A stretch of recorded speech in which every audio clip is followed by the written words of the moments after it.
Buddhist scriptures. Technical note. Buddhist technical terms have been translated into English by the individual translators wherever possible, with the original Sanskrit sometimes provided in parentheses. The titles of texts have also been translated wherever possible, with the original language title following in parentheses.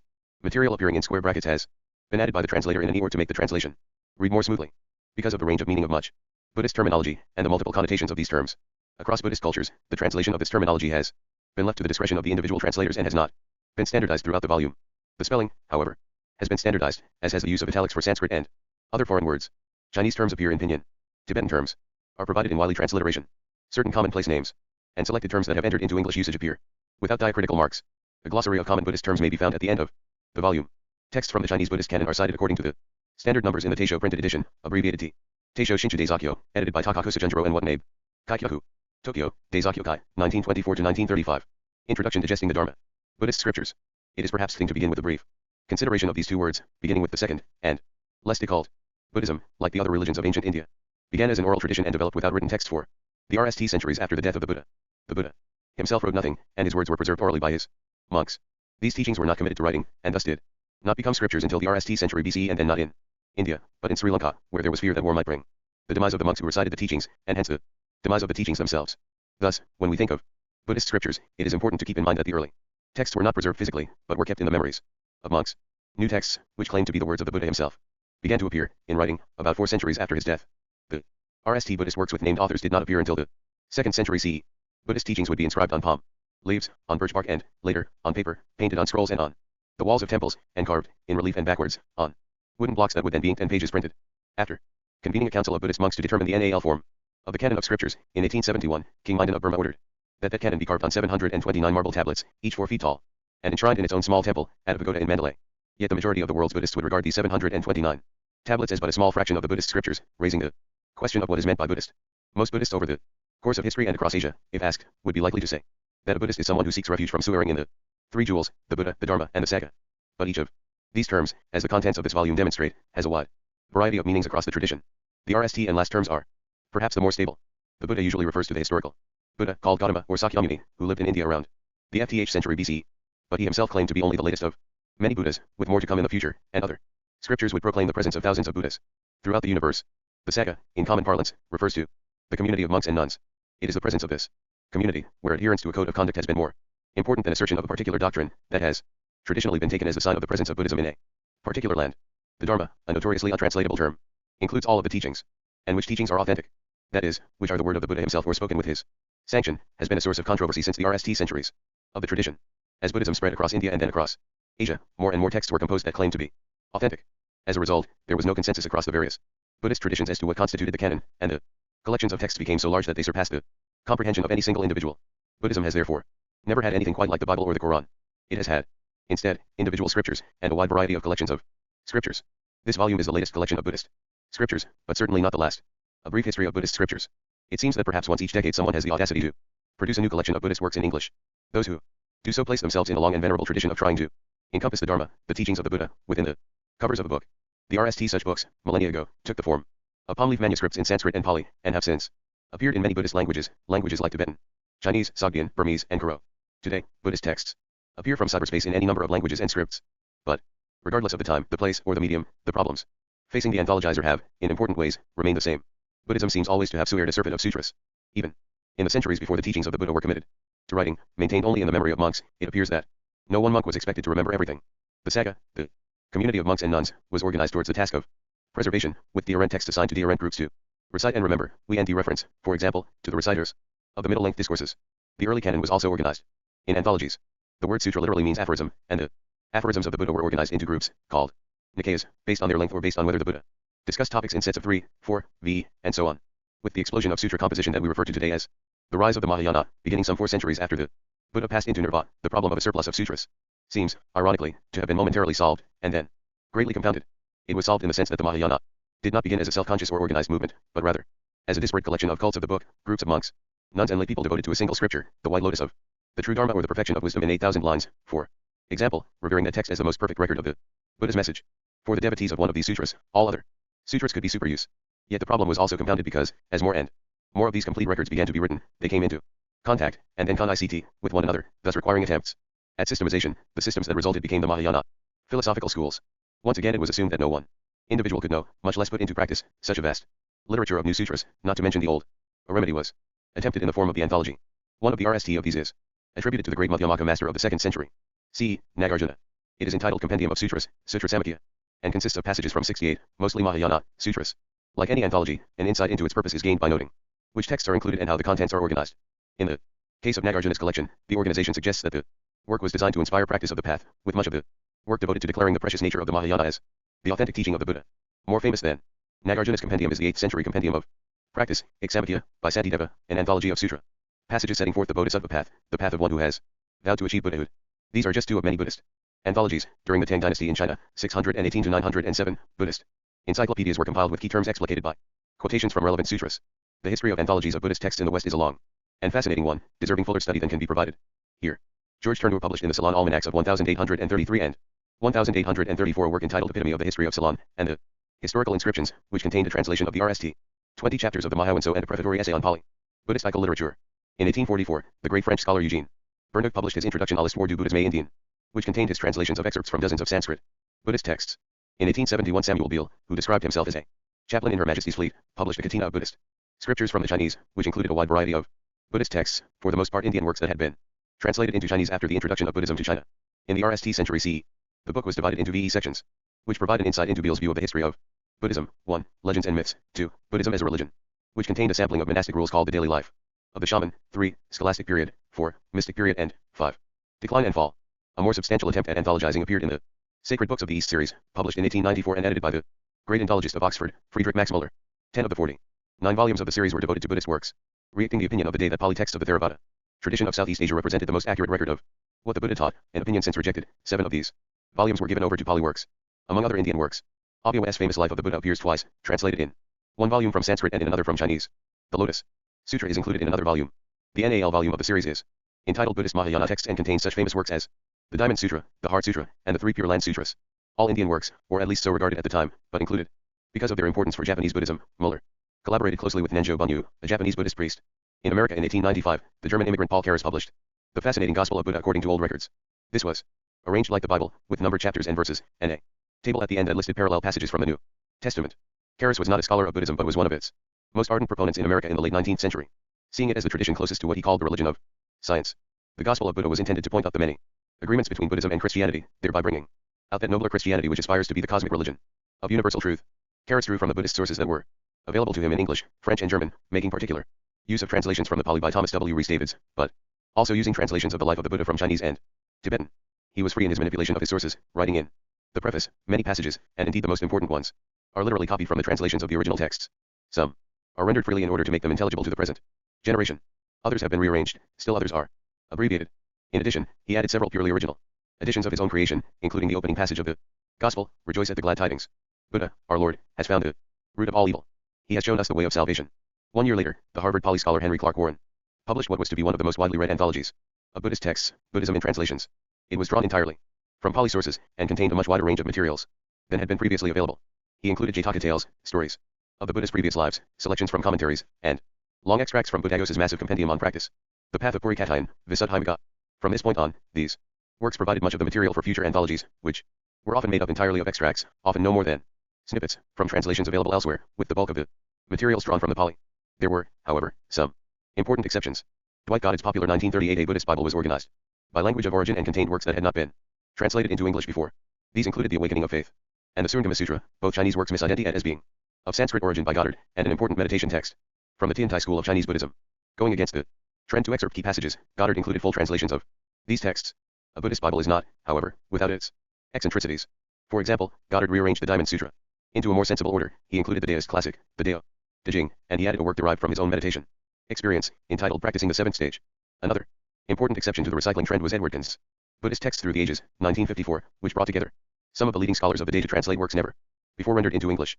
Especially important here were the translations of tantric materials by David Snellgrove. In 1959, Edward Kins published Buddhist scriptures, which, unlike his earlier anthology, was dedicated largely to his own translations, with a handful of shorter texts from Snellgrove, D.T. Suzuki, E.M. Hare and Trevor Liggett. The book focused almost exclusively on Indian Buddhism. Of 242 pages, 223 are from Indian works. There are 11 pages from Japan, 4 from China and 4 from Tibet. Reacting Kins' own scholarly interests, there was a strong emphasis on doctrine and philosophy. These works became mainstays of future anthologies and provided the basis for much of the knowledge about Buddhism provided in college and university classrooms. Mention should also be made of Stephen Bayer's 1974 The Buddhist Experience, Sources and Interpretations, now sadly out of print, which included a rich range of works from Pali, Sanskrit, Tibetan, Chinese, and Japanese, all translated by Bayer. Bayer's book has been replaced in the same series by John Strong's anthology The Experience of Buddhism, Sources and Interpretations, 1995, which combines new translations with previous translations that often had been difficult to NT. Also in 1995, I published an anthology entitled Buddhism in Practice, which sought to represent types of discourse, including ritual manuals, folk tales, prayers, sermons, pilgrimage songs and autobiographies, and voices, vernacular, esoteric, domestic, and female, that had not been sufficiently represented in previous anthologies and standard accounts of Buddhism. The organization of the anthologies was often telling. Some were chronological, beginning with Pali texts, the earliest sources, and moving then to Indian Mahayana, to Chinese, then Tibetan, and ending with some works of Japanese Zen, drawn often from the translations of Suzuki. Other volumes were organized geographically, focusing on the great Buddhist civilizations of India, China and Japan. Tibet sued a strange fate in the schema, because of the paucity of Tibetan translations, due in part to the view of some that the religion of Tibet was not an authentic form of Buddhism. Anthologizers inevitably drew from the 4 volumes, edited by W. Y. Evans Wentz, usually from the Tibetan Book of the Dead or Tibet's Great Yogi, Milarepa. The president of the Buddhist Society of London, Christmas Humphreys, augmented the Tibetan materials in his The Wisdom of Buddhism, 1960, with a selection from Madame Blavatsky's The Voice of the Silence, a work which she claimed came from a manuscript in the secret Centaur language but which scholars regard as her own fabrication. Whether the works were organized by chronology or by country of origin, the great anthologies of Buddhist texts produced over the last century were dominated by works that came from India and from the Pali language and, regardless of their source, placed a heavy emphasis on doctrine and philosophy. The present volume. Why another volume of Buddhist scriptures? One answer is the sheer size of the literature of Buddhism. The Taisho edition of the Chinese Buddhist canon contains 2,184 texts in 55 volumes, with a supplement of 45 volumes. One edition of the Tibetan canon contains 1,108 works that are traditionally regarded as spoken by the Buddha, or spoken with his sanction, and an additional 3,461 treatises by Indian Buddhist masters. These are only the so-called canonical works. They do not include the thousands upon thousands of other texts in Chinese and Tibetan that were never included in a canon, texts that may have been more widely read, recited and revered than those in the canon. Nor do the various canons include all the Buddhist texts written in languages other than Sanskrit, Pali, Chinese, or Tibetan, works in languages such as Japanese, Korean, Mongolian, Thai, Burmese and Vietnamese, or in forgotten languages like Tanggut and Tocharian B. A tiny portion of this ocean of text has been translated into a European language. A book the size of the present volume, entitled Buddhist Scriptures, could be published every year for centuries, indeed over many lifetimes, without completing the task of the translator, each volume representing the wealth of the tradition without duplicating a single text. The size of the literature, then, provides one reason for the ongoing project of digesting the Dharma. But were this the only reason to continue, one might simply begin with the RST volume of the Chinese canon and begin translating. Yet this has not occurred. Other principles have shaped the project of translation. Over the history of Buddhism, the works that have been translated from one language into another have been, RST of all, the works that were preserved. Many texts have been lost over the centuries, known to us only from a title mentioned elsewhere or from a brief quotation in another text. The possibility of preservation is enhanced by producing multiple copies of the text, a time-consuming process in the ages prior to printing. It is noteworthy that Buddhist texts, or at least their authors, sought to promote their preservation by including in them exhortations from the Buddha himself of the marvelous stores of merit awaiting anyone who would copy the text. Woodblock printing was invented in China, and it is again noteworthy that the oldest extant printed book in the world is a Chinese translation of the Diamond Sutra, dated 868 CE. This version of the sutra contains a notation from the person who commissioned the carving, stating that he had had copies printed for free distribution in memory of his parents. This suggests that the texts that tended to survive were those that were somehow used, and the study of a text was just one of many uses. The Diamond Sutra is one of the most difficult of Mahayana sutras. Its meaning remains vexing to scholars, yet it is also a text in which the Buddha states, but again, subhuti, on whatever piece of ground one will proclaim this sutra, that piece of ground will become an object of worship. Some texts survived because they set forth a new doctrine that sparked controversy and commentary. Some survived because they set forth a new ritual that was considered particularly efficacious. Some because they were the works of a monk who gathered a large number of disciples, who founded an important monastery, or who advised an emperor. Some texts survived because the text itself served as a talisman. Some texts survived simply because they were texts. One of the ways that pious Buddhist kings made merit for themselves and their kingdoms was by sponsoring the copying of the entire canon. And once texts had been copied, it was also considered a pious act to preserve them. Over 40,000 manuscripts and documents, the great majority Buddhist texts, were discovered in a cave library at Dunhuang in western China in 1900. This brief account of the survival of Buddhist texts still leaves us at a certain remove from the contents of the present volume. Thus, beyond the principle of preservation is the principle of representation. This volume, despite its small size, seeks somehow to be representative of Buddhist scriptures. Such representation might be achieved using any number of criteria, either individually or in combination. One might seek chronological representation, attempting to demonstrate the sweep of Buddhism across the millennia from the RST teachings of the Buddha himself, to the extent that they can be identified, to the most recent words of a contemporary Buddhist teacher, such as the Dalai Lama. One might seek geographical representation. Over the course of many centuries, after the death of the Buddha, his words and his image made their way from India to the nations now named Bangladesh, Pakistan, Nepal, Sri Lanka, Afghanistan, Myanmar, Thailand, Laos, Cambodia, Malaysia, Indonesia, Vietnam, China, Taiwan, Tibet, Mongolia, Korea and Japan, and later to Europe, the Americas, and Australia. One might seek representation by genre. Traditional genres include sutra, discourses attributed to the Buddha; Vinaya, works on Monastic discipline, Abhidharma, analyses of mental and physical processes, Tantra, a word impossible to translate, rendered inadequately as ritual texts, Sastra, treatises by named authors on a wide variety of topics, and Jataka, accounts by the Buddha of his former lives. To this can be added works that might be described as history, diary, biography, autobiography, hagiography, iconography, architecture, astrology, choreography, pharmacology, music, logic, cosmology, pilgrimage guide, travelogue, miracle tale, morality, leisure and prayer. Given the extent of the tradition, whether measured in time, in space, or in genre, no single book could be considered truly representative. The present volume thus attempts representation in a more modest way, by airing a range of works from a variety of historical periods, geographical origins, and literary styles. But this would seem to be the most minimal and self-evident of principles. Any principle of inclusion is also a principle of exclusion. Such principles are not formulated in a vacuum, but are the result of a particular history. As discussed briefly above, anthologies of Buddhist texts in the West have reacted the state of the scholarship of their day, and the assumptions of that scholarship about Buddhism. In the last decades of the 18th century, the conclusion began to be drawn that the traditions observed in Burma, Siam, Ceylon, Tartary, Japan, and China were somehow the same, that the Sagamani Borkan, mentioned by Marco Polo in his description of Ceylon, the Gautama, mentioned by Father Sangarmano of the Roman Catholic Mission to Rangoon, the Fo of China, the Kadam of Bali, and the Buddha of India were somehow the same person, and that the peoples of those nations were adherents of the same religion, called Buddhism. The history of the study of Buddhism in Europe and America is intimately connected to the history of philology and the history of colonialism. By the time that India became part of the British Empire, Buddhism was long dead in the land of its origin, present only in the form of palm leaf manuscripts, stone inscriptions, statues, and monuments. What was called original Buddhism or primitive Buddhism was thus invented, largely by scholars in Europe, based on their reading of these manuscripts, inscriptions, statues, and monuments, all written in Sanskrit or Sanskritic languages. The great peers in the science of philology were particularly interested in Sanskrit because it had been recently identified as belonging to the same language family as Greek, Latin, and many European languages, including English, French, and German. There was much interest in the origins of Buddhism in India and in the person of the Buddha. The nearby island of Sri Lanka was also a British colony at the time, with a largely Buddhist population and a substantial literature of Buddhist texts in Pali, a language related to Sanskrit. Many of the early translations of Buddhist texts were therefore from Sanskrit and Pali, and scholars generally accepted the claims of Sinhalese monks that their Buddhism was the Buddhism of the Buddha. The 19th century also saw some translations of Buddhist texts from the Chinese, often by French scholars. The primary focus in the 19th and early 20th centuries, however, remained the Buddhist traditions of India and Sri Lanka. After the Second World War, there was increased interest in Japanese Buddhism, especially Zen. Interest in Southeast Asian Buddhism and Tibetan Buddhism grew in the wake of the Vietnam War and the eye of the Dalai Lama into exile after the Chinese invasion of Tibet. The anthologies of Buddhist scriptures produced over the past century are very much products of this cultural history, with the early texts focusing, sometimes exclusively, on Pali and Sanskrit texts, with works in other languages, usually limited to Chinese, Japanese, and, sometimes, Tibetan, provided as addenda to what was regarded as the core tradition. Even within that tradition, the texts selected tended to be those of the high monastic tradition, focusing especially on doctrine and philosophy, and on the practice of meditation. Considerable developments have taken place in the field of Buddhist studies even since Edward Kins published his Buddhist scriptures in 1959. Scholars no longer regard Pali Buddhism as original Buddhism, and there has been extensive research into Buddhist texts in languages other than Pali and Sanskrit. Scholars have also moved away from an exclusive interest in doctrine to work on rituals, institutions, and other forms of practice. In an attempt to represent this new work, in my 1995 Buddhism in Practice, I tried to avoid works on doctrine and texts that were already famous in the West, while including many works from Buddhist traditions beyond India and China.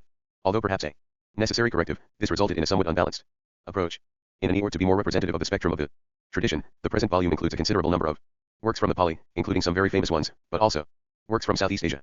Also included here are what might be called philosophical texts and doctrinal expositions, recognizing that doctrine and doctrinal controversy have played important roles in the history of Buddhism, but that the history of Buddhism cannot be subsumed in the history of Buddhist doctrine. In selecting works that appear here, the principle of length also played a role. The longer each selection, the fewer the selections that can be included. Shorter extracts allow for more chapters, but run the risk of sacrificing content and texture, and hence appreciation. The approach taken here is to err in favor of length, relatively speaking, seeking to avoid a book that is a collection of snippets. There are 60 selections of approximately VE printed pages in length, with an additional page of introduction for each selection to provide historical background and context and to alert the reader to the themes and issues to be encountered. In order to provide chapters that can be appreciated with only a single page of introduction, there must also be a principle of accessibility. Because the volume cannot include all of the notes and commentaries that are often required to illuminate a Buddhist text, works have been chosen that, it is hoped, will be of unmediated interest to a non-specialist reader. The NAL, and perhaps most fundamental, principle for a book of translations is the availability of translators. Some early anthologizers, like Paul Karras, relied entirely on the previously published work of others. Others, like Henry Clark Warren, not only provided entirely new translations, but made those translations themselves. Still others, like Edward Kins, did many of the translations themselves, but relied on other scholars to provide works from other languages. Although some of the great peers in the history of Buddhist studies read Sanskrit, Pali, Chinese, Japanese, and Tibetan, during the present degenerate age such scholars are increasingly rare. The editor of this volume is certainly not a member of this august company. Thus, the success of any anthology that seeks to represent something of the linguistic range of the Buddhist tradition depends very much on the expertise and generosity of others. I have relied heavily on both the learned advice of my colleagues in the field of Buddhist studies for suggestions of which works ought to be included, as well as on their scholarship to then provide translations of those works. I am fortunate to have undertaken this project at a time when there are so many excellent scholars of Buddhism, with such a high level of expertise in so many Buddhist texts and languages. A project like this would have been much more difficult. FTY years ago. Approximately FTH of the translations come from previously published works.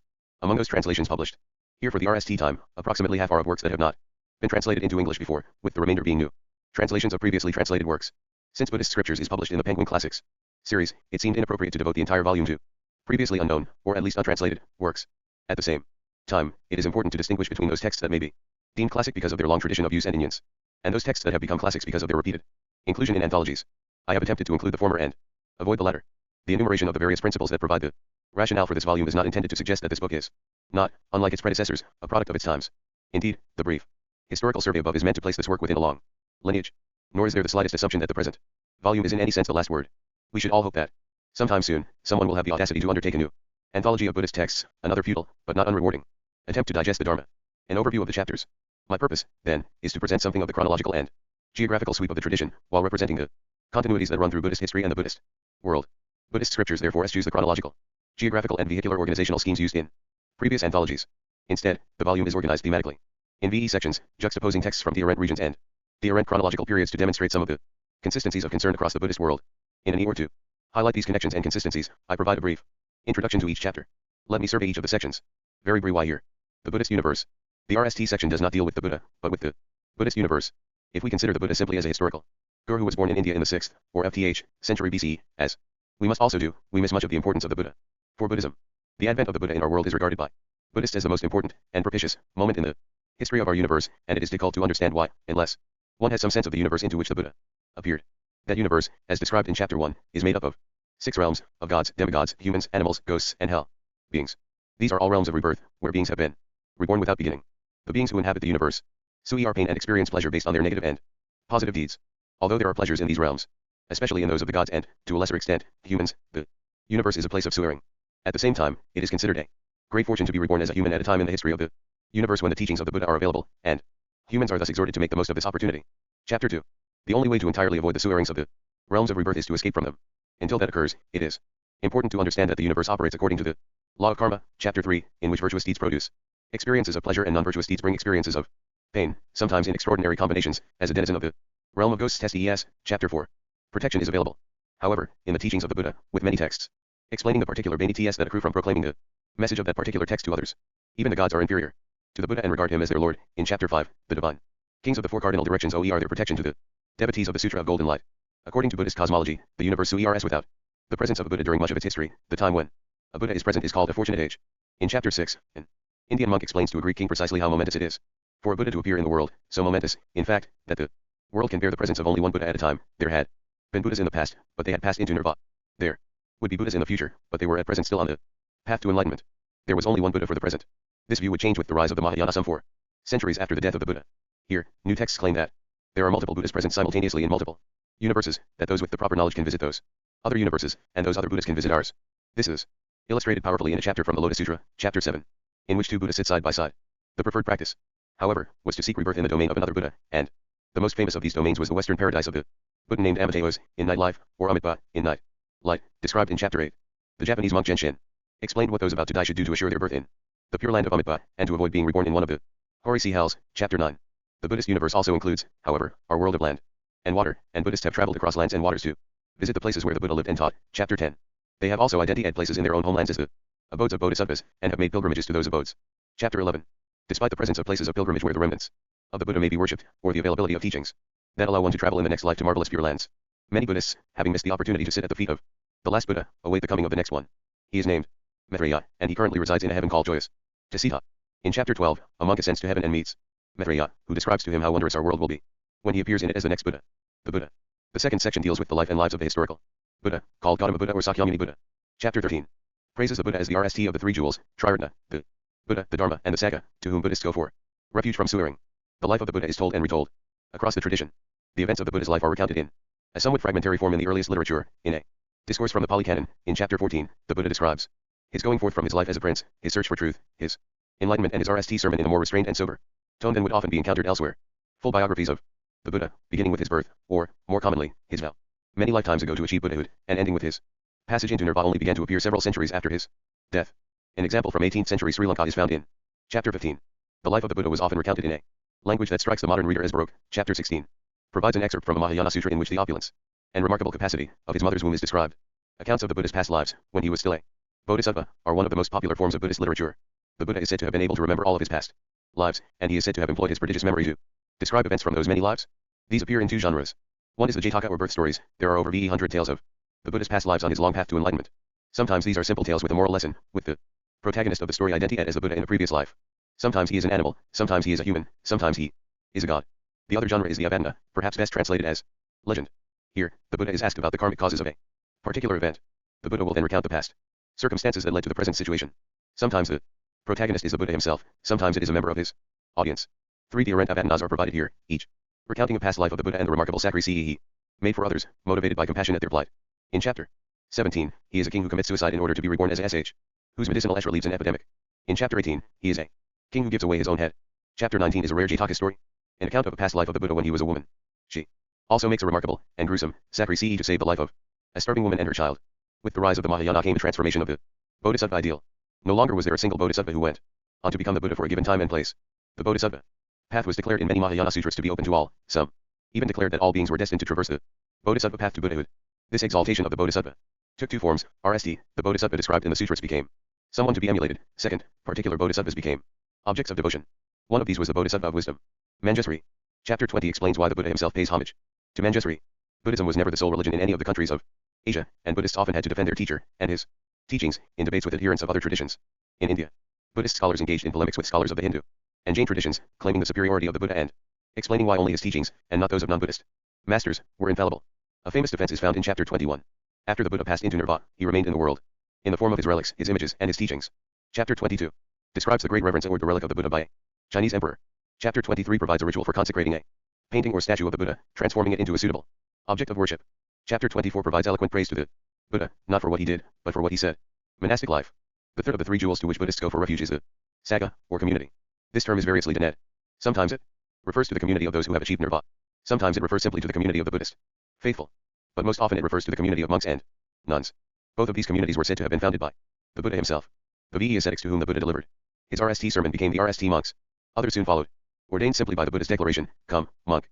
The order of nuns developed later, when the Buddha stated that women are capable of attaining nirvana and allowed a group of women, including his own stepmother as well as the wives of men who had become monks, to form an order of nuns. The rules for the monastic orders developed slowly. Rather than setting forth a complete set of rules for those who entered the order, the Buddha formulated rules in response to specific problems and issues that arose. The process of ordination developed in this way. Some of the early versions are described in chapter 25. Eventually, a fuller and more elaborate ordination ceremony became established, and came to be used, with some variation, throughout the Buddhist world. That ceremony appears in chapter 26. Stories of the Buddha's RST encounters with those who would become his most famous monks are an important part of monastic literature. Perhaps the most notorious of those disciples was the mass murderer, Agulimala, whose story is told in chapter 27. Some monks preferred the solitude of the forest to the communal life of the monastery. As the monastic tradition developed, a range of activities classically associated with the Buddhist monk came to be regarded as ascetic practices followed only by the most devoted of renunciates.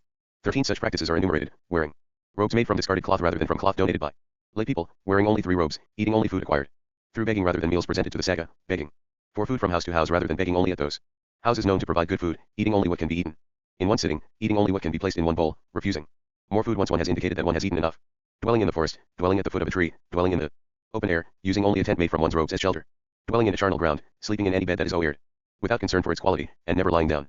The ideal of those who sought solitude is represented in the famous rhinoceros horn sutta, translated in chapter 28. Because of the prominence of lay disciples in certain Mahayana sutras, it has been wrongly assumed at times that the Mahayana was a predominantly lay movement and that monkhood was unimportant. However, an important early Mahayana sutra, a selection from which appears in chapter 29, suggests that monasticism was a central element of the Mahayana in India, as it was in East Asia and Tibet. The ordination of monks and the founding of monastic communities were considered signs of the establishment of Buddhism in a new land, as the Dharma spread beyond the continents of the Indian subcontinent. But the rules of monastic discipline did not always translate well between languages and cultures. A number of Buddhist societies found it necessary to devise their own monastic rules to supplement those that had come from India. A famous set of rules from China is found in chapter 30. Chinese monks also needed to establish their legitimacy in the eyes of the court and of their compatriots, for Buddhism was a foreign faith with practices, such as the vow of celibacy, that ran counter to traditional Chinese cultural norms. There developed in China a new genre of Buddhist literature, the biographies of eminent monks and nuns, in which the virtue, learning, and sometimes supernormal powers of those who had entered the order were recorded. See chapter 31. All Buddhist traditions are concerned with lineage, the passage of the teaching, and of authority, from master to disciple, in a line that can be traced from the present disciple back to the Buddha himself. The ordination ceremony is perhaps the most important case of the passing on of the lineage of the Buddha. As new schools of Buddhist thought and practice developed, it was essential that they too be able to trace their authority back to the Buddha, a process that was often difficult to do historically. When traditions passed through centuries and over mountain ranges and seas, gaps could occur. 1. Solution to this dilemma from the Tiantai school of China appears in Chapter 32. According to a rule attributed to the Buddha himself, in order to pass on the monastic lineage, it was necessary for a set number of fully ordained monks to be present before the ordination of a new monk could take place. If there was not the requisite number, there could be no ordination. There are thus numerous stories of those who sought ordination traveling great distances to NT those who could ordain them. Those with the power to confer ordination sometimes traveled widely as well. One such ordination master made the perilous journey from China to Japan. His story is found in Chapter 33. Other monks went from Japan to China, where they received new teachings that they took back to Japan. In order to gain the favor of the court, however, they needed to demonstrate that the school they sought to establish oered bani ts that other schools did not. Chapter 34 contains an excerpt from a famous text, which argues that the Zen school can protect the Japanese islands from hostile invaders. Buddhism also oered bani ts to the family members of monks. It is sometimes assumed that Buddhist monks and nuns had no contact with their families, but this was not the case in India, or in East Asia. The Buddha explained to one of the most famous monks that one can best serve one's family, including those who have already passed away, by making oerings to the Sangha. See Chapter 35. The section on monastic life concludes in Chapter 36 with an ancient poem in which a monk looks with disdain on the indolent monks of his day, and speaks with nostalgia about the dedication and discipline of the monks of the past, meditation and other rituals. The next section deals with what might be referred to generally as Buddhist practice.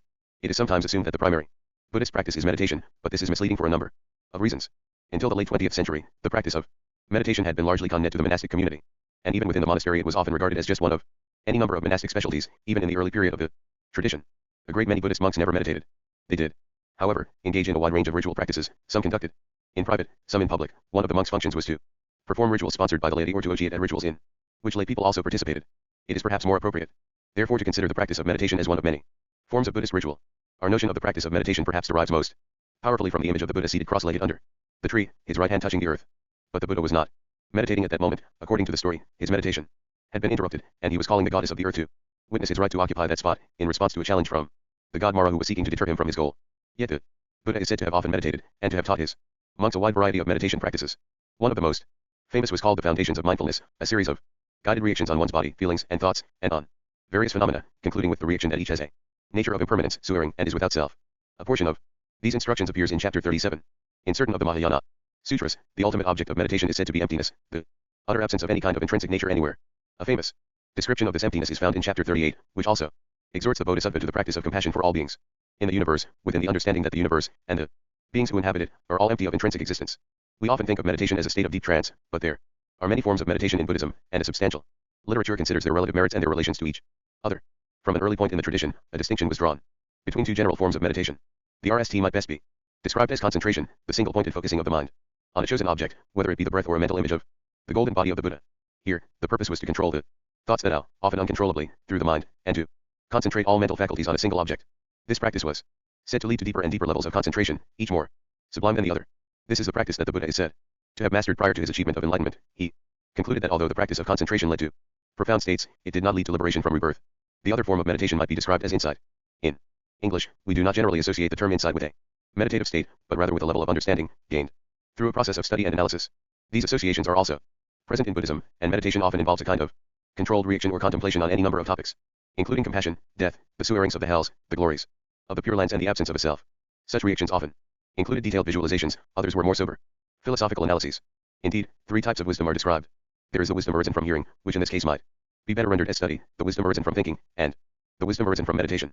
It is only in the last stage that the understanding gained from the prior two forms is combined with a deep level of concentration, and it is only this combination of concentration and insight that can bring about enlightenment, at least, according to many texts.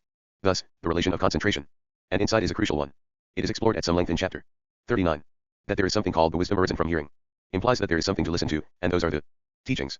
But there are hundreds upon hundreds of teachings ascribed to the Buddha himself, and many thousands more in the commentaries. It is impossible that all of these could be heard, much less mastered, by a single person, thus raising the question of which of these teachings are most important. This is the question that consumes the various schools of Buddhist thought that developed across Asia. But even when a conclusion is reached on this difficult question, the problem remains of what role, if any, the understanding of doctrine should play on the path to enlightenment. This question is considered in Chapter 40. The study of doctrine requires thought.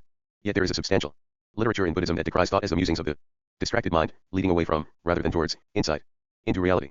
Such derogation of thought leads to the question of what role, if any, cogitation should play on the path. Is the wisdom arisen from thinking a contradiction in terms?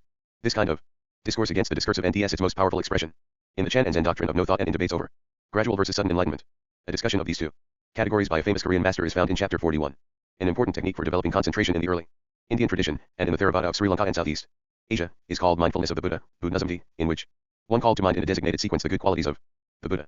In Indian Mahayana texts, recollection of the Buddha evolved into a visualization practice of the Buddha's magnificent form, a practice that was still used to develop concentration but also served more visionary purposes, designed to bring one face to face with the Buddha himself. One of the Buddhas to be encountered in this way was Amitabha, discussed above. In China, the chanting of Amitabha's name was central to a number of ceremonies and practices for gaining mindfulness of the Buddha. During the Kamakura period in Japan, 1185 to 1333, the Tenpei monk Honen concluded that during the age of the degeneration of the Dharma, which, according to the calculations of the day, had begun in 1052, faith in chanting the name of Amitabha, Namu, Amitabhatsu, was the only path to salvation, all other routes ended in failure. Honen's views gained popularity. He also gained the enmity of the established sects of Japanese Buddhism, and was sent into exile. Excerpts from the work that caused this controversy appear in chapter 42.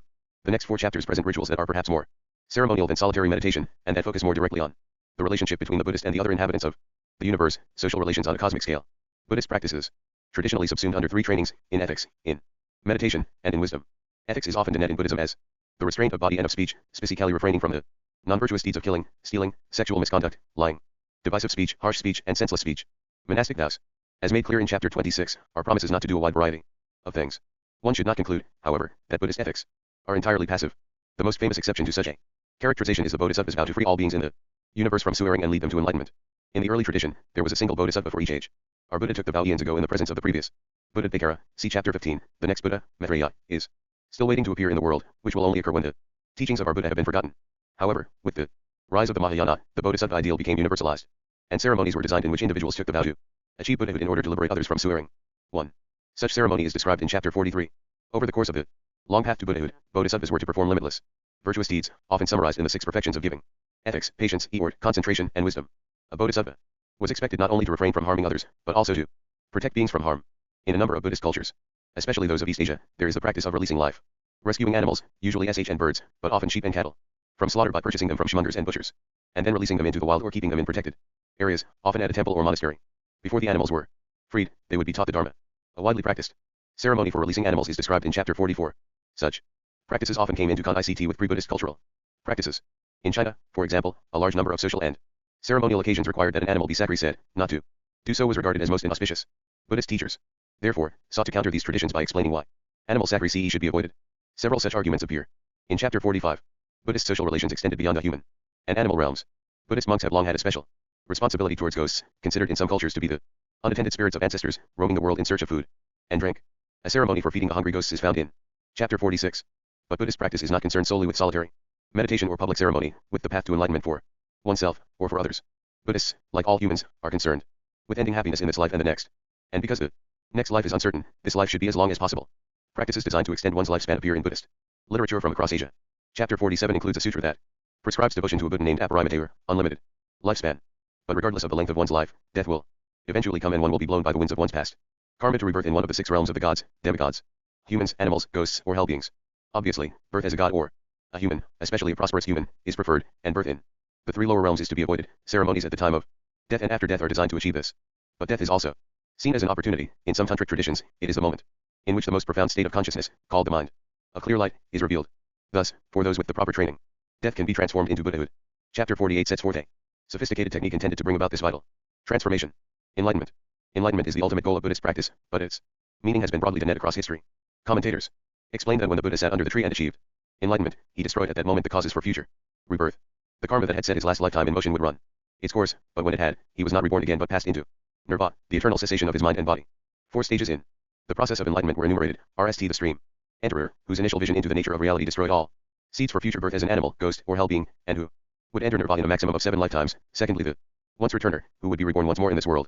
Thirdly, the never returner, who would never be reborn again in our world but would enter nirvana after rebirth in heaven. And Nali, the Arhat, the worthy one, who destroyed all seeds for future rebirth in this life, as the Buddha had done, and entered nirvana upon death. Mahayana authors distinguish between the enlightenment of an Arhat and the enlightenment of a Buddha. An Arhat was forever free from future rebirth and entered the quiescence of nirvana. A Buddha was likewise free from future rebirth, but also gained omniscience.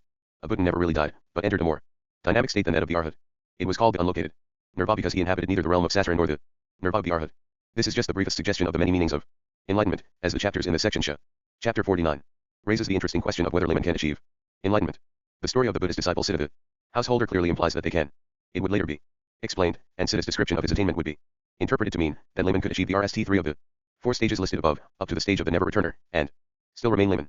A layperson who became an arhat had to be ordained as a monk or nun within 7 days or die. The body of a layperson, unpurified by monastic vows, was considered physically unable to sustain the Nal stage of enlightenment. Chapter 50 recounts the enlightenment of nuns. When the Buddhist disciple Ananda was trying to convince the Buddha to allow women to enter the order, he asked whether women were capable of achieving enlightenment. The Buddha answered that they were. This chapter contains accounts of 3 nuns, all of whom became arhats. The stories told here, the verse portions of which are probably quite ancient, tell of their encounters with the god of desire, Mara, as he did when the future Buddha sat under the tree. Mara here mocks the nuns in an effort to deter them from their goal. In each case, he is unsuccessful. It was sometimes said that the state of enlightenment is beyond thought and therefore beyond description. This, however, did not deter attempts to describe it, and these descriptions sometimes resorted to paradox. One of the most famous attempts is found in what is known in English as the Diamond Sutra, an excerpt from which appears in chapter 51. It is noteworthy here that the Buddha's interlocutor is the monk, and arhat, Subhuti.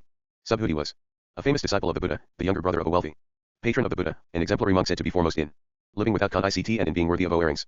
The authors of the Mahayana Sutra sought to demonstrate the superiority and authenticity of their doctrines by taking famous figures of the earlier tradition, especially monks who were considered to have been already enlightened, like Sariputra and Subhuti, and making them characters in the new sutras, asking the Buddha to explain a reality which they themselves, although arhats, had not yet understood. In the Diamond Sutra, that reality is explained largely through a language of negation. Enlightenment was also explained in positive terms, perhaps most famously in the doctrine of the Buddha nature or Tathagata. The Buddha had denied ignorance as a mistaken belief that those things that are in fact miserable, ugly, impermanent and without self are instead pleasurable, beautiful, permanent and possessing self. Yet certain Mahayana sutras explained that the Buddha nature was deodorant, it was, in fact, blissful, beautiful, and permanent, and endowed with self.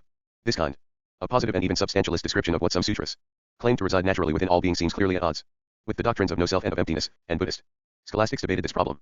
But other texts seemed unconcerned with such issues, and aired poetic praise to the Buddha nature, as in chapter 52. Certain strands of the Tantric tradition developed this idea of the intrinsic nature of enlightenment further, claiming that enlightenment resides naturally in this mind and in this body, it need only be recognized. As the Tantric master Saraha explains in his songs, chapter 53. Tantra is especially famous in the West for its sexual imagery. Although there is much more to Tantric theory and practice than images of deities in sexual embrace, sexual yoga, and sexual symbolism are crucial elements of the tradition, especially in India and Tibet. In chapter 54, a Buddha and his consort, seated in sexual union, together put into words the nature of enlightenment. In Japan, the Tantric master Kyokai argued that the Tantric teachings, what he called esoteric teachings, were qualitatively different from the Buddha's exoteric teachings. The highest teachings were taught not by Sakyamuni Buddha, but by the Buddha Mahabharata, whom Kyokai identified as the Dharmakaya or Dharma body. In chapter 55, he explains that esoteric practices intended to unite the disciple with the Dharmakaya, through the transformation of body, through mudra or gesture, speech, through mantra, and mind, through samadhi or concentration. But for others, such transformation was not really necessary. Enlightenment was already present. This view is most commonly associated perhaps with Chan and Zen schools of China and Japan. In chapter 56, the famous Chan orator Chen Hui explains that one should not be attached to enlightenment and that it is a mistake to force the mind to abide on a chosen object in the practice of meditation, because, in fact, the mind abides nowhere. During the Kamakura period in Japan, there were competing claims about the nature of enlightenment and which practice, in fact, led to it. The monk Nichiren argued that, because the 3,000 realms of the universe are encompassed in a single moment of thought, ordinary beings can be Buddhas and the realm of the Buddha can be present in this world. The key, he claimed, was devotion to the Lotus Sutra, as he explains in chapter 57. Shinran was a disciple of Honen, see chapter 42, but, unlike his teacher, he argued that in the degenerate age there was nothing that one could do to be reborn in the pure land of Amitabha, described in chapter 8. The power of Amitabha's vow was such that not only would he deliver all those who called his name to be reborn in his pure land, he would also plant that name in their hearts. Thus, not only was it impossible to achieve enlightenment through one's own efforts in the degenerate age, even to attempt to do so was harmful. One need only hear the name of Amitabha emanating from one's own heart. On the question of the nature of enlightenment, the Zen schools look back to the famous 4 phrases of Bodhidharma, the last of which is seeing into one's own nature and becoming a Buddha. Chapter 59 includes a series of answers to questions put to the Zen master Vasui by his lay disciples. When asked about the location of the Pure Land, Vasui explains that when one is single-minded, without distraction, the Buddha Amitabha appears, and the mind, free from thought, becomes the Pure Land. This section, and this volume, concludes not with a description of enlightenment, but with a prayer for enlightenment by the famous Indian monk and poet Santideva. I have not attempted to provide a summary of Buddhist thought and practice here. Such an undertaking is fraught with difficulties in a book-length study, and is impossible in a brief introduction. Even were it possible, to attempt to do so would be at odds with the larger aim of this project. It is not my purpose to provide a normative description of Buddhism and then demonstrate how the various chapters of this book illustrate particular elements of that description. Instead, it is my hope that the reader will form some sense of the scope of the Buddhist tradition by reading the chapters. Here, asking all the while what it is, apart from the spine of this book, that holds them all together. Further reading. Abe, Raiuchi, The Weaving of Mantra, Kyokai and the Construction of Esoteric Buddhist Discourse, New York, Columbia University Press, 1999. Abhyadatta, Buddha's Lions, The Lives of the 84 Siddhas, trans. James B. Robinson. Berkeley CA, Dharma Publishing, 1979. Benter, Yale, Consecration of Images and Stupas in Indo-Tibetan Tantric Buddhism, Leiden. Brill, 1996. Bielefeld, Carl, Dogen's Manuals of Zen Meditation, Berkeley CA, University of California. Press, 1988. Bodhi, Bhikkhu, The Connected Discourses of the Buddha, a new translation of the Sayuta Nikaya, Boston, Wisdom Publications, 2000. Bodiford, William M., Soto Zen in Medieval Japan, Honolulu, University of Hawaii Press. 1993. Beretan, Bani, Thai tellings of Formella, texts and rituals concerning a popular Buddhist saint, Tempe, Arizona, Arizona State University, Program for Southeast Asian Studies, 1995. Buddhagosa, The Path of Purikatayan, Visuddhaimagat, trans. Pick Yamalai, Sick. 2nd ed. Colombo, Ceylon, Asamej, 1964. Burlingame, Eugene Watson, Buddhist Legends, Cambridge, Mott, Harvard University Press.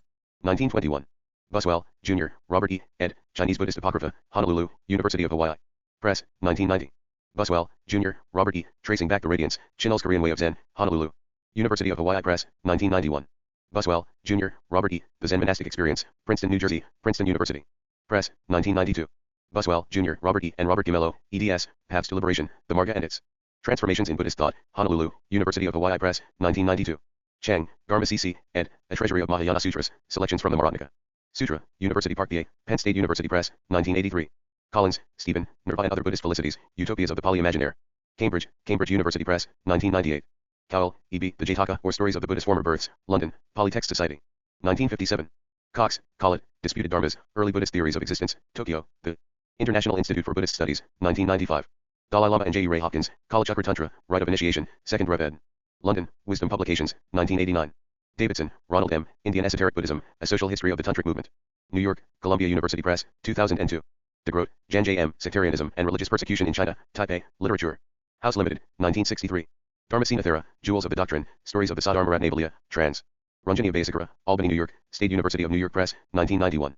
Donner, Neil, and Daniel B. Stevenson, trans. The Great Calming and Contemplation, A Study.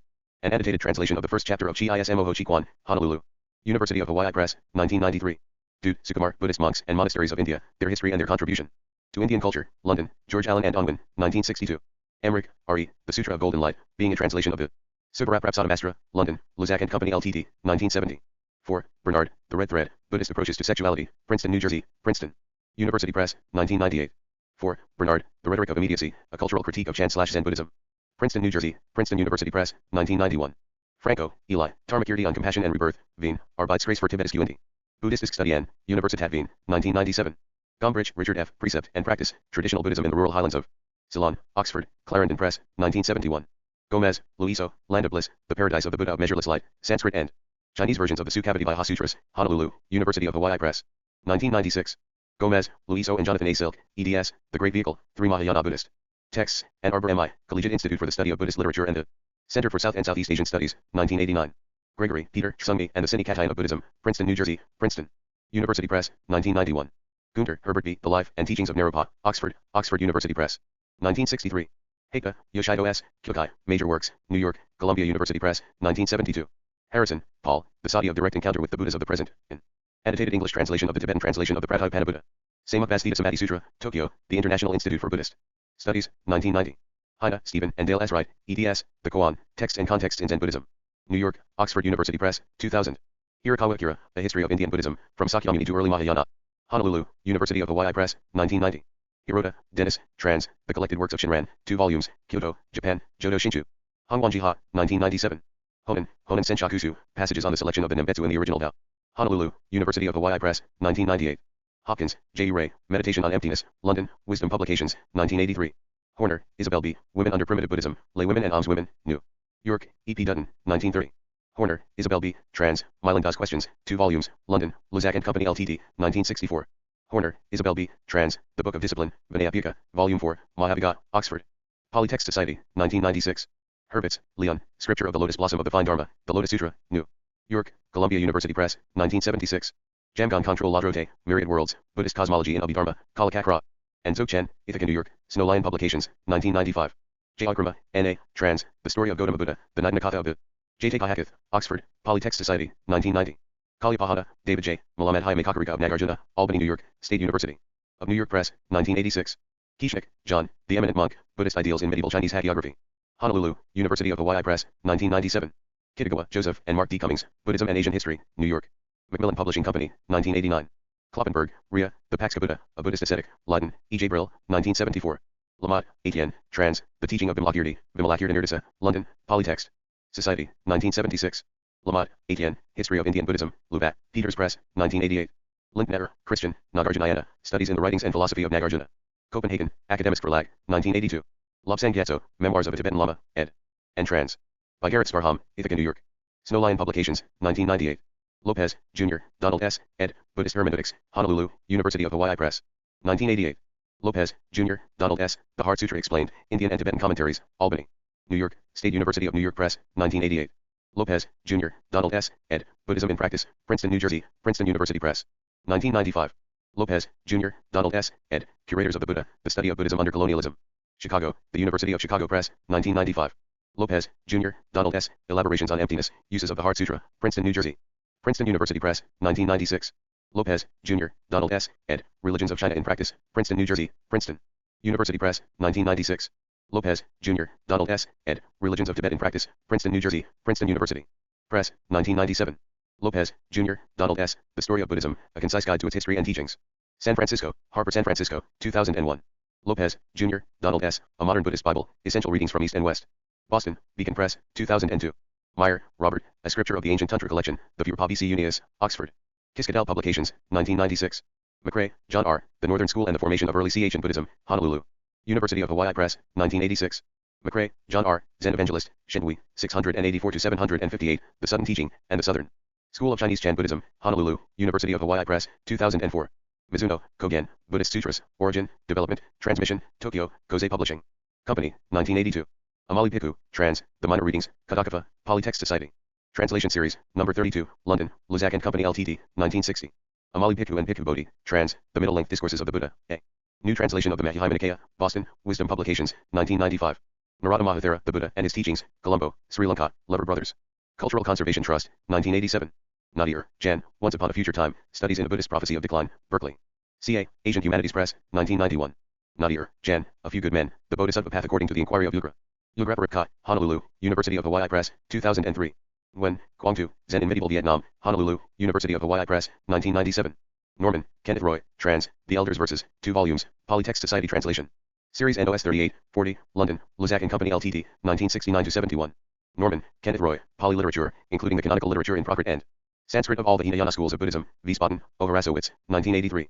Norman, Kenneth Roy, Trans, The Group of Discourses, Suttanipita. 2 volumes, Polytext Society Translation Series Number 45, Oxford, Polytext Society, 1992. Nyanaponika and Helmuth Hecker, Great Disciples of the Buddha, Their Lives, Their Works, Their Legacy, Boston, Wisdom Publications, 1997. Pa, Julian F., Visions of Sukhavati, Shantao's Commentary on the Quan Wu Lian Shaifu. Ching, Albany, New York, State University of New York Press, 1995. Patrol Rinpoche, The Words of My Perfect Teacher, San Francisco, HarperCollins Publishers. 1994.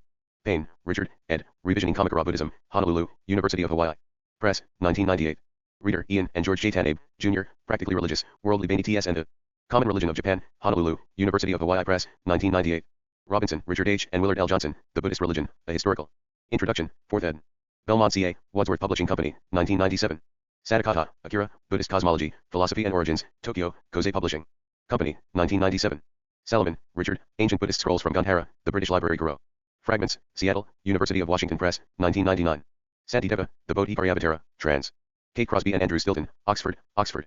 University Press, 1998. Schober, Julian, ed., Sacred Biography and Buddhist Traditions of South and Southeast Asia. Honolulu, University of Hawaii Press, 1997. Scuppin, Gregory, Bones, Stones, and Buddhist Monks, Collected Papers on the Archaeology, Epigraphy, and Texts of Monastic Buddhism in India, Honolulu, University of Hawaii Press. 1997. Snellgrove, D.L., Behavior Tantra, A Critical Study, London, Oxford University Press. 1959. Snellgrove, David, Indo-Tibetan Buddhism, Indian Buddhists and their Tibetan Successors. Boston, Shambhala, 1987. Stone, Jacqueline, Original Enlightenment and the Transformation of Medieval Japanese Buddhism, Honolulu, University of Hawaii Press, 1999. Strong, John S., The Legend of King Asoka, A Study and Translation of the Azokavadana. Princeton, New Jersey, Princeton University Press, 1983. Strong, John S., ed., The Experience of Buddhism, Sources and Interpretations, Belmont C.A. Wadsworth Publishing Company, 1995. Strong, John S., ed., The Buddha, A Short Biography, Oxford, One World Publications, 2001. Swearer, Donald K. and Samai Premchit, The Legend of Queen Kama, Bodh Hires is. Kmeti Beza, A Translation and Commentary, Albany, New York, State University of New York Press, 1998. Tanabe, Jr., George J., ed., Religions of Japan in Practice, Princeton, New Jersey, Princeton University Press, 1999. T. Sir, Stephen F., The Ghost Festival in Medieval China, Princeton, New Jersey, Princeton University Press, 1988. T. Sir, Stephen F., The Scripture of the Ten Kings and the Making of Purgatory in Medieval Chinese Buddhism, Honolulu, University of Hawaii Press, 1994. Tyabanish, Kamala, Forest Recollections, Wandering Monks in 20th Century Thailand. Honolulu, University of Hawaii Press, 1997. Tsongkhapa, Tantra in Tibet, The Great Exposition of Secret Mantra, London, George Allen and Ongwen, 1977. Tucker, Mary Evelyn, and Duncan Newton Williams, Buddhism and Ecology, The Interconnection of Dharma and Deeds, Cambridge, Ma, Harvard University Press, 1997. Voice of the Buddha, The Beauty of Compassion, The Lalitavistara Sutra, Berkeley CA. Dharma Publishing, 1983. Walshe, Maurice, trans, Thus Have I Heard, The Long Discourses of the Buddha, London. Wisdom Publications, 1987. Ward, Tim, What the Buddha Never Taught, Berkeley CA, First Celestial Arts Printing. 1993. Warren, Henry Clark, Buddhism in Translations, Cambridge, Ma, Harvard University Press. 1953. Welsh, Holmes, The Practice of Chinese Buddhism, 1900 to 1950, Cambridge, Ma, Harvard University Press, 1967. White, David Gordon, ed., Tantra in Practice, Princeton, New Jersey, Princeton University Press. 2000. Wilson, Liz, Charming Cadavers, Hoary C. Figurations of the Feminine in Indian Buddhist Hagiographic Literature, Chicago, University of Chicago Press, 1996. Wisdom of the Buddha, The Sadhya Nirmacana Mahayana Sutra, trans. John Powers. Berkeley CA, Wisdom Publications, 1995. Yu, Chunfang, The Renewal of Buddhism in China, Chuheng and the Late Ming Synthesis. New York, Columbia University Press, 1981. This list provides additional background for the selections that follow. The Buddhist Universe. 1. The Realms of Rebirth. The doctrines of karma and rebirth are fundamental to Buddhist theory and practice. Karma is the law of the cause and EECT of actions, according to which virtuous actions create pleasure in the future and non-virtuous actions create pain. It is a natural law, accounting for all the happiness and suffering in the world. The beings of the universe have been reborn without beginning in the 6 realms of gods, demigods, humans, animals, ghosts, and hell beings. These 6 realms are sometimes collapsed into VE, as in the text below, with demigods included in the realm of ghosts. The actions of these beings create not only their individual experiences of pleasure and pain, but also their bodies and minds, and even the domains in which they dwell. The physical universe is thus the product of the individual and collective actions of the inhabitants of the universe. Buddhist practice is directed largely at performing deeds that will bring happiness in the future, avoiding deeds that will bring pain, and counteracting the future acts of misdeeds done in the past. The ultimate goal is freedom from the bonds of karma and the universe it has forged. Because of this causal link between past deeds and present circumstances, descriptions of the Buddhist cosmos are often also ethical treatises, identifying which human actions result in rebirth in a particular realm, and exhorting their readers to practice virtue and eschew sin. The text translated here is an excellent example of this genre. It begins at the bottom with the hells.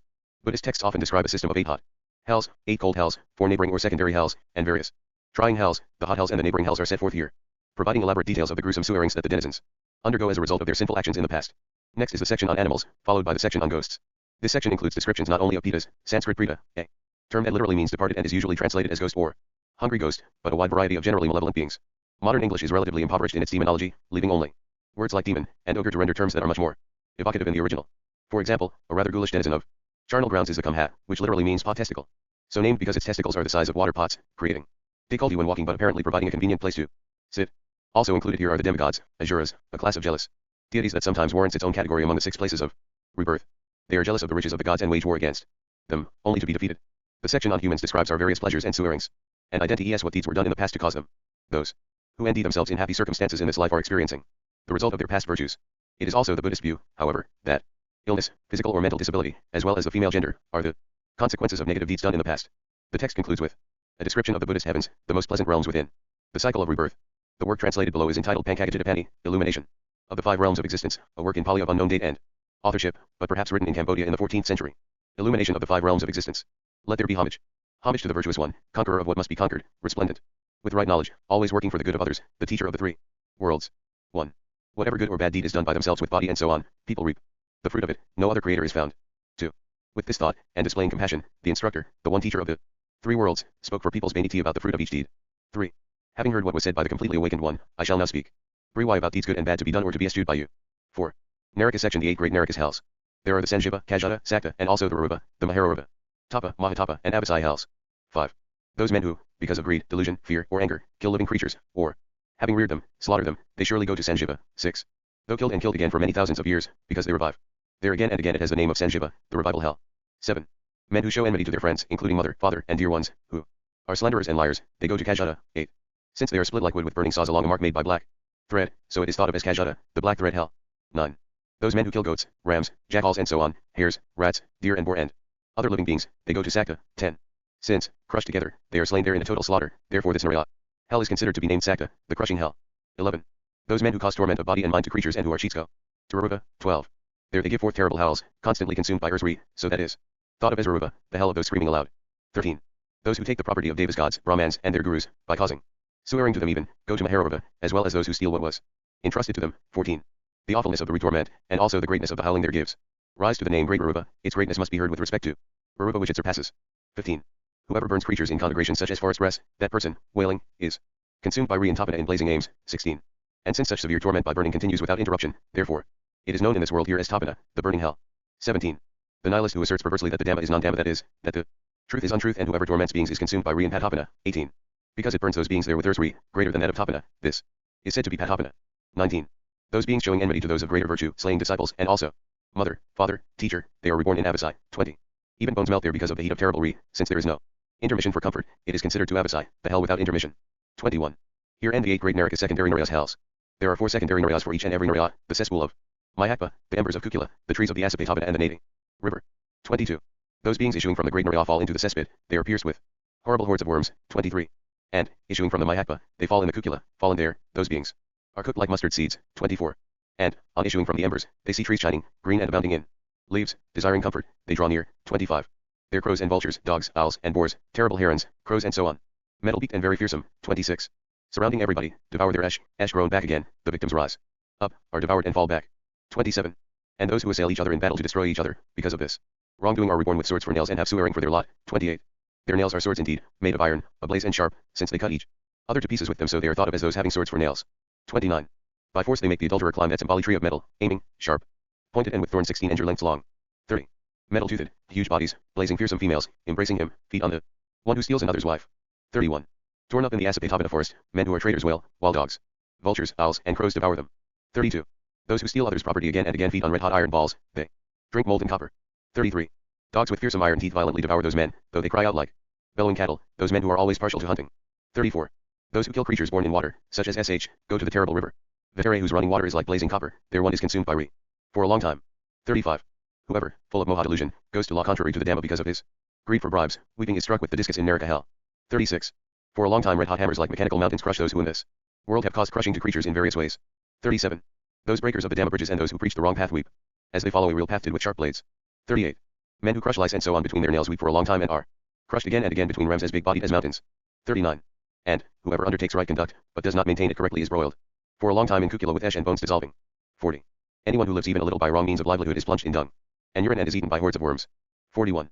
Those who crush on sight the insects that appear in the midst of their rice are crushed again and again by iron pestles there indeed. 42. Men who are cruel, exceedingly wrathful, always intent on killing and gladdened by the swearing of others are reborn as Yamasraghasas, demons of the Lord of Death. 43. Once the seeds of absolutely all swearing have been distinguished, beginning with the RST, as to any wrongdoing of body, speech, and so on, one should not indulge in that wrongdoing even minutely. 44. Naraka, the RST section is concluded. Animal section. Because of passion, they are reborn in the womb of geese, doves, and the like, in the womb of rhinoceroses, in the womb of those exceedingly enyanced by passion, and because of their moha delusion, in the wombs of insects and so on. 45. Because of anger and ill will, they become snakes, because of pride and obduracy. Lions, some are reborn, on account of their excessive conceit, in the wombs of donkeys and dogs. 46. He who is avaricious or discontented gets birth as a monkey, the foul-mouthed, the ckle and the shameless are reborn in the wombs of crows. 47. Those hogging, fettering, and injuring elephants, horses, bullet and aloe and the like become spiders of cruel character, stinging insects, and scorpions. 48. Men who are ash-eating, angry, and avaricious are reborn after death as tigers, cats, jackals, bears, vultures, wolves and so on. 49. Men who are generous givers yet angry and cruel become naga serpent deities of great power, magical power, though charitable they become Garu lords. Mythical birds of prey because of anger and haughtiness. 50. If any wrongdoing in thought and so on has been done by themselves, they are reborn in the realms of animals, therefore one should shun that wrongdoing. 51. Animals, the second section is concluded. Pita section. Pitas ghosts. Those who steal what can be chewed and eaten and who lack energy for good deeds become corpse-eating pitas. Koptan is rotten-bodied. 52. Those who oppress the young and cheat them because of greed are themselves reborn. Koptan is to feed on birth impurities. 53. Whatsoever men are engaged in low practices, the mean, the avaricious and the constantly greedy are reborn after death as goitrous pitas. 54. Whoever prevents others from giving and does not himself give anything becomes a hungry, thirsty pita, needle-mouthed and big-bellied. 55. Whoever preserves his wealth for his family but neither enjoys nor gives it is reborn a pita taking only what is given, eating funeral o-earrings. 56. Whoever longs to steal another's property, and gives and then regrets it, is reborn as a pita feeding on dung, phlegm, and vomit. 57. Whoever speaks unpleasantly in anger, words hitting vital spots, because of that deed, becomes for a long time a pita with a mouth like a furnace. 58.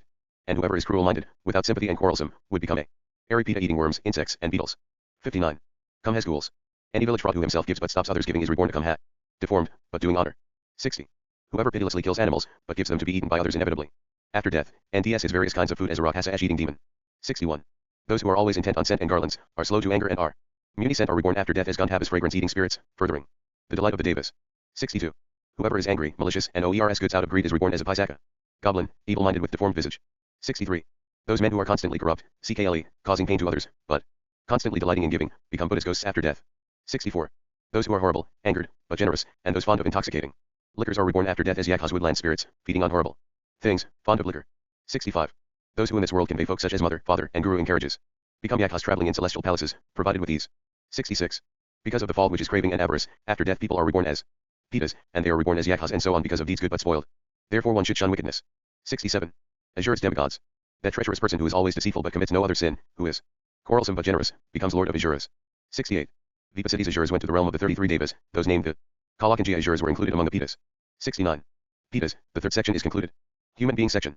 Among devas, Azuras, and man is short-lived because of injuries done by him. Or long-lived because of injuries not done, therefore one should avoid causing injury. 70.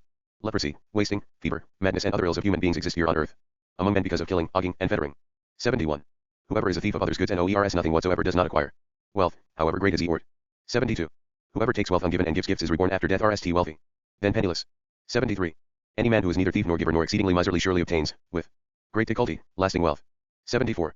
That man who is never a thief of others' goods, generous and free from avarice, obtains many rich possessions which cannot be stolen. 75. Whoever gives food here on earth is always reborn to comfort, given long life, beauty, and strength, is wise and avoids disease. 76. Whoever would owe garments is reborn modest, beautiful, splendid, dear to people, and receives garments. 77. Whoever gives houses here on earth with joyful heart, for that creature there will arise palaces rich in all pleasures of the senses. 78. Whatsoever men owe bridges, sandals, and so on are always comfortable in the next life, they obtain the best of carriages. 79. Those who build watering places, wells, tanks, ponds, are reborn comfortable, free from heat and free from thirst. 80. Whoever owers a garden, the refuge of all creatures, would be reborn worshipped. With ours, be always rich and glorious. 81. Erudition is obtained by giving knowledge, and wisdom by means of analysis, by giving medicine and safety, one is reborn free from illness. 82. By giving lamps one becomes clear-sighted, by giving the sound of music one becomes sweet-voiced, by giving bed and seat a man obtains ease. 83. Whoever here on earth gives a cow and so on, and edibles along with milk and the like becomes strong, beautiful, wealthy, and long-lived. 84. By giving a maiden one obtains sensual pleasures and a retinue, and by giving land, one is reborn prosperous in money and grain. 85. Whichever return is desired of one, leaf, flower, fruit, water, and also a pleasing conveyance, should be given to whoever wants it. 86. Here on earth he who gives, spoiling his gift for the sake of heaven or on account of fear, for fame, or for comfort, reaps spoiled fruit. 87. Whoever gives something for the good of others, with heart full of sympathy, not eating his own good, reaps unspoiled fruit. 88. Anything whatever that is given to another at the proper time in the proper way, in the next life all that is present in just that same way. 89. Not oppressing others, at the proper time and according to what is desired, without spoiling the gift, one should oneself give that giving indeed not contrary to the Dhamma. 90. There is indeed yielding of fruit from gift as being given in this way, giving is thought to be the most important cause of all the comforts that can accrue from deeds. 91. Whoever keeps away from another's wife indeed obtains a comely wife, whoever, even with his own wife avoids the wrong place and time becomes a man. 92. But that man who does not stop his lecherous intentions towards the wives of others and takes pleasure in amours becomes a woman. 93. That woman who loathes her womanhood, is moral, is little acted by passion and always longs for manhood would obtain manhood. 94. And whoever properly enters upon a religious life which is free of disquiet becomes splendid, very virtuous, wealthy, and venerated even by devas. 95. An abstainer from the drinking of intoxicating liquors is reborn with sure memory, not bewildered, a truthful person is reborn glorious, and provided with comfort. 96. Whoever causes no division, even between people already of divided views, is reborn strong-minded and with faithful retinue. 97. Whoever always carries out Guru's commands with joyful mind and teaches what is Banichale and non-Banichale becomes one whose words are welcome. 98. Humbled by their disrespect of others, elevated by the opposite, people have comfort, having given comfort, and swearing having given swearing. 99. Those who indulge in contempt for others, are treacherous and untruthful, and take pride in their beauty become hunchbacks and dwarves. 100. Avaricious for skills, one would become stupid, and unpleasant to the pleasant, become dumb. Whoever is indignant at friendly words is reborn deaf and bewildered. 101. Swearing is the fruit of evil, comfort of meritorious action, a mixture of a mixture. One should know that every fruit corresponds to the deeds. 102. Human beings, the fourth section is concluded. Deva section. And whoever is not looking for his own comfort and takes no joy in his household, this one as chief of planets would attain the realm of the Maharahika gods, the kings of the four directions. 103. Whoever honors mother, father, and clan elders, is charitable, patient, and takes no pleasure in quarreling would be reborn among the 33 gods. 104. Those men who are neither devoted to dispute nor indeed joyful-minded in quarrels, but devoted exclusively to righteousness go to the Yama gods. 105. Those men who have much learning, know the Dhamma by heart, are very wise.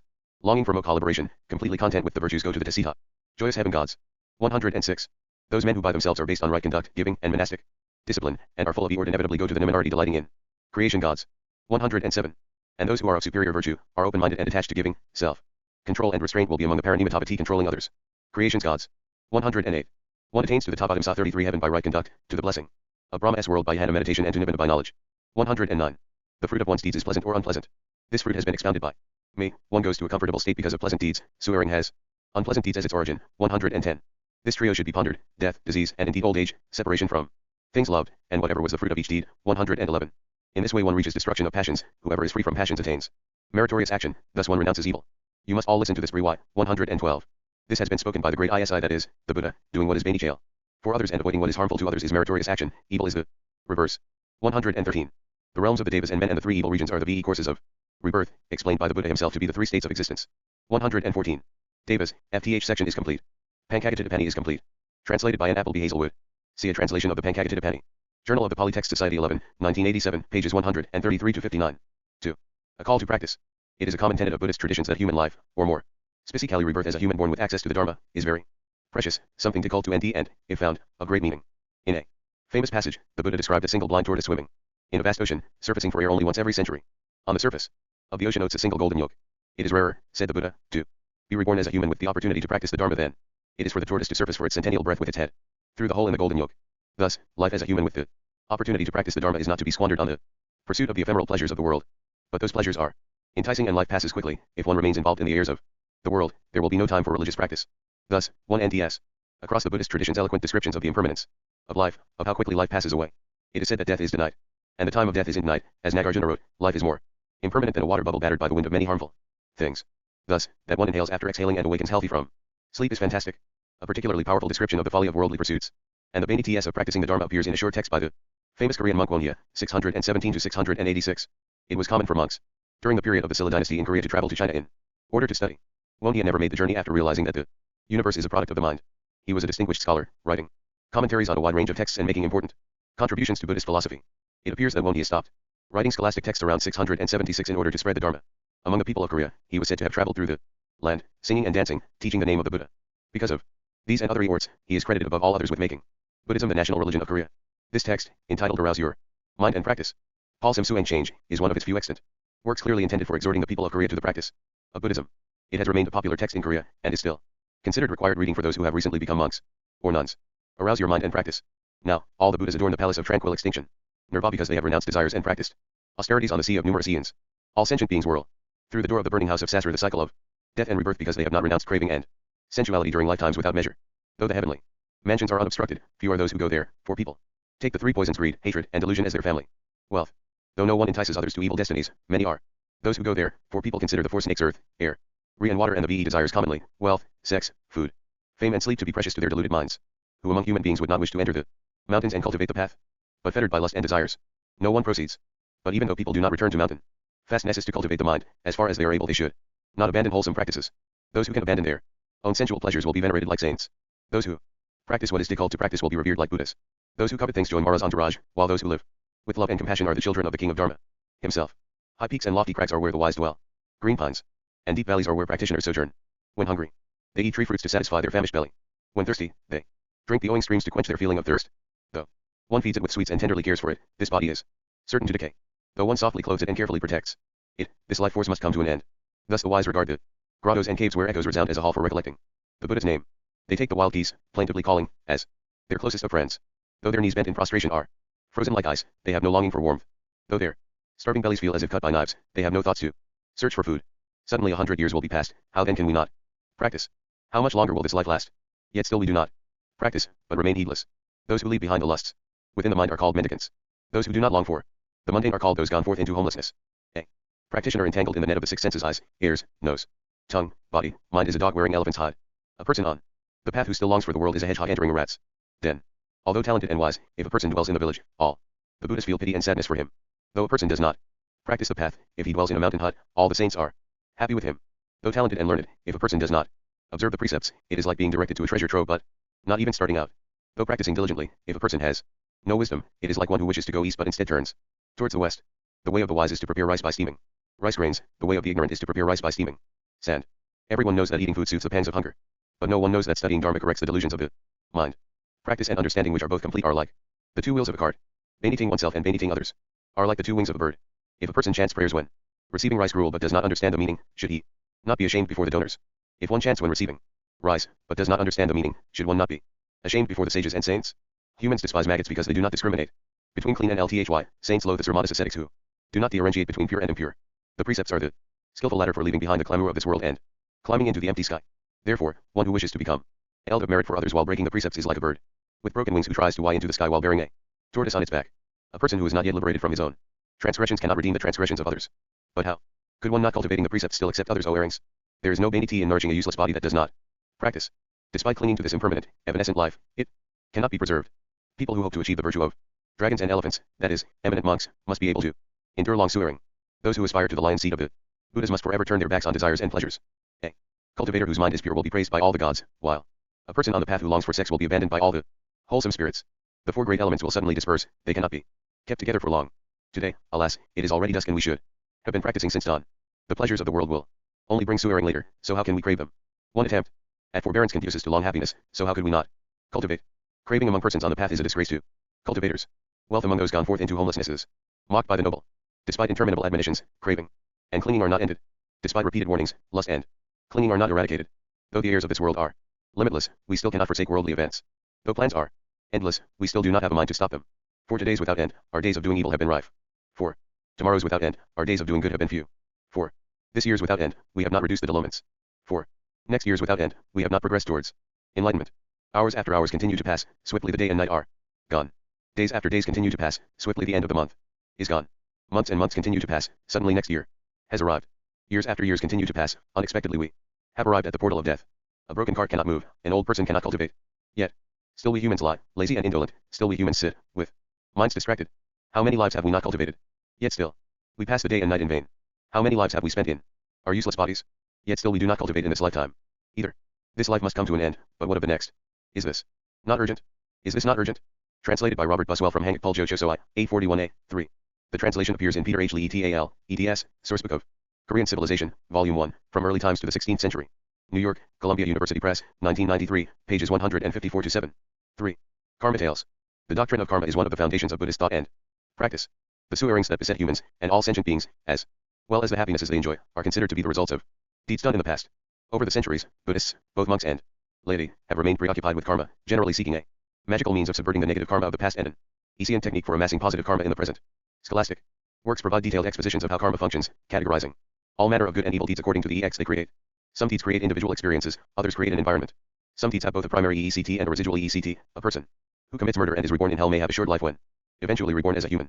Other works explore the precise function of karmic causation, where karmic seeds are preserved prior to bearing fruit, which may not occur for eons in the future, how these seeds are passed from lifetime to lifetime, and how they are destroyed in the process of enlightenment. The initial vision of no self is said to destroy all the seeds for future rebirth as an animal, ghost, or hell being. But the workings of karma are much more than an academic concern. Karma provides both a motivation and an explanation for much of Buddhist practice.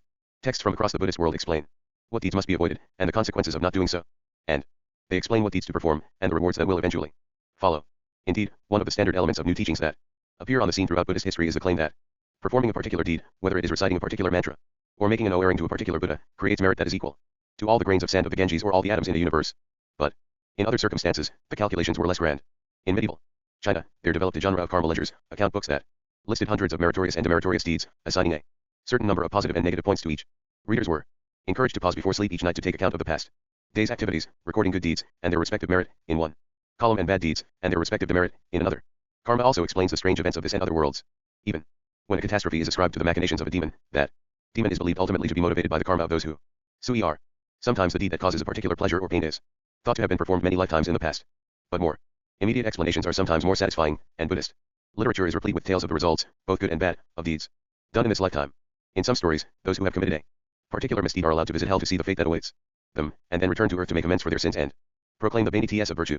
A group of such stories from Japan is gathered in a work entitled Record of Miracles of Good and Evil Karmic Retribution in the Kingdom of Japan, Nihon Kokugen Bozenaku Ryoiki, better known by its abbreviated title, Nihon Ryoiki, compiled by Kyukai, also known as Kaikai, around 787. They include a story about the benefits of rescuing animals, see chapter 44, an account of the powers of recognition of Prince Shotoku, the RST Buddhist sovereign of Japan, and a cautionary tale about slanderous speech. Flowers laugh without uttering a sound. Roosters cry without shedding tears. Examining the ages reveals that good deeds are as rare as ours among rocky peaks, while evil acts are as plentiful as the grass on fertile hills. Failing to improve one's cause and EECT, i.e., karma, and committing sins is to be like a man without eyes, who walks by stumbling along. How can people not be more cautious? If you allow this life to pass by meaninglessly, then subsequent repentance will be of no use. How can you expect your momentary body to grow long eyebrows like those of an immortal? How can you always trust in eating fate? Since the world already has entered an eon of decline, how can you not strive harder? Speaking faint words of anguish will not spare you from the disasters of this eon, famine, war, and epidemics. Merely erring one serving of food to the saga, however, will cultivate good fortune so that in future lives you will avoid starvation. Observing for one full day the precept against taking life will strengthen your practice of the Buddhist path so that you will avoid wars throughout this eon of decline. Once there was a Bhikkhu monk who lived in the mountains and practiced sitting Zen. Every day at his noon meal he would give some of his food to the birds. The birds, therefore, always ought around him. One day after the Bhikkhu finished his meal, he cleaned his teeth, washed his hands, and picked up a pebble to toss. There was a bird on the other side of the fence where the Bhikkhu could not see him. When the bhikkhu threw the pebble, it hit the bird in the head and killed it. That bird was reborn as a boar, which lived on the same mountain. One day the boar happened to climb a ledge above the bhikkhu's hermitage and dislodged the boulder while grubbing for food. The boulder fell down and killed the bhikkhu. The boar intended no harm. The boulder killed by itself. If even an unintentional act, i.e., the bhikkhu's killing the bird, results in an unintentional retribution, i.e., the bhikkhu being killed, then how much more so will murders that are accompanied by evil intentions generate baleful retribution. Planting evil seeds and reaping baleful fruit is the behavior of one whose mind is deluded. Doing good and setting one's sights on Bodhi enlightenment is the behavior of one whose heart is awakened. The circumstances by which Sovereign Prince Shotoku exposed an extraordinary countenance. Sovereign Prince Shotoku was the son of the heavenly sovereign Tachi Bandatoya aka Ome, who resided in the where next to a pond and a pair of Zelkova trees. During the reign of the heavenly sovereign, i.e., Suko, who resided in Owerda, he acted as sovereign prince, i.e., regent. The prince had three names: abundant heirs, Stabladover, Omeda no Toyodomimi, holy virtue, Shotoku, and upper residence, Kamitsumiya. Because he was born in a stable, he was called Stabladover. Because he possessed the innate ability to listen to 10 people argue at the same time without missing a single word, he was called abundant heirs. Because he behaved with monk-like dignity, because he wrote commentaries on Buddhist sutras such as the Queen's Rimala and the Lotus, because he propagated the Dharma to Baniti living beings, and because he systematized the hierarchy of court honors, he was called holy virtue. Because his house was located above the heavenly sovereign's residence, he was called upper residence. Once when the sovereign prince still resided at his RST home in Akarika, certain circumstances caused him to depart for an inspection tour. On the side of the road in Kataka village there was a hairy beggar lying sick on the side of the road. When the prince saw the sick person, he dismounted, formally greeted him, took his own cloak and covered him with it. Then the prince continued his inspection tour. Once the inspection tour was completed and the prince returned to that spot, he found his cloak hanging on a tree branch. The beggar was no longer there. The prince took his cloak and wore it. A minister addressed him, "That robe is delayed because it has been touched by a commoner. Can you be so impoverished as to wear it?" The prince replied, "Cease. You did not know him." Later that beggar died in another location. The prince heard of his death and sent men to perform the temporary burial and to inter his body at a tomb constructed in the Murab Hill, which is located in the northeast corner of Haran Temple in Akamoto village. The tomb was called Human Tree Tomb, Hitaki Haka. Later when the prince's men inspected the tomb, they discovered that it had not been opened and that there was no corpse to lay inside. There was only a poem, which had been written and attached to the tomb's door. The poem said, "If the Tommy Creek in Ikaraga runs dry, oh, only then shall my lord's name be forgotten." The men returned and reported that the corpse had disappeared. The prince listened to them in silence without saying a word. Truly know that a holy person knows holiness, but an ordinary person knows not. The minister's ordinary physical eyes saw only a commoner, but the holy person's penetrating vision saw the hidden body of an immortal. It was a rare, strange air. Circumstances by which the purchase and release of turtles produced the karmic reward of being aided by the turtles. Zen Master Hongjae, Japanese, Gasai, was from the kingdom of Paich. At the time of the wars in Paich, the ancestor of the ruler of Mitanni district in Bingo province had been sent on a military expedition to aid Paich. At that time he made a religious vow that if he were to return safely, then he would construct a monastery on behalf of the gods. Since he avoided disaster, he asked the Zen Master to return with him. Mitanni Temple is the monastery that the Zen Master constructed. Priests and lay people alike looked upon it with awe and reverence. The Zen Master needed gold leaf and other goods to complete the temple's main Buddha image. He went to the capital to sell produce. In exchange for these items, he returned via the port of Naniwa. When the master arrived there, a Sherman was selling 4 large turtles. The Zen Master encouraged people to purchase the turtles and to release them. Then he hired a boat, which he boarded, along with 2 boys, to cross the inland sea. In the middle of that night, the boatman decided to go to Cabane Island in Bizan. He grabbed the boys and threw them into the sea. Then he turned to the Zen Master and said, "Get into the sea." The Zen Master tried to edify the thief, but the boatman could not be reformed. Thus, the Zen Master made a vow and jumped into the sea. The water rose only as high as his waist. He felt boulders under his legs. At dawn he saw he was being supported by turtles. They carried him through the sea to Bichu and, after nodding their heads 3 times, left. Could it be that they repaid their debt of gratitude for having been released? On a subsequent occasion, that thieving boatman and 6 commoners came to the Zen Master's temple to sell the gold leaf that they had stolen from the Zen Master. First, the patron came out to calculate the price. Afterwards the Zen Master came out and saw them. The commoners were Terry-Ed. They did not know whether to stay or to run away. The Zen Master, out of pity, did not impose any additional punishment. He merely instructed them to make the Buddha image, decorate its pagoda and to make O-earrings. In later years the Zen Master moved to the seashore, where he taught whoever came by. He lived more than 80 years. If even beasts do not forget acts of kindness and repay their obligations, then how can so-called righteous men forget their obligations? Circumstances by which a wise person slandered a manifest holy man, went to King Yama's hell, and suired. The monk Chiko, originally of Kawachi province, was a Sramana Buddhist ascetic at Tsukiha temple in Asukabi district. His secular status was Tsukiha lineage, Uji, with Muruji title, Kabane, later renamed Kami lineage, Sugiri title. His mother's lineage was Asukabi, Mayatsuko title. He was innately gifted with a sharp memory and was RST in wisdom. He wrote commentaries on Buddhist sutras such as the Yulongpanjing, Japanese, Urubankyo, the Great Perfection of Wisdom Sutra, and the Heart Sutra, and he taught student monks how to chant the Buddhist teachings. At the same time there was a novice named Kiji. His secular status was Koshi lineage, Fuaido title. He was from Kubiki district, Ikago province. His mother was from Odori district, Azumi province, Hachita line, Kosushi title. Kiji discarded the secular, avoided desires and propagated the Dharma to reform deluded people. He was clever, diligent, and innately intelligent. Inwardly he concealed his bodhisattva attributes, while outwardly he assumed the form of a Ravaka disciple. The heavenly sovereign Shomu 701. 756, awed by Giji's majesty and virtue, trusted him completely. Ordinary people revered him and addressed him as Bodhisattva. For these reasons, during the 11th moon of the elder tree year of the monkey, Tenpyo 16744, Giji was appointed great Saga prefect, Daisaho. Chiko became jealous. He slandered Giji, I am the wise person, while Giji is a mere novice. Why does the heavenly sovereign not rely on my wisdom? Why does he promote Giji alone to OCE? Filled with enmity, he returned to Sakita temple to reside. Almost immediately, however, he came down with diarrhea, and after just 1 month he faced death. Chiko admonished his disciples, after I die, wait 9 days before cremating my corpse. If student monks inquire about me, say that I had business elsewhere. Postpone making any O-earrings in my memory and be careful not to let anyone know of my death. His disciples accepted his instructions and sealed the door to their teacher's room. They did not inform anyone else, but cried tears in secret. Day and night they guarded his home, waiting for the designated period. When student monks came seeking Chiko, the disciples responded as they had been instructed. They postponed the O-earrings. The deceased Chiko was fetched by 2 attendants of Yama, the king of hell. First, they took him west towards the direction of the Pure Land. Further ahead on that route Chiko could see a golden palace. He asked, what is that residence? They replied, how could the famous wise person from the land of reed plains, i.e., Japan, not know? It is the residence into which the Bodhisattva Giji will be reborn. On the left and right of its gateway there stood 2 gods. They wore armor and had crimson foreheads. The 2 attendants bowed to the ground and reported, here is the one you summoned. The gods guarding the gateway asked, are you the one from the land of abundant reed plains with rice sprouts, i.e., Japan, who is known as Dharma Master Chiko? Just so, Chiko replied. The guards pointed towards the north and said, go that way. Accompanied by the 2 attendants, Chiko walked ahead. Although he could not see any ray or sunlight, he felt rays of heat burning the surface of his body. While the extreme heat was uncomfortable, nonetheless his mind was drawn towards it.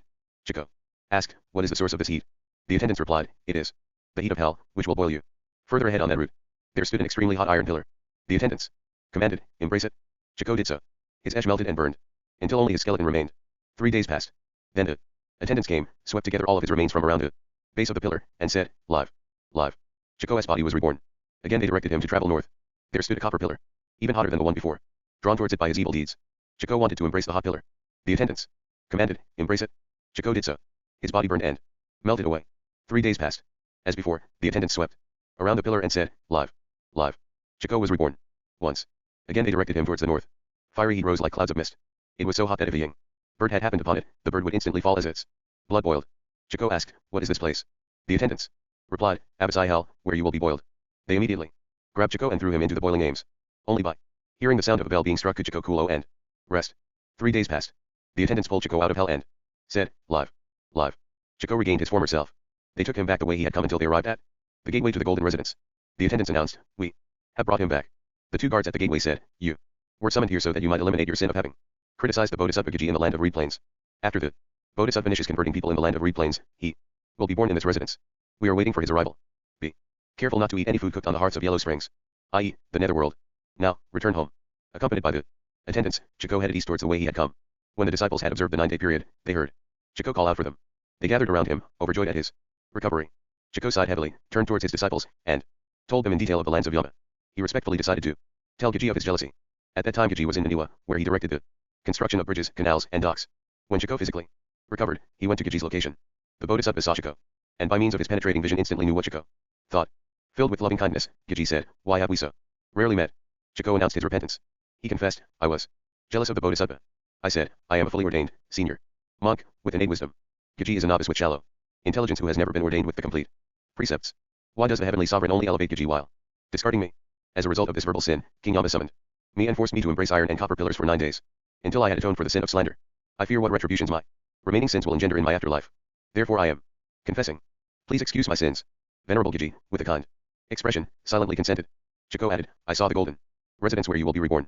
Giji listened to him and said, how joyful, how valuable. Our mouths are entryways for mishaps that injure our bodies, while our tongues are axes that mutilate our goodness. For this reason, the inconceivable radiant Bodhisattva Sutra Japanese, Fushigi Kyo Bosatsu teaches, because the Bodhisattva surplus assets, Nyose, committed the sin of criticizing the faults of the Bodhisattva. Noble divinity, Kenton, for 91 eons he was always reborn. In the womb of a whore, who always abandoned him at birth, so that the wild foxes always ate him. Translated by William Bodiford from Endo Yoshimoto and Kazuga. Kazuo, eds, Nihon Ryoiki, Nihon Kitten Bungaku Teikei, Volume 70. Tokyo, Iwanami Shoten, 1977. 4. A lesson from a ghost. Ghosts are one of the 6 types of beings that populate the Buddhist universe. Although they have their own underground realm, some of them venture into the human world, invisible to all but the spiritually advanced, as in the story below. Ghosts are from hunger and thirst. Thus, the common translation from the Chinese, hungry ghosts. They are constantly seeking food and drink, and when they empty it, they encounter obstacles. A river, upon their approach, may turn into burning sand or into a current of pus and blood. Ghosts are often depicted as having huge abdomens and tiny limbs. Their throats are sometimes the size of the eye of a needle, sometimes tied in a knot. The origin of the category of ghost is unclear, but their depiction in Buddhist iconography suggests a human suffering from acute starvation, with a bloated abdomen supported precariously by a skeletal frame. The Sanskrit term, rendered here as ghost, preta, means departed, suggesting that these ghosts are the wandering spirits of departed ancestors whose families have failed to make the proper O-earnings for their sustenance in the next life. There are many stories of Buddhist monks encountering ghosts, who relate to them the story of how they arrived at their sad state. Their accounts serve as cautionary tales. Here, the monk Narada encounters a ghost with a golden body and the mouth of a pig. In Buddhist stories, one's past deeds are often displayed on one's present body, and marks of both virtue and sin may be present, as with this ghost. This story appears in a work called The Exposition of the Ultimate Paramathatapani, by the monk Dhammapala, said to have lived in the south of India, perhaps in the middle of the 6th century CE. This story was told about a certain ghost who had the mouth of a pig when the teacher was living in the park of the Venavana monastery near Rajagaha. Once upon a time, at the time of the previous Buddha Kassapa, there was a monk who was disciplined with respect to his body, but undisciplined with respect to his speech, and he insulted and abused other monks. When he died, he was reborn in hell. For the whole period in between Buddhas, he cooked in hell. Moving from hell, he was reborn at the foot of Vulture Peak as a ghost at the time of the arising of the Buddha. He was iced with hunger and thirst as a result of what he did with his mouth. Moreover, his mouth was like the mouth of a pig, although his complexion was golden. At that time, the Venerable Narada was living on Vulture Peak. After taking care of his bodily hygiene, he took his bowl and robe, and went to Rajagaha to collect alms. He saw this hungry ghost while on his way to Rajagaha, and said this verse to ask what had been done by him to become like this. Your complexion is all of gold, it shines in all directions. But your mouth is like a pig's. What action did you do earlier? The hungry ghost, asked about his karma, replied with the following verse. I was disciplined with my body, but I was uncontrolled in my speech. Because of that my complexion is like this, just as you see, O Narada. When the hungry ghost had replied to the question of the elder, he said this verse to give the monk advice. O Narada, I say this to you, this was seen by yourself. Don't sin with your mouth, don't become someone with the mouth of a pig. Then the Venerable Narada went on to Rajagaha for alms. He returned with his afternoon meal and, sitting in the middle of the fourfold assembly of monks, nuns, laymen, and laywomen, told the whole story to the teacher. The teacher replied that he had seen that hungry ghost earlier, and he preached a sermon that displayed the several kinds of disadvantages and dangers connected with poor control of speech and the vanities connected with good conduct in speech. That sermon was LLED with meaning and usefulness for everyone present. Translated by Charles Hallisey from the Paramathatapani by Dhammapala, ed. E. Hardy, London, Polytext Society, 1894, pages 9, 12, 5. A scripture that protects kings. The word of the Buddha is said to possess extraordinary power, and there are many stories told of miracles that occurred when a sutra, or even the title of a sutra, was recited. The ikaki of scripture in Buddhism, therefore, does not derive simply from the ideas and doctrines it contains. Its more immediate qualities, the sound of its words and the pages that record them, are a source of power and blessing. Knowledge of these extraordinary qualities is not derived merely from the testimony of the faithful. A common element in Buddhist sutras, especially Mahayana sutras, is an entire section or chapter in which the Buddha extols the special powers of that very sutra itself and explains the wondrous vanities that will accrue to anyone who reads it, copies it, recites it, preaches it, bows down before it, places it on an altar, oers it, and so on. In some cases, these vanities are described by someone in the Buddha's audience, as in the passage below, with the Buddha certifying the truth of their claims. Scholars speculate that many of these chapters, often occurring at or near the end of the text, are interpolations into an earlier text, providing a kind of advertisement for the text from the Buddha himself. For the rewards promised by the Buddha are many, including, as in the text below, protection provided by the world itself, here in the form of the kings of the four directions. The passage is from the Sutra of Golden Light, Suvarna Prabhasadama Sutra, an Indian Mahayana sutra that was especially important in East Asia. In the chapter translated below, the four divine kings praise the Sutra of Golden Light and describe its powers. The four kings preside over the four cardinal directions: Vaisravana in the north, Dhritarashtra in the east, Virhaka in the south, and Verka in the west, from their heavens on the four slopes of Mount Meru. In the passage here, the four kings are their protection to any monk who will travel to another land to preach the Sutra of Golden Light. Any monk who does so will also gain the support and protection of the king of that land. And any king who upholds the Sutra of Golden Light and protects a monk who preaches it will gain the protection of the four kings and their armies, for himself and for his realm.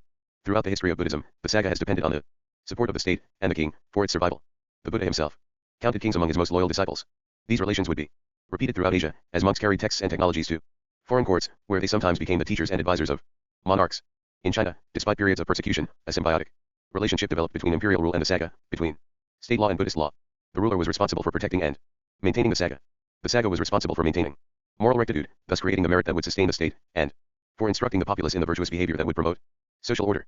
In addition, the Sangha had in its possession texts with special powers that could protect the king's realm from natural disasters and invading armies, as the four divine kings explained below. The chapter on the four divine kings. At that time, the divine king Vaisravana, the divine king Dhritarashtra, the divine king Virhaka, and the divine king Verka, having arisen together from their seats, bared their right shoulders, kneeled with right knee to the ground, and faced the Buddha reverently with palms joined. Having prostrate to the Buddha's feet in obeisance, they addressed him, saying, World honored one, the Sutra of Golden Light, peerless king among sutras, is born in mind and watched over constantly by all the Buddhas and world honored ones. It is revered by all the Bodhisattvas, it is worshipped by the sovereign gods, bringing joy to all the heavenly hosts, it is praised in eulogy by all the divine protectors of the world, and it is constantly received and upheld by Saravakas and Pratyeka Buddhas, alike. The radiance of the sutra is able to illuminate the palaces of all the gods, it is able to give animate beings the most sublime happiness, it is able to put an end to the sufferings in the destinies of the hells, hungry ghosts and animal realms, it is able to expel all fear and to cause all malicious enemies to instantly in retreat. It is able to supply more than one needs in times of famine and want. It is able to cure the pains of every imaginable illness. In its presence, the 100,000 addictions that arise from natural anomaly and disaster will all disappear. World-honored one, the Sutra of Golden Light, the peerless king among scriptures, is able in this way to bring security, beingness, happiness, and succor to us all. Our soul wishes that the world-honored one will proclaim and expound it widely to the grand assembly of the saga. Whenever we four divine kings and our retinues detect the ambrosial allure of this unsurpassed Dharma, we experience a surge in our vital energy, an increase in our majestic aura, and a redoubling of our vigor, our boldness, and our supernatural powers. World-honored one, we four divine kings ourselves cultivate the true Dharma. Constantly we are expounding the true Dharma, and by means of this Dharma we transform and bring the world to order. We cause all gods, dragons, yakas, gandharvas, asuras, garus, kaineras, and mahoragas, demons and spirits, as well as all human kings to govern the world by means of this true Dharma and to expel and keep in check all the evils. All those demons and spirits, devoid of compassion, that suck and feed the vital energy of human beings we cause to move far away. We four divine kings, and our various yaka generals of the 28 divisions, together with their hundreds of thousands of yakas, demons and spirits, survey and watch over this continent of Jambudvipa with a pure and divine eye that far surpasses that of ordinary humans. World-honored one, it is for this reason we divine kings are called protectors of the world. Moreover, if in this continent there is a king who suers invasion by malicious brigands from other regions, or who suers the rampages of famine and plague and countless hundreds of thousands of other sorts of crisis and disaster, then he should realize, O world-honored one, that we four divine kings venerate and make owing to the supremely sovereign Sutra of Golden Light. Should there be a Bhikkhu Dharma master who receives and upholds this sutra, we four kings will collectively go to that individual to enlighten and encourage him. That Dharma master will thereupon, by dint of the power of our supernormal abilities and our enlightenment, be made to travel to that realm and widely proclaim and distribute this most sublime Sutra of Golden Light. By the power of that sutra, those hundreds of thousands of tribulations, calamities and crises will all be removed completely. World-honored one, if a Bhikkhu Dharma master who upholds this sutra should reside among the realms of the various kings, you should realize that when the Bhikkhu arrived in that land, this sutra arrived in that land along with him. World-honored one, the king of that land should then go to that Dharma master's abode and listen to what he preaches. Upon hearing it, he will be overjoyed. He will revere and make owings to that Dharma master, and with profound heart he will protect that Bhikkhu and keep him from trouble. He will publicly expound the sutra, thereby bringing beingness to all. World-honored one, because of this sutra, we four divine kings, united in our singular purpose, will protect that human king and the people of his realm, ensuring that they remain free of calamity and that they are always secure. World-honored one, whenever there is a Bhikkhu monk, a Bhikkhu nun, an Upasaka male lay disciple, or an Upasika female lay disciple who upholds the sutra, and that king of men provides for an oers whatever he needs, so that he lacks nothing, then we four divine kings will cause that sovereign and the populace of his realm to all experience security and be far removed from calamity and misfortune. World-honored one, if there is a person who receives, upholds, reads, and recites the sutra, and a king should make owing to, venerate, honor and praise it, we will cause that king to be revered and honored as the foremost among all kings, and to be praised together by the kings of all these other lands. Upon hearing this, the grand assembly was overjoyed, and all resolved to receive and keep the sutra. At that point, having heard the four divine kings revere and pledge to make owings to the sutra of Golden Light, as well as to support and protect those individuals who uphold the sutra, the world-honored one praised them, saying, "Excellent. Well done. In times past you four kings have already venerated, made owing, esteemed and sung praises before countless hundreds of thousands, of tens of thousands of millions of Buddhas. You have planted roots of goodness, cultivated the true Dharma, preached the true Dharma, and by means of the Dharma you rule over and transform the world. In the course of the long enduring night, you constantly think of the beingness of other living beings, and arousing a heart of great loving kindness and compassion, you vow to bring them peace and happiness. It is causes and conditions such as these that have enabled you to receive in this current incarnation such an excellent karmic retribution as this. If a human king makes owing to and venerates this marvelous and sublime sutra of Golden Light, you should strive to extend to him your protection so that he may know peace and security. If you four kings and your retinues, with your countless and boundless hundreds of thousands of yaks protect this sutra, then it is tantamount to protecting the true Dharma of all the Buddhas of the past, future, and present. Whenever you four kings, together with your host of gods and the yaka, do battle with the asuras, you will always gain the victory. If you are able to protect and uphold this sutra, you will be able through the power of this sutra to eliminate malicious brigands, famine, illness, and a host of other miseries. If among the fourfold Sangha UNT persons who receive, uphold, read, and recite this king among sutras, you should also energetically extend your protection to them, eliminating their addictions and bestowing on them peace and happiness.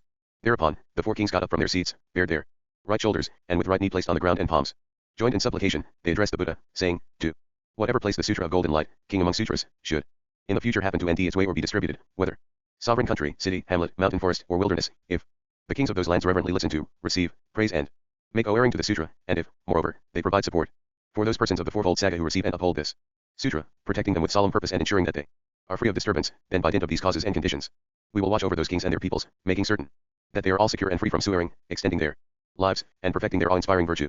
World-honored 1. If a king of those lands should come upon a member of the fourfold Sangha who keeps the sutra, and should he choose to revere and protect that person as if it were his own parent, providing for his or her each and every need, then we four kings will constantly protect him, ensuring that there is no living being that does not esteem and revere him. It is for this reason that we divine kings and our countless yaka spirits will conceal our bodies and provide protection wherever that sutra happens to circulate, ensuring that it suers no harm. Moreover, we will guard and listen intently to this sutra and the human sovereign, etc. who receives it, expelling their troubles and ensuring their security. Whatever malevolent brigands may approach from other lands, we will cause them all to eat. When a human sovereign listens to the sutra, malicious enemies in neighboring countries will think thus: I will raise 4 armies to destroy that country. World-honored one, due to the awesome spiritual power of this king of sutras, other neighboring enemies will also give rise to unusual feelings of malice and will come to harass the RST enemy's borders. Numerous natural disasters and anomalies will take place, and plagues will break out. Once he has experienced these things, the malevolent king will organize his 4 armies and set out for that righteous king's land, with the intention of punishing him.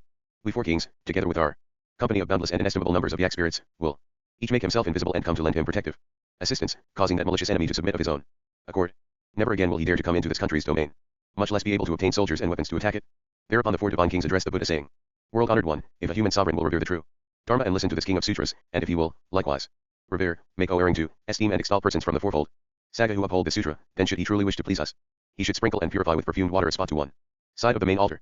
He should strew any hours around it, and, having prepared this site, set up altar seats for we 4 divine kings so that we may come to join that human king in listening to the true Dharma.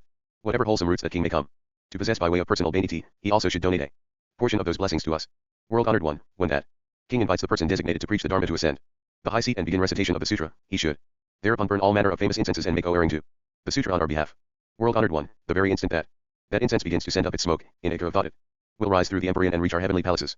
So using through the air, it will form a vast canopy of fragrance, and we heavenly hosts will all smell its sublime fragrance.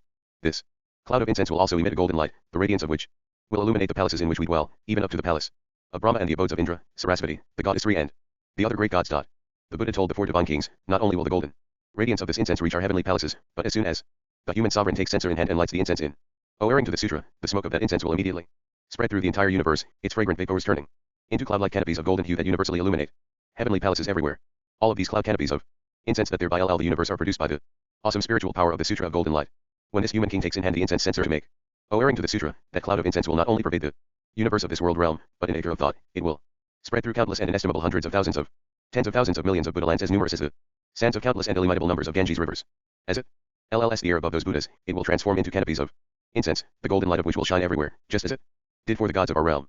Upon smelling the sublime fragrance and seeing these cloud canopies and their golden lights produce supernatural manifestations in the presence of Buddhas throughout the 10 directions as countless in number as sands of the Ganges, they will together look into this phenomenon and, with a single unity voice, they will extol that Dharma master, saying, Well done. Excellent. You are truly a great spiritual hero. To be able to disseminate such an exceedingly profound and marvelous sutra as this, then you have succeeded in acquiring an inestimable, illimitable and inconceivable mass of meritorious blessings. Should someone listen to the sutra, the amount of the merit that he or she receives will be truly numerous. How much the more so if he or she should copy the sutra, receive and uphold it, expound it for others and practice as it instructs. Why is that?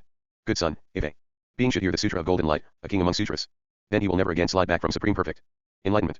Thereupon the 4 divine kings again addressed the Buddha, saying, World-honored one, the sutra of golden light, the most excellent king among all the sutras, is able to perfect such countless merits as this, both in the present and in the future. Thus, if a human king is able to obtain the hearing of this sublime sutra, then it is due to the meritorious roots that he has already planted in the presence of countless hundreds of thousands of tens of thousands of millions of Buddhas. We will protect such a sovereign. Moreover, because we see that he enjoys the vanity of countless blessings and virtues, we 4 kings, together with the hundreds of thousands of tens of thousands of millions of yak spirits who make up our retinues, upon spying the myriad spiritual transformations produced by this cloud of incense, will conceal our physical forms, and in order to hear the Dharma, we will come to that place in the royal palace for preaching the Dharma that has been duly coriated and adorned by the king. And so will such gods as Brahma, Indra, Sarasvati, Sri, DDHA with Makron the earth goddess and so forth. Translated by Daniel Stevenson from Jingguangming Ziwishen Guangjing. Trans. Yujing, T 665, Volume 16, pages 426c, 429c, abridged. 6. 1 Buddha per universe. The selection below is drawn from the famous questions of Milinda. Milinda Banha, a dialogue between a Bactrian Greek king named Milinda and a Buddhist monk named Nagasena. It is uncertain whether such a dialogue ever took place. There was indeed a famous king named Menander, Milinda in Indian sources, who ruled over a large region that encompassed parts of modern India, Pakistan, and Afghanistan during the middle of the 2nd century BC. There is no historical evidence of Nagasena. The text itself was probably composed or compiled around the beginning of the Common Era. Whether or not the conversation ever took place, the questions of Milinda is one of the best known texts of the Theravada tradition. It is presented as a series of questions by the king and answers by the monk, on a wide range of topics, with each of the interlocutors displaying an impressive knowledge of Buddhist doctrine and literature. Nagasena always provides a satisfying answer to each of the king's queries. His presentation of the Dharma is so successful in fact that at the end of the dialogue King Milinda placed his son upon the throne, entered the religious life, and became an arhat. In the passage below, the king asks why the Buddha said that there can be only one Buddha in the universe at a time, making the sensible point that if there were 2 they might be able to share the labor and be of assistance to one another. Nagasena's answer includes predictable points about the dangers of factionalism and questions of seniority. But his RST and most extensive explanation concerns the sheer gravity of the presence of a Buddha in the universe. The appearance of a Buddha is such a rare and momentous event in the history of the universe that the cosmos is stretched to its limit by his majesty. If a second Buddha were to appear simultaneously, the universe would collapse. Here, the coming of a Buddha, not necessarily Gautama Buddha, but any Buddha, is portrayed as an epoch-making moment which transforms the entire universe, requiring all of its resources to sustain his brief presence. A Buddha, clearly, is not simply another teacher With the rise of the Mahayana came accounts of other Buddhas, present in other universes and Buddha lands, the most famous of whom was Amitabha of the Pure Land called Sukhavati, see chapter 8. This proliferation of Buddhas did not so much contradict the claim made here, that our universe can sustain only one Buddha, but instead multiplied the number of universes that sustained the Buddha, and provided means for coming into their presence. Revered Nagasena, this too was said by the Lord, this is impossible, monks, it cannot come to pass that in one world system, two Arahants who are perfect Buddhas should arise simultaneously. This possibility does not exist. When they are teaching, revered Nagasena, all Tathagathas Buddhas teach the 37 things helpful to enlightenment, and when they are talking they talk about the Four Noble Truths, and when they are making disciples train themselves they make them train themselves in the three trainings, ethics, meditation, and wisdom, and when they are instructing, they instruct in the practice of diligence. If, revered Nagasena, 1 is the teaching, 1 the talk, 1 the training and 1 the instruction of all Tathagathas, for what reason do two Tathagathas not arise at the same moment? Already by the arising of one Buddha is this world illuminated, if there were a second Buddha all the more would this world be illumined by the light of them both. And 2 Tathagathas, when exhorting monks could exhort at ease, and when instructing could instruct at ease. Tell me the reason for this that I may be without perplexity. This 10,000 world system, sire, is the sustainer of one Buddha, it sustains the special qualities of one Tathagatha only. If a second Buddha were to arise, the 10,000 world system could not sustain him, it would tremble, shake, bend, bow down, twist, disperse, dissolve, scatter, it would disappear. Suppose, sire, there should be a boat for taking only one man across, for so long as only one man had embarked in it would go along evenly. But suppose a second man were to come along, similar to the RST in age, appearance, stage of life, size, and lean and strong in all his limbs, if he too were to embark in the boat, could that boat, sire, sustain the two of them? No, revered sir, it would tremble, shake, bend, bow down, twist, disperse, dissolve, scatter, it would disappear, it would sink into the water. Even so, sire, this 10,000 world system is the sustainer of only one Buddha, it sustains the special qualities of one Tathagata only. If a second Buddha were to arise, the 10,000 world system could not sustain him, it would tremble, shake, bend, bow down, twist, disperse, dissolve, scatter, it would disappear. Or, suppose, sire, a man were to eat as much food as he wanted, and was led up to his throat with what he had appreciated, and that, though he were satiated, regaled, and quite full with no room left for more, drowsy, and rigid as a stick that cannot bend, he nevertheless again ate even as much food as before. Would that man be at ease? Sire, certainly not, revered sir. If he ate even once more he might die. Even so, sire, this 10,000 world system is the sustainer of only one Buddha, it sustains the special qualities of one Tathagata only. If a second Buddha were to arise, the 10,000 world system could not sustain him, it would tremble, shake, bend, bow down, twist, disperse, dissolve, scatter, it would disappear. But, revered Nagasena, does the earth tremble at an overburdening of Dhamma? As to this, sire, there might be two carts led to capacity with precious things. If people took the precious things from one cart and piled them into the other, would that cart, sire, be able to sustain the precious things that had been in the two of them? No, revered sir, its nave would split, and its spokes would break, and its rims would fall to pieces, and its axle would break. So, sire, a cart breaks with an overburdening of precious things. Yes, revered sir. Even so, sire, does the earth tremble at an overburdening of Dhamma? And, sire, this is a reason propounded for illustrating the power of the Buddhas. And listen to another reason why two perfect Buddhas do not arise at the same moment. If, sire, two perfect Buddhas were to arise at the same moment, dispute would arise among their assemblies, and on these saying, your Buddha, our Buddha, a twofold faction might be brought into existence. As, sire, dispute might arise in the companies of two powerful ministers. And on these saying, your minister, our minister, a twofold faction might be brought into existence. Even so, sire, if two perfect Buddhas were to arise at the same moment, dispute might arise among their assemblies, and on these saying, your Buddha, our Buddha, a twofold faction might be brought into existence. This, sire, is one reason why two perfect Buddhas do not arise at the same moment. And, sire, listen to another and a further reason why two perfect Buddhas do not arise at the same moment.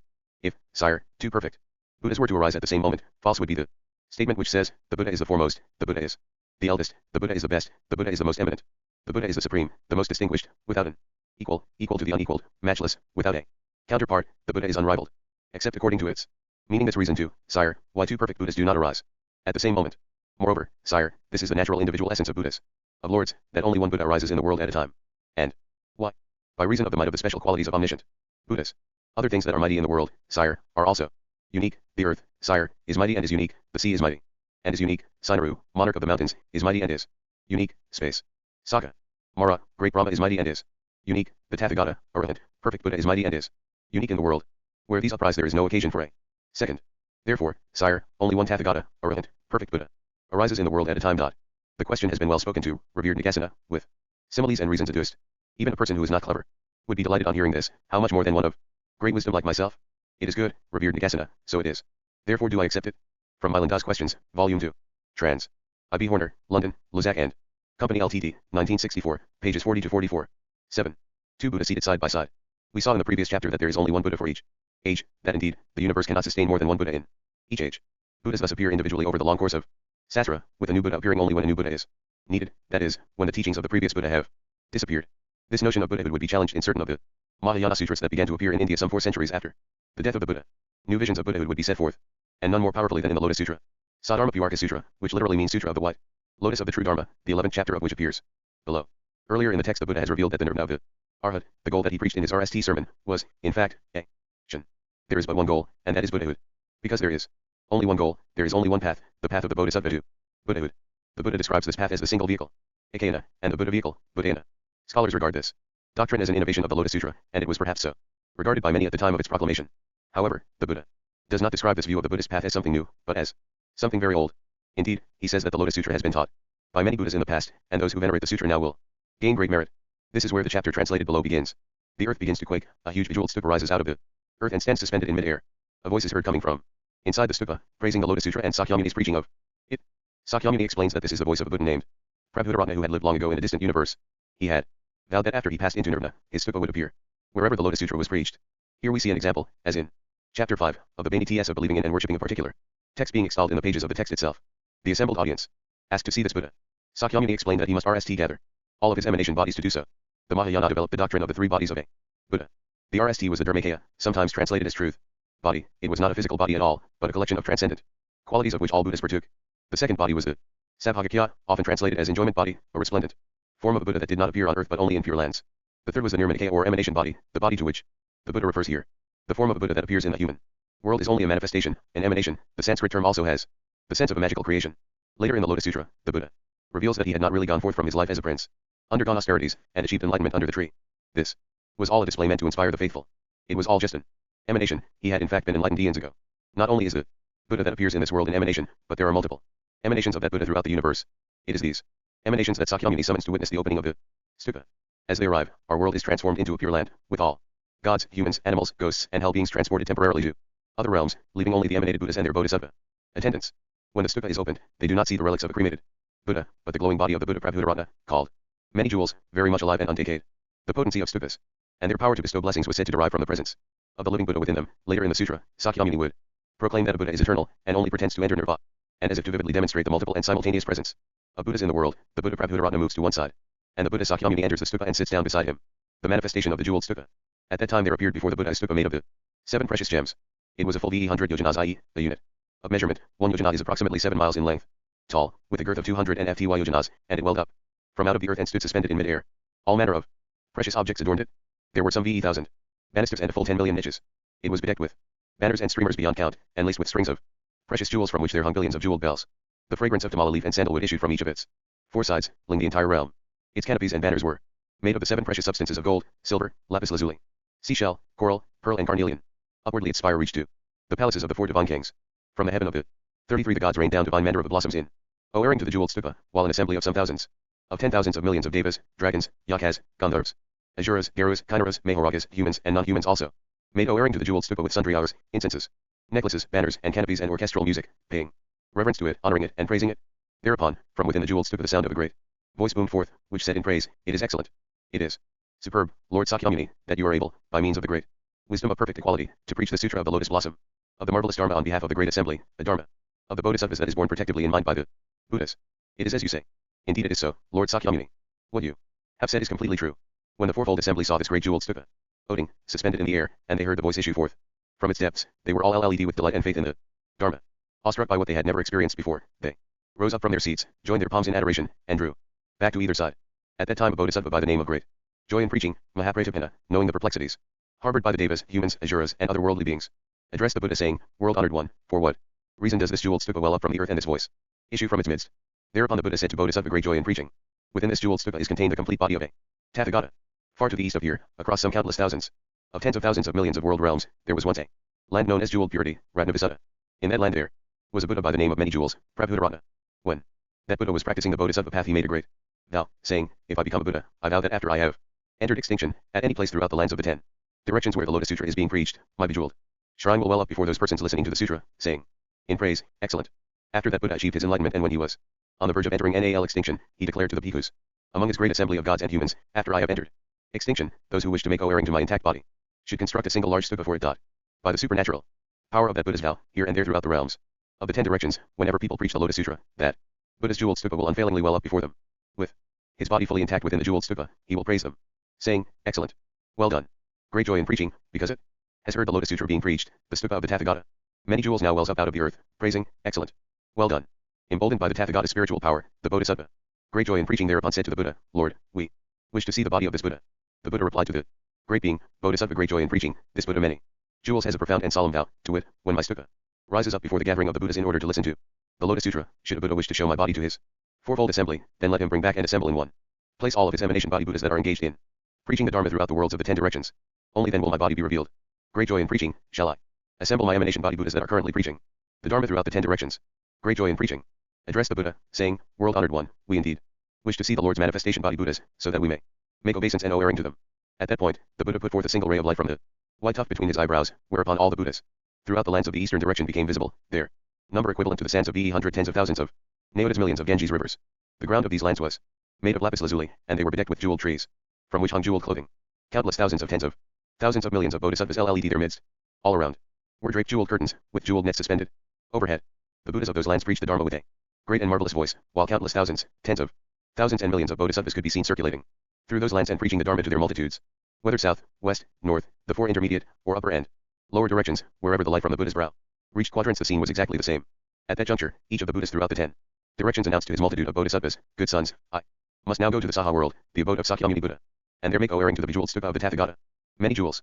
Thereupon the Saha world transformed into a clean and pure realm, its ground of lapis lazuli bedecked with jeweled groves. Ropes of pure gold were used to cordon its 8 highways.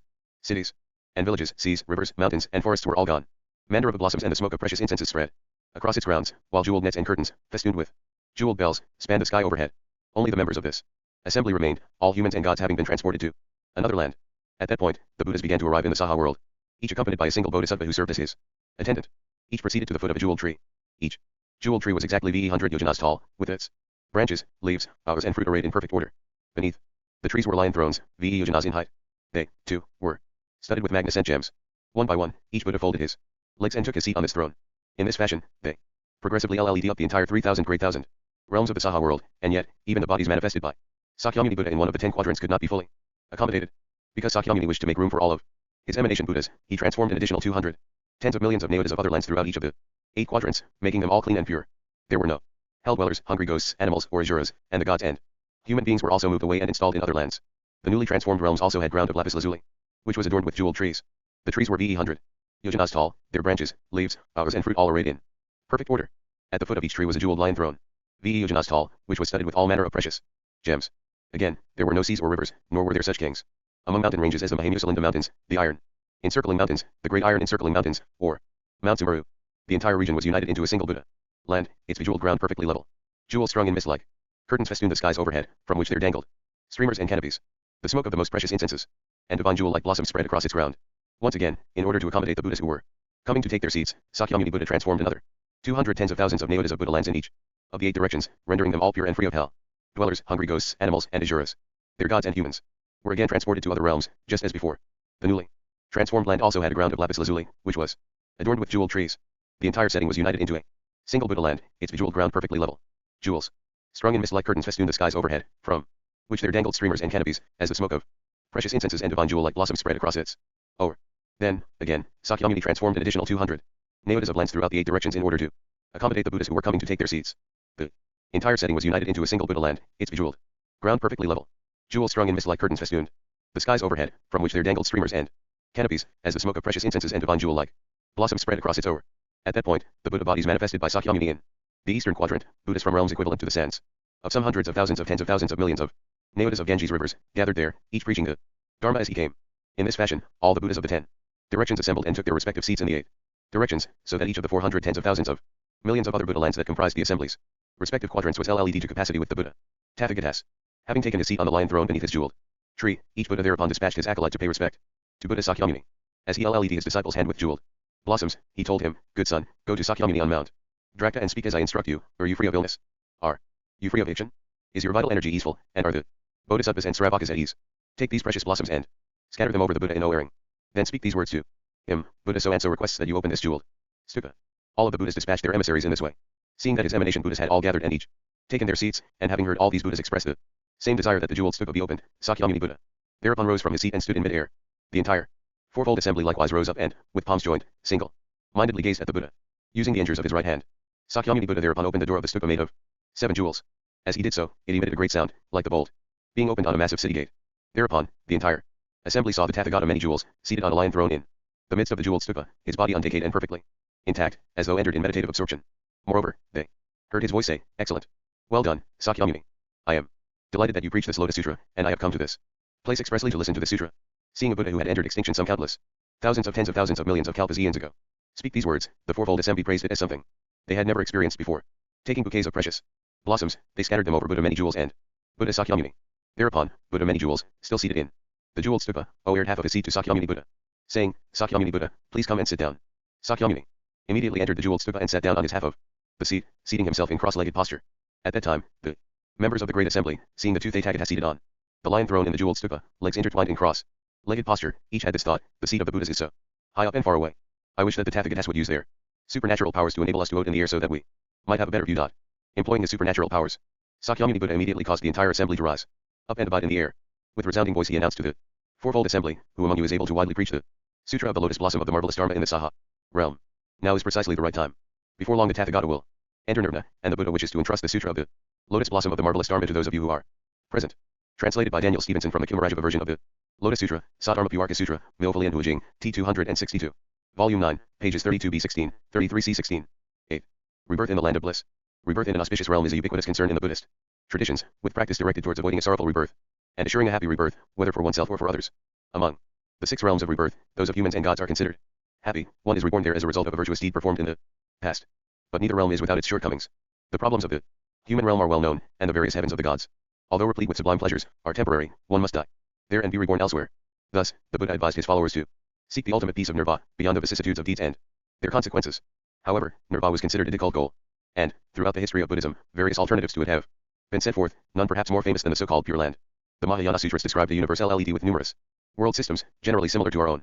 These worlds differed largely in terms of the degree of happiness and suffering to be found there. This was, in turn, dependent on 2 factors, the karma of the inhabitants and whether or not the world was considered fortunate, that is, whether or not a Buddha was present in the world during a given in such a fortunate time and fortunate place, the world became a Buddha eld, aside for the deeds of a Buddha. The purpose of the Buddha was to purify the world, both by teaching the Dharma and through miraculous deeds. Worlds existed in various degrees of purikatayan, with the most pure having no realms of hell beings, hungry ghosts, or animals. As we saw in the previous chapter, the Mahayana Sutras envisioned the simultaneous presence of many Buddhas in many worlds throughout the universe. It was considered possible to gain rebirth in one of these worlds, under the care of one of these Buddhas. And rebirth in a Buddha eld became a popular goal of Buddhist practice. In the Mahayana, the most famous of those Buddha elds was called Sukhdevati, the land of bliss. Its existence and the means to gain rebirth in it were set forth in 2 sutras, both known as the wonderful panoply of the land of bliss, Sukhavati Viha, one long and one short. The shorter sutra appears in its entirety here. The land of bliss is presided over by a Buddha named Amitayos, measureless life, in the short sutra, Amitabha, measureless light, in the long sutra. The long sutra explains how he became a Buddha. The shorter sutra is devoted largely to describing his land and its many wonders, including the fact that even the names for the realms of animals and the realms of hell are not known. All of the beings born there will achieve enlightenment in their next lifetime. In order to be reborn there, one should dedicate one's merit to that goal and bear in mind the name of Amitayos. Those who are successful in doing so will see Amitayos and a host of bodhisattvas before them at the moment of death, ready to escort them to the land of bliss. The recitation of the Buddha's name became one of the most popular practices of East Asian Buddhism, see chapters 42 and 58, and a central element of death rituals, see the following chapter. In order to demonstrate the ikaki of this practice, the Buddha goes on to list the names of many other Buddhas abiding in the 4 cardinal directions, the nadir and the zenith, who also praise the Buddha eld of Amitayos. Furthermore, those who hear the names of the Buddhas he has just recited will be embraced by those Buddhas. Perhaps to indicate how his own Buddha eld, that is, our world, ders from that of Amitayos, the Buddha concludes by conceding that it has been called to teach the Dharma in a world as degenerate as ours. The 2 sutras entitled Wonderful Panoply of the Land of Bliss would become among the most famous in the Buddhist world, with the shorter version being widely memorized and copied by those who sought rebirth in the land of bliss. The Wonderful Panoply of the Land of Bliss. This I once heard. The Blessed One was staying in Sravasti, in Jitas Grove, in Anthapyadas Garden, with a large gathering of monks, 1,200 FTY monks. And they were true elders, great disciples, arhats, for instance. The elder Saraputra, and Mahamoggallana, Mahakajyapa, Mahakatyayana, Mahakavya, Mahakahila, Ruveda, Sudhipantakat, Nanda, Ananda, Rahula, Gapati, Birdvaha, Kaladane, Vakula, and Anirudh, and many other great disciples. And he was also accompanied by many bodhisattvas Mahasattvas.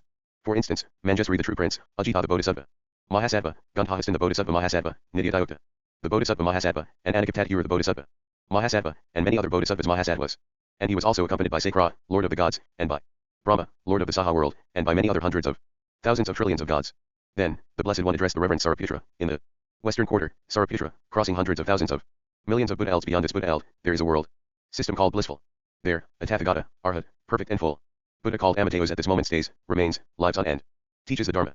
Now, Saraputra, what do you think? Why is this world system called blissful? Saraputra, the living beings in this world system, called blissful sui are no bodily pain and no mental pain, rather they gain measureless causes for happiness. For this reason, this world system is called blissful.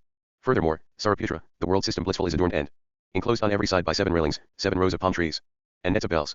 It is colorful and charming. Saraputra, this Buddha is made of the 4 precious substances, namely, gold, silver, chrysoberyl, and crystal.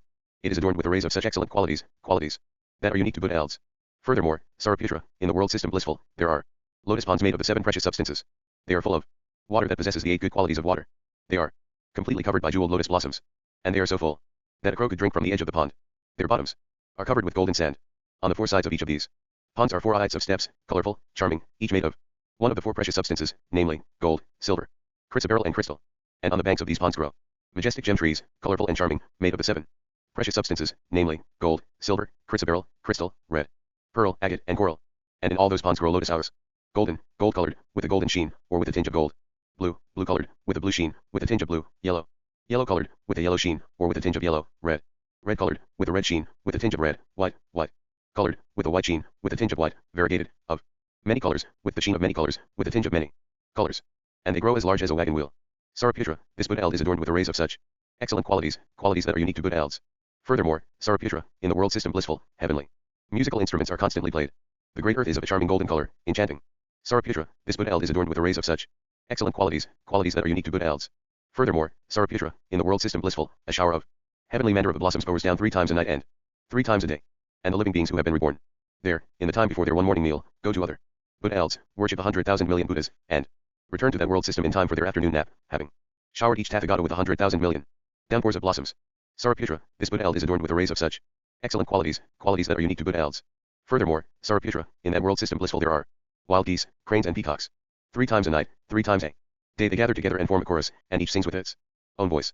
And as they sing, the voices they emit proclaim the spiritual faculties, the spiritual powers, and the elements of awakening. When the sentient beings reborn there hear these voices, they bring to mind the Buddha, they bring to mind the Dharma, they bring to mind the Sangha. Now, Saraputra, what do you think, were these living beings ever in an animal womb? You should not see it in this way. Why is this so? In that Buddha Saraputra, even the words for unfortunate rebirths are not known, words for the inhabitants of the hells, or the words for the various forms of rebirth in animal wombs, or for the beings from the realm of Yama. Rather, those ox of birds were created magically by the Tathagata Amadeus to sing with the voice of Dharma. Saraputra, this Buddha is adorned with arrays of such excellent qualities that are unique to Buddha. Furthermore, Saraputra, when the rows of palm trees and nets of bells in that Buddha are swayed by the wind, a sweet and enrapturing sound proceeds from them. It is, Saraputra, like a heavenly musical instrument composed of 100,000 million playing parts. When it is played by skilled musicians, a sweet and enrapturing sound proceeds from it. When the human beings there hear this sound, remembrance of the Buddha pervades their bodies, remembrance of the Dharma pervades their bodies, remembrance of the Sangha pervades their bodies. Saraputra, this Buddha is adorned with arrays of such excellent qualities that are unique to Buddha. Now, what do you think, Saraputra, why is the Tathagata called Amateos? Saraputra, the lifespan of the Tathagata is immeasurable. This is why the Tathagata is called Amateos. Now, what do you think, Saraputra, why is the Tathagata called Amitpa? Saraputra, the light of that Tathagata is unhindered in all the Buddhas. This is why the Tathagata is called Amitpa. Since the Blessed One Tathagata Amitpa completely awakened to full and perfect awakening, 10 cosmic eras have elapsed. Furthermore, Saraputra, that Tathagata has an immeasurable assembly of disciples who are all pure arhats, and the number of these disciples is not easy to count. Furthermore, Saraputra, the sentient beings who are reborn in that Buddha are all pure bodhisattvas, who will not fall back, who are separated from awakening by only one birth. Saraputra, the number of these bodhisattvas is not easy to count, other than to estimate their number as immeasurable and countless. Saraputra, this Buddha is adorned with arrays of such excellent qualities that are unique to Buddha. Therefore, Saraputra, sons of a good family and daughters of a good family should devotedly dedicate their roots of good to rebirth in that Buddha. Why? Because they will indeed meet there with good men like the above. Saraputra, living beings are not reborn in that Buddha of the Tathagata Amateos as a result of an inferior root of merit. Whichever son of a good family or daughter of a good family will hear the name of the blessed Amateos, the Tathagata, and, having heard it, will bring it to mind, and without distractions keep it in mind for 1 night, 2 nights, 3 nights, 4 nights, nights, 6 nights, or 7 nights, will be free from distorted views. At the time of death, and Amateos, the Tathagata, surrounded by an assembly of disciples and preceded by a host of bodhisattvas, will stand before him or her at the hour of death. When this son or this daughter of a good family dies, he or she will be reborn in the world system Sukhavati, the Buddha of that same Amateos, the Tathagata. Therefore, then, Saraputra, understanding well the meaning of this, I declare, a son of a good family, or a daughter of a good family should reverently vow to be reborn in that Buddha. Saraputra, as I hear now praise that world system, in exactly the same manner, Saraputra, other Buddhas in the eastern quarter, blessed ones led by the Tathagata named Akobhya, the Tathagata named Marudvaha, the Tathagata named Meru, the Tathagata named Mahamaru, the Tathagata named Mahamruprabhesa, the Tathagata named Majapo, and the Tathagata named Manjasvara, Saraputra, equal in number to the sands of all the Ganges rivers in the eastern quarter, each covers his own Buddha with his tongue. Place your trust in this discourse on Dharma, called embraced by all Buddhas, which extols inconceivable excellent qualities. In the same manner, other Buddhas in the southern quarter. Blessed ones led by the Tathagata named Kandrasuyapradipha, the Tathagata named Yasas, the Tathagata named Yaprabha, the Tathagata named Maharsaskandha, the Tathagata named Marupradipha, and the Tathagata named Anandavirya, Saraputra, equal in number to the sands of all the Ganges rivers in the southern quarter, each covers his own Buddha eld with his tongue. Place your trust in this. Discourse on Dharma, called embraced by all Buddhas, which extols inconceivable excellent qualities. In the same manner, other Buddhas in the western quarter. Blessed ones led by the Tathagata named Amitayos, the Tathagata named Amitaskanda, the Tathagata named Amitadvaha, the Tathagata named Mahaprabha, the Tathagata named Rasmiprabha, the Tathagata named Maharatnakatu, and the Tathagata named Suddharasmaprabha, Saraputra, equal in number to the sands of all the Ganges rivers in the western quarter, each covers his own Buddha eld with his tongue. Place your trust in this discourse on Dharma, called embraced by all Buddhas, which extols inconceivable excellent qualities. In the same manner, other Buddhas in the northern quarter. Blessed ones led by the Tathagata named Maharasiskandha, by the Tathagata named Babnar Nirgoa, the Tathagata named Tukradhara, the Tathagata named Adityazamhava, the Tathagata named Jalini Prabha, and the Tathagata named Prabhakara, Sariputra, equal in number to the sands of all the Ganges rivers in the northern quarter, each covers his own Buddha eld with his tongue. Place your trust in this discourse on Dharma, called embraced by all Buddhas, which extols inconceivable excellent qualities. In the same manner, other Buddhas in the nadir, blessed ones led by the Tathagata named Siha, by the Tathagata named Yasas, the Tathagata named Yaprapsa, the Tathagata named Dharma, the Tathagata named Dharmadhara, and the Tathagata named Dharmadvaha, Saraputra, equal in number to the sands of all the Ganges rivers in the nadir, each covers his own Buddha eld with his tongue. Place your trust in this discourse on Dharma, called embraced by all Buddhas, which extols inconceivable excellent qualities. In the same manner, other Buddhas in the zenith, blessed ones, led by the Tathagata named Brahmawa, by the Tathagata named Nikatraja, the Tathagata named Gandadama, the Tathagata named Gandepravesa, the Tathagata named Gandhaskandha, the Tathagata named Ratnakusumesapipatagatra, the Tathagata named Sailendraraja, the Tathagata named Ratnapalazari, the Tathagata named Sarvarthadarsa, and the Tathagata named Samarikalpa, Saraputra, equal in number to the sands of all the Ganges rivers in the quarter of the zenith, each covers his own Buddha eld with his tongue. Place your trust in this discourse on Dharma, called embraced by all Buddhas, which extols inconceivable excellent qualities. Now what do you think, Saraputra? What is the reason that this discourse on Dharma is called embraced by all Buddhas? Saraputra, whichever sons of a good family or daughters of a good family hears, has heard or will hear the name of this discourse on Dharma and the names of those Buddhas, blessed ones, they all will be embraced by the Buddhas, blessed ones. Saraputra, all those who will set, have set, or are now setting their minds on rebirth in the Buddha eld of that blessed one. Amitayos the Tathagata, none of them will ever fall back from unsurpassable, perfect, and full awakening. They have never fallen back, they are not falling back. Saraputra, as I at present here extol such inconceivable excellent qualities of those Buddhas, blessed ones, in exactly the same manner, Saraputra, those Buddhas, blessed ones, also extol my own inconceivable excellent qualities which are just like theirs. Saraputra declared, it is indeed a rare and wondrous event that the blessed one Sakyamuni, the monarch of the Sakyas, after he awakened to unsurpassable, perfect, and full awakening in the Saha world system, taught a Dharma that the whole world was reluctant to accept, at the time of the decay of the cosmic age, when living beings had decayed, when views and opinions corrupted humans, when the length of human life had declined, when the actions corrupted humans.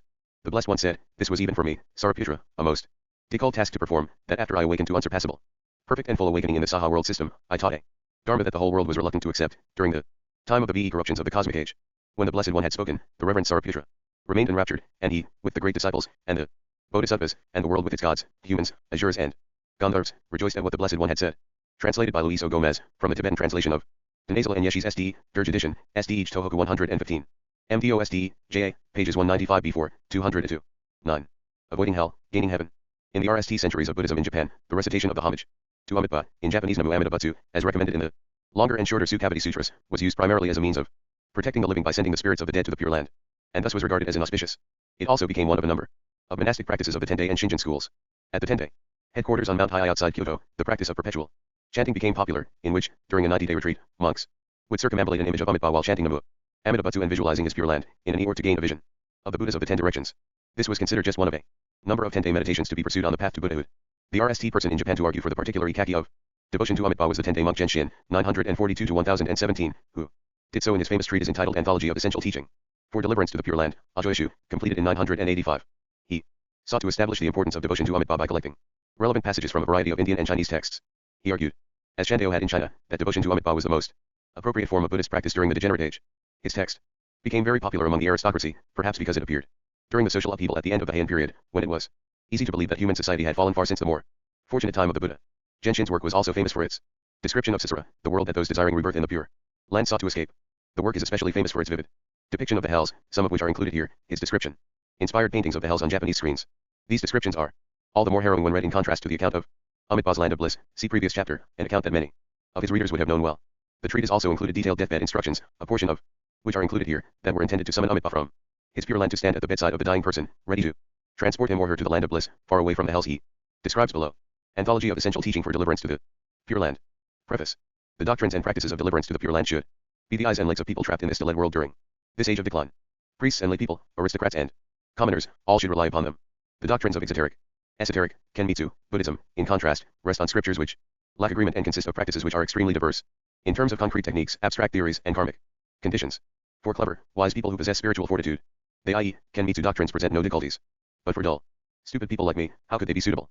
For this reason, I rely on the Pure Land practice of recalling the Buddha, Nembutsu. To explain this form of Buddhism I have compiled an anthology of key passages from sutras and treatises, expanding some and condensing others so that they will be easy to understand and easy to practice. In all, it consists of in sections. They are, I, abandon the dead lands, 2, seek deliverance to the Pure Land, 3, testimony for the land of supreme bliss, sukhavati, 4, correct practice of recalling the Buddha, 5, methods which assist recalling the Buddha, 6, special times for recalling the Buddha, 7, Bani-ts of recalling the Buddha, 8, testimony for recalling the Buddha, 9, karmic acts for deliverance to the Pure Land, and 10, summary in the form of questions and answers. Abandon the dead lands. Abandon the dead lands because rebirth within the triple world is without security and should be rejected. My explanation of the characteristics of the 6 dead courses of rebirth consists of 7 subsections: 1, hells; 2, hungry ghosts; 3, beasts; 4, asuras; 5, humans; 6, heavenly gods; and 7, conclusion. Hells. There are 8 major types of hell: 1, multiple resuscitations; 2, black rope; 3, compounded; 4, lamentations; 5, great lamentations; 6, scorching heat; 7, great scorching heat; and 8, no interruption. The hell of multiple resuscitations is located 1,000 yojana beneath Jambudvipa and is about 10,000 yojana across. The sinners in this hell always want to harm one another. When they encounter another sinner, they act like a hunter who has spied a deer. They use iron claws to rip each other to pieces, removing all ash and blood until only the skeleton remains. The wardens in this hell hold iron stas with which they beat the sinners from head to toe, smashing their bodies to bits like grains of sand. Or they use extremely sharp knives to slice apart the sinners, like a butcher chopping meat. Next a cool wind blows over them, and instantly restores their previous form. Then everything starts over, so they receive the same swearing as before. Some accounts say that a voice in the sky commands that the sinners be resuscitated, while others say that the wardens stamp the ground with their iron stas, saying, live, live. This kind of swearing cannot be explained in detail. 50 years in human terms is equivalent to only 1 day in the heaven of the 4 divine kings. Lifespans in that heaven last ve 100 years. Entire lifespans in that heaven are equivalent to only 1 day in this hell, and the lifespans of sinners in this hell are ve 100 years. People who kill living beings come to this hell. Outside of the 4 main gateways to this hell, there are 16 elated sub-hells. The black rope hell is beneath the hell of multiple resuscitations and is the same size. The wardens grab the sinners and lay them down on a hot iron ground. Then they use hot iron ropes to draw horizontal and vertical chalk lines across the sinners' bodies. They follow these lines as they slice them apart with hot iron hatchets or dissect them with saws. They cut each sinner in 100,000 places. Also they stretch out hot iron nets, into which they assemble the sinners. A repugnant wind blows the nets around the sinners' bodies, burning their ash and scalding their bones. Their intense pain knows no limit. Moreover, to the left and to the right there are large iron mountains. Flagpoles stand on top of each mountain, and iron tie ropes are stretched from ekpole to ekpole. Beneath the tie ropes are hot cauldrons. The wardens force the sinners to walk across the tie ropes. When the sinners fall into the cauldrons far below, they are boiled without end. Sinners in this hell receive 10 times the swearing of the hell of multiple resuscitations and its 16 elated sub-hells combined. The wardens scold the sinners, saying, your own mind is your primary enemy. This enemy was the worst because it ensnarled you and brought you to the land of Yama, king of hells. You alone must burn in hell until your evil karma is consumed. Your wife, children, brothers, or other relatives cannot save you. In each of the major types of hell below this one, the level of swearing increases tenfold over the preceding one. 100 years in human terms is equivalent to only 1 day in the heaven of the 33 lifespans in that heaven last 1,000 years. Entire lifespans in that heaven are equivalent to only 1 day in this hell, and the lifespans of sinners in this hell are 1,000 years. People who kill living beings and who steal come to this hell. This hell also has elated sub-hells. The compounded hell lies beneath the black rope hell and is the same size. Moreover, the warden sees the sinners and place them in a forest of knife-like leaves. The sinners look up to the tops of the trees and see beautiful, well-groomed women. As soon as the sinners see the women, they start climbing the trees. The leaves on the trees are as sharp as knives. They slice out the ash and pierce sinews until every part of the body is cut away. When the sinners arrive at the tops of the trees, they see the women down on the ground. With lustful eyes the women look up at the sinners and say, because of karma caused by my desire for you, I have arrived in this place. Why don't you come close to me? Don't you want to embrace me? The sinners look upon them and, with hearts full of lust, start climbing down the trees. This time the leaves point upward, and, with edges as sharp as razors, slice the sinners' bodies to pieces just like before. When the sinners arrive on the ground, the women are back on top of the trees. This cycle continues for an night, hundreds of thousands of millions of years. The reason why sinners are deceived by their own minds to sui are these cycles in this hell is because of their wrongful passions. The wardens scold the sinners by chanting a verse, "'Tis not another who acted evil, 'tis not another who will receive its retribution. One reaps the fruits of one's own actions, so it is for all living beings." 200 years in human terms is equivalent to 1 day in YA with Macron MA with Macron heaven. Lifespans in that heaven are 2,000 years. Entire lifespans in YA with Macron MA with Macron heaven are equivalent to only 1 day in this hell, and the lifespans of sinners in this hell are 2,000 years. People who kill living beings, who steal, and who commit sexual transgressions come to this hell. Details of the other hells as well as of the courses of rebirth as hungry ghosts, as beasts, and as asuras are omitted. Humans. Examining the course of rebirth as humans reveals that it has three main characteristics: impurity, suering, and impermanence. First, impurity. The human body contains 360 bones. Here follows a detailed anatomical inventory. The stomach and spleen, which are yellow, process the ve grains and contain 3 units of faces. The bladder and kidneys, which are black, process fluids and contain 1 unit of urine. The large and small intestines, with their mixed red and white color and their 18 twists, resemble the coils of a poisonous snake. Moreover, from head to toe and from outer skin to inner bone marrow, the body contains 80,000 bacteria, each one with 4 heads and 4 mouths and 90 tails. Though one may eat the most delicious food, in the span of a single night it becomes impure and stinks like LTHY sewer. Our outer bodies are just as bad. From birth to death they are always dirty. Even if we wash them in the sea, we cannot get them clean. Outwardly we can decorate them with beautiful clothes and cosmetics, but inwardly they are full of impurities, like a painted vase LED with dung. Details of sewering are omitted. Third, impermanence. The Nirvana Sutra says, human life never stops, but as like water in a river. Though live today we may, tomorrow cannot be assured. How can you give free rein to your desires and retain your evil ways? The Dharmapada says, with each day's passing, one's life is reduced like sh in ever less water. How, then, can one be carefree? The Mahamaya Sutra says, when a Kala untouchable leads an ox to the butcher block, step by step, its death draws ever nearer. Human life follows the same course. Heavenly gods. Examining the course of rebirth as a deva in one of the heavens reveals that it occurs throughout the triple world, which is the world of desire, the world of form and the world without form. Its characteristics, therefore, are diverse and cannot be explained in detail. I will describe one place and use it as an example of the others. Beings born into the heaven of the 33 initially enjoy boundless pleasure, but when their lives are about to end, the ve signs of decline appear. The hours adorning their hair wilt, their heavenly robes become stained with LTH, their armpits begin to sweat, their eyes start to see double, and they can no longer enjoy heaven. Know that the swearing they feel at that moment is worse than hell. Therefore, the Sadharma Samtayupasthana Sutra says, when one falls out of heaven, one's mind is racked with so much pain and anguish that all the swearing of the hells is not even 1/16 as bad. Conclusion to section 1 is omitted. Seek deliverance to the Pure Land. Seek deliverance to the Pure Land because the direct and indirect karmic merit generated thereby is in night. One could not explain its merit completely in 100 or 1000 eons. Neither mathematical formulae nor metaphors can make it known. Generally speaking, when people who commit evil karmic acts are about to die, the elements of wind and re depart RST, which causes them to sue greatly from trembles and fevers. When people who practice good are about to die, the elements of earth and water depart RST, which allows them to pass away gradually without pain. When people who have accumulated merit from recalling the Buddha, Nembutsu, and who have directed their minds towards the Pure Land for many years are about to die, a sense of spiritual satisfaction naturally arises. This sense of peace occurs because Amitabha Buddha, in fulfillment of his original vows, along with a host of bodhisattvas and 100,000 peaks shine a radiance that appears before their eyes. Avalokitesvara, the bodhisattva of great compassion, extends his hands of 100 blessings to present a jeweled lotus throne before the dying. The bodhisattva Mahastamaprapta, along with an innate holy host of beings, simultaneously sing praises and extend their hands to assist the deceased onto the throne. Dying practitioners see this event with their own eyes and their hearts are LED with spiritual joy and their bodies and minds become as peaceful as if they had entered a Zen trance. Know that at the moment the dying person in his grass hut closes his eyes, he is seating himself on the lotus throne. Following behind Amitabha Buddha, seated amidst the host of bodhisattvas, the deceased will instantly attain deliverance in the Western Pure Land, known as the land of supreme bliss. Even zillions of years of pleasure in the heaven of the 33, even the bliss of Zen trance in the Mahabrahma heaven cannot compare to the joy of deliverance to the Pure Land. Beings in those heavens have not escaped transmigration and cannot avoid falling back into the 3 abhorrent courses of rebirth, i.e., as a sinner in hell, as a hungry ghost, or as a beast. But one who is now held by Avalokitesvara, one who is resting on the lotus throne, in contrast, will have permanently crossed over the seas of swearing from the RST moment of deliverance to the Pure Land. The spiritual joy one then feels cannot be put into words. As Nagarjuna said in a verse, for one who is dying, deliverance in that land automatically entails in night virtues. Upon this, I do rely. The remainder of this section as well as all of sections 3, 4 and VE are omitted. Special times for recalling the Buddha. Deathbed rituals. First I explain the ritual actions and then the contemplations encouraged during them. The commentary on the 4-part Vinaya, in the section concerning care for the sick and dying, cites a Chinese text which says, the Jetavana monastery in India had an impermanence cloister, i.e., in Murray located in its northwest corner where one can see the light of the setting Sunday. Sick people would be placed therein to separate them from any objects of tainted desire, such as robes, bowls and other implements that give rise to attachments. It was called the impermanence cloister because many people entered, but only a few ever exited. The cloister was arranged so as to concentrate the minds of sick people on the techniques for recalling the Buddha. Inside the cloister was placed a standing image of the Buddha, which was covered in gold. It faced towards the west. Its right hand was raised, and its left hand held a VE-colored banner that hung down about its feet to the over. Sick people were placed behind the Buddha image and held onto the other end of the VE-colored banner so that they might imagine that they were following the Buddha to the Pure Land. Deathbed encouragement of contemplation is provided by good friends, by companions, and by whoever gives rise to aspirations, such as for the sake of following the Buddha's teaching, for the sake of benefiting living creatures, for the sake of developing good karmic roots and for the sake of forming good karmic relationships.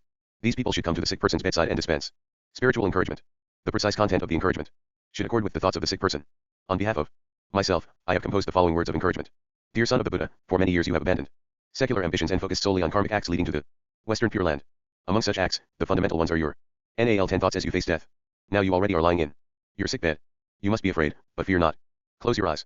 Place your palms together, and concentrate your whole mind on your vow.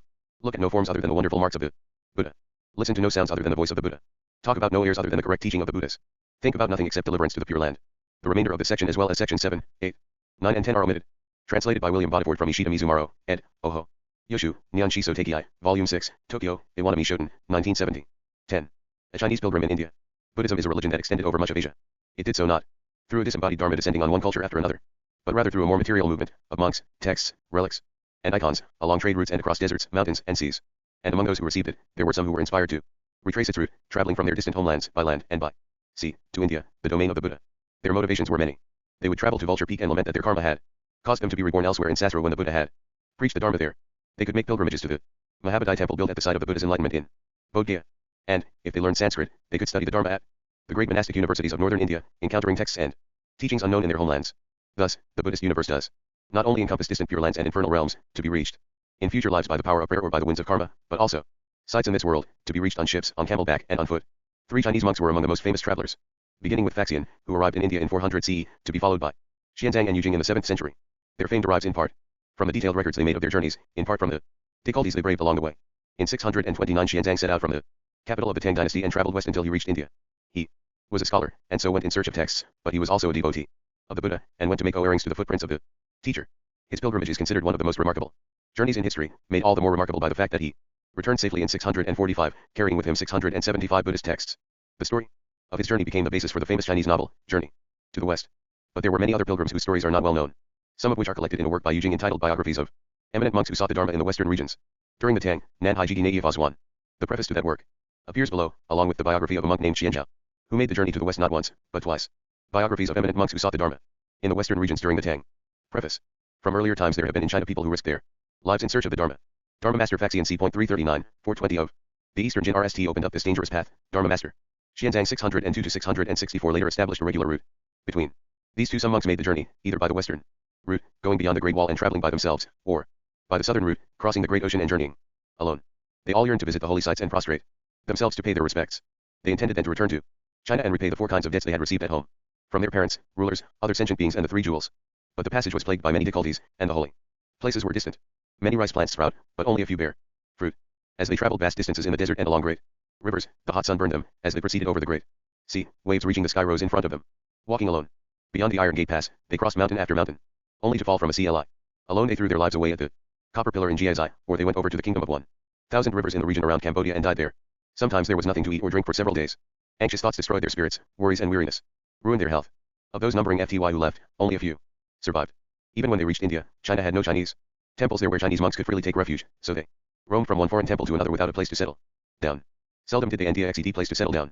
Their personal well-being was not secured. How could they contribute to the enriching of the Dharma? Their virtues are indeed to be praised. Hoping to pass on the fragrance of their lives, dedicated to the Buddhist Dharma, I composed their biographies, basing myself on what I have heard and seen in India. Xianzhao. Dharma Master Xianzhao was from Xinjiang in Taizhou. His Indian name was Prakazamati, bright wisdom. His grandfather and father were both high government officials, but while he was still wearing his hair in 2 top knots in the manner of an infant, he removed the hairpin, abandoning the official career and renounced the householder's life. In the year he attained adulthood, he formed the aspiration to pay homage at holy sites, and went to the capital city Chang'an, where he heard lectures on sutras and sastras in the Orient temples. During the Zhenguan period 627 to 649 under the teacher Xianzheng at Daxing's Hongxi temple, he began to study Sanskrit. Then he took the monk's STA, and set out as a pilgrim towards the west, with the thought of visiting the Jetavana garden. Leaving behind Lanzhou, the Golden City, he traveled through the moving sands of the Taklamakan desert. Passing through the Iron Gate, he climbed the snowy peaks.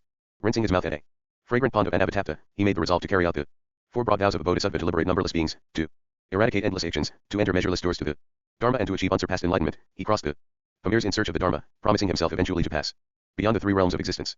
The route of his travel went through Sogdiana, then Tokhara, and around distant border regions to Tibet. He saw there the Chinese princess Wenjing, who had married the Tibetan ruler. With her support, Wang Zhao Xianzhao traveled towards North India, heading towards Jalandhara, Jalandhar.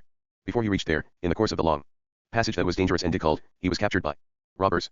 Fellow travelers could not think of good plans of escape, and in the absence of worldly authorities to appeal to, Wang Zhao prayed for supernatural assistance. A response appeared in a dream. As he woke up, the thieves were all fast asleep. Quietly freeing himself from the confinement, Wang Zhao escaped from this difficulty. Wang Zhao stayed in Jalandhara for 4 years. The king valued him greatly and requested him to stay longer, but, having made good progress in his study of sutras, vinyasa monastic codes, and Sanskrit, Wang Zhao traveled further southward to the Mahabodhi temple in Bodh Gaya. He stayed there for 4 years. He considered it a great misfortune that he was not born at the time when he could have encountered the Buddha face to face, but felt himself fortunate to visit the holy sites of the Buddha's life. He worshipped the image of the Buddha produced by Maitreya. The Buddha's appearance was truly and fully presented in this image. Greatly inspired, he studied the Abhidharmakosa and mastered the Abhidharma. With worry and thoughts he studied the monastic discipline, the two teachings of the Vinaya became clear to him. After that Wang Zhao stayed at Nalanda for 3 years, receiving instruction on Nagarjuna's middle treatise, Madhyamakasastra, and Aryadava's treatise in 100 verses, Saitokasastra, from Dharma Master Jinaprabha, and on the 17 stages of yoga. Practice, Yogakarabhumi, from Dharma Master Ratnasimha. He also quickly mastered the teaching of meditation. Wang Zhao then went to the north of the Ganges River where he received the support of King Champu and stayed at the Believers' Temple and at other temples. 3 more years passed. Later, when the emissary from the Tang, Wang Suans, returned to China, he reported on the remarkable accomplishments of Wang Zhao. This resulted in the imperial order. Wang Suans was to return to the western regions and bring Wang Zhao back to the court. Wang Zhao's return route passed through Nepal. The Nepalese king sent his men to accompany Wang Zhao until he reached Tibet. In Tibet, Wang Zhao saw Princess Wenjing again. The princess treated him with great respect and gave him provisions for the trip back to the Tang. Wang Zhao then traveled through Tibet and reached China. He took leave of King Champu in the 9th month, and he reached Luoyang in the RST month of the following year, having traveled across 10,000 Chinese miles in the course of the months. In the middle year of the Linda period 665, the emperor came to the eastern capital of Luoyang. Wang Zhao was given an audience and received the order to return to the kingdom of Kashmir and bring the Brahmin Lokayata, known for his longevity, to the court. He had met eminent monks at Luoyang and discussed the outline of the Buddhist teaching with them. Vinaya Master Deo and Dharma Master Guan of Jingai Sai Temple had requested him to translate the Sarvastivada Vinaya. Having received the imperial order, he could not follow this earlier plan. He left all the Sanskrit manuscripts he had brought with him in the capital city. Again crossing the moving sands, he passed through rocky river bank, sometimes crawling on boardwalks held up by ropes on the sides of steep CLIS, and then at other times holding onto a rope bridge, submerging all his body in water to get across. He encountered robbers in Tibet, but managed to escape safely by removing the rope around his neck. He also escaped alive from a band of Xiongnu barbarians. Having reached northern India, he ran into Wang Suans with Lokayata in his company. Lokayata sent Wang Zhao and several others to the kingdom of La in western India to get the medicine of longevity. The route of this travel passed through Batra and reached Navavihara, where he saw the water bucket the Tathagata used and visited other holy sites. He then reached the kingdom of Kapasi and worshipped the Tathagata's skullbone. He aired incense and took the seal of the skull to divine his future birth. He then passed through the kingdom of Sindhu and reached La. The king there paid respect to him, and Wang Zhao passed 4 summer retreats there. He then traveled extensively in South India, and, taking a variety of medicines he collected, decided to return to China. On his way back he reached the diamond seat in Bodh Gaya and circumambulated it. In Nalanda, Wang Zhao saw Yu Jing.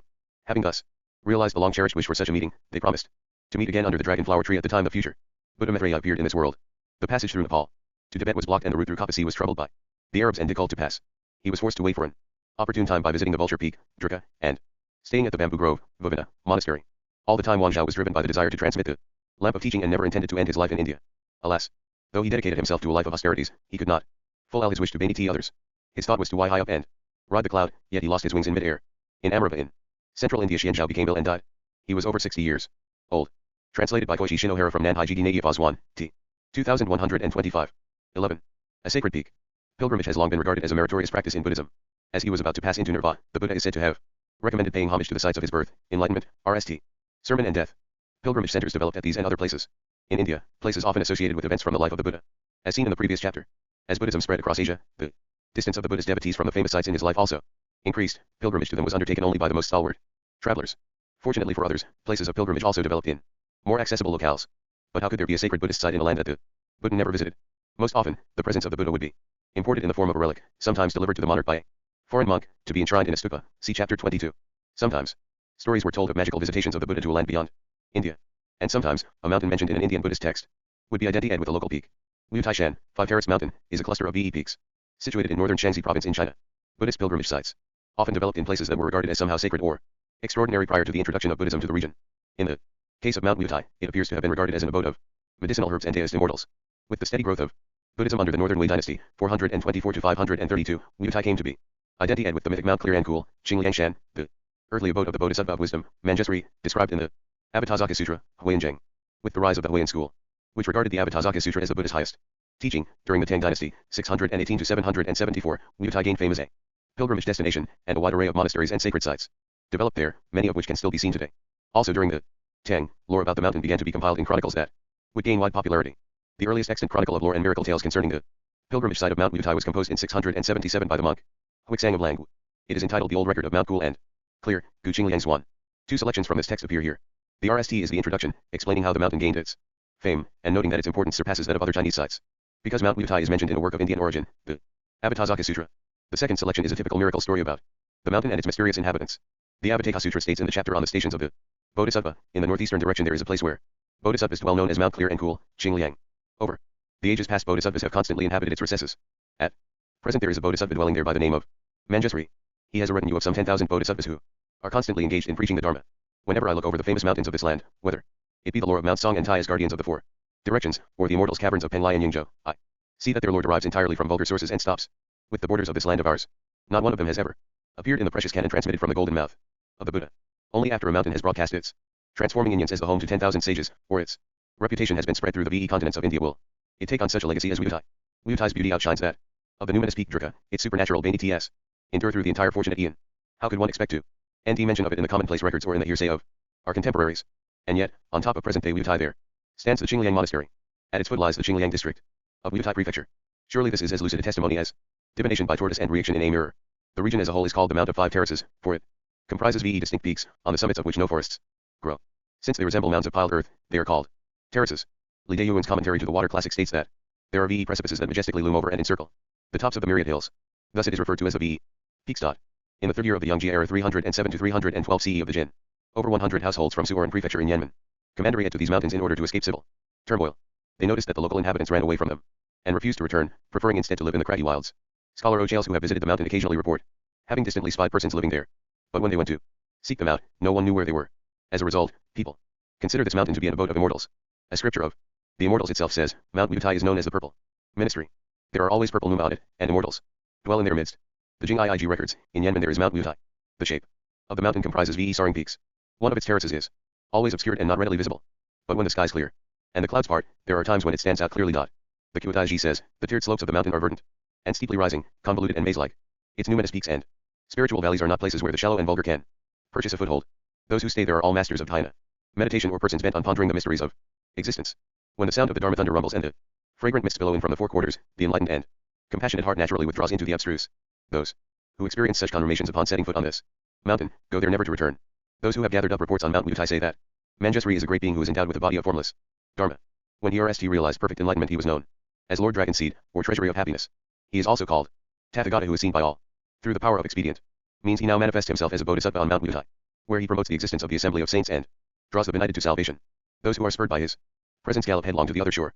But should one try to scrutinize his inner enlightenment, one will end it utterly beyond the reach of acquired knowledge, and when it comes to discussing his traces, name and number can never comprehend their extent.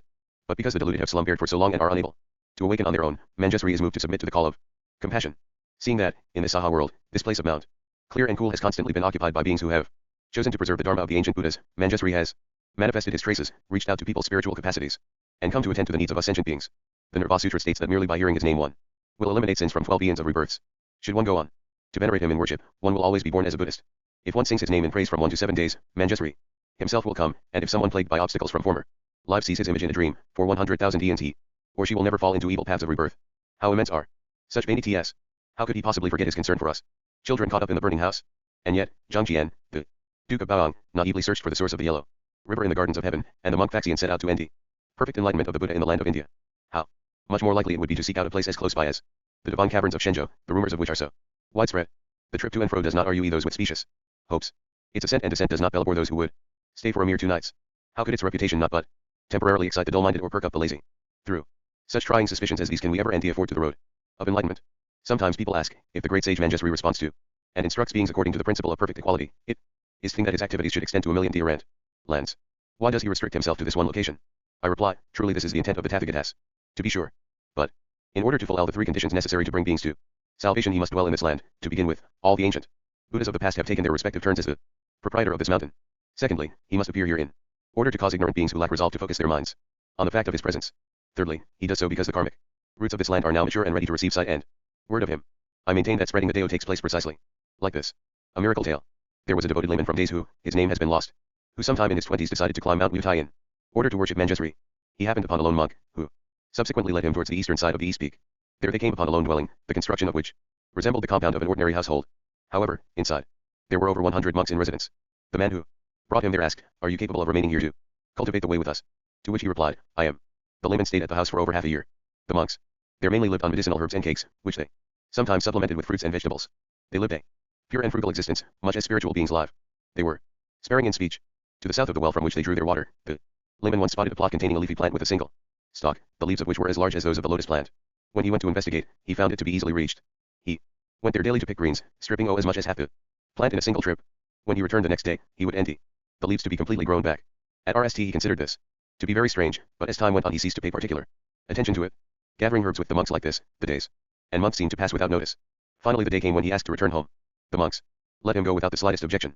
He got back home safely, but after spending just a few nights there, he came running back to Wutai. The mountain slopes and valley were exactly as they were before, but there was no sign whatsoever of the monks and their compound.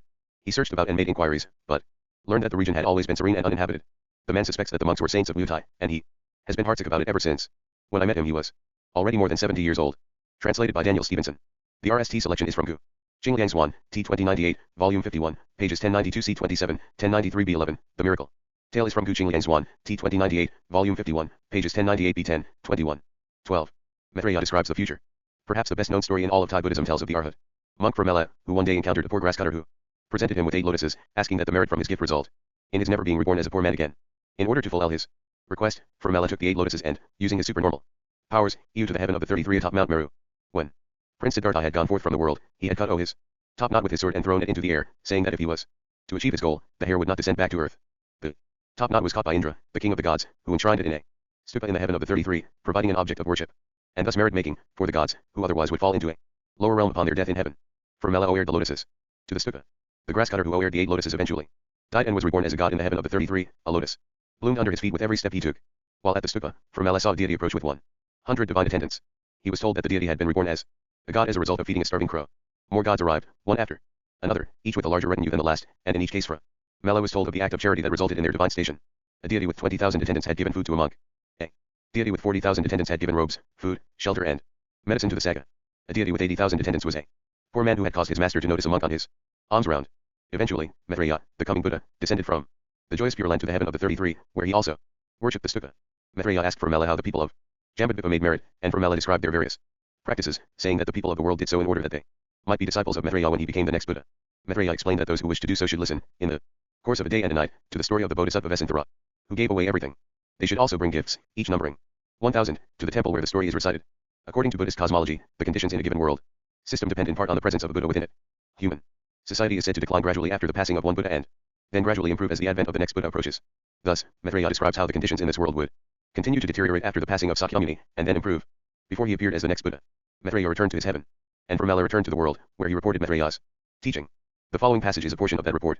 Here, Maitreya describes to Mela the utopian conditions that will be manifest in the human realm just before his advent as the next Buddha. The following passage is a translation of an excerpt from a text known in Thai as Mela Glonsuit, PMKS, the chanted version of Mela.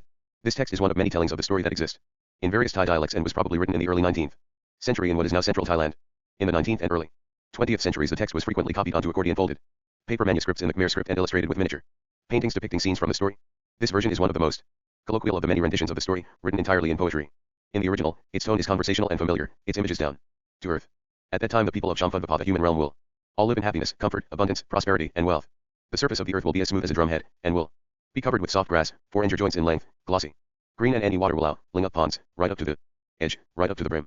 It will be this way all the time, not empty, and not overflowing, but just enough so that a crow could drink just by lowering its head. It will always be full and so clear and pure that sh will be visible. Maitreya, the pure-hearted Lord, the future Buddha, will come down to become enlightened as the next great teacher to help those on the earth and those in hell.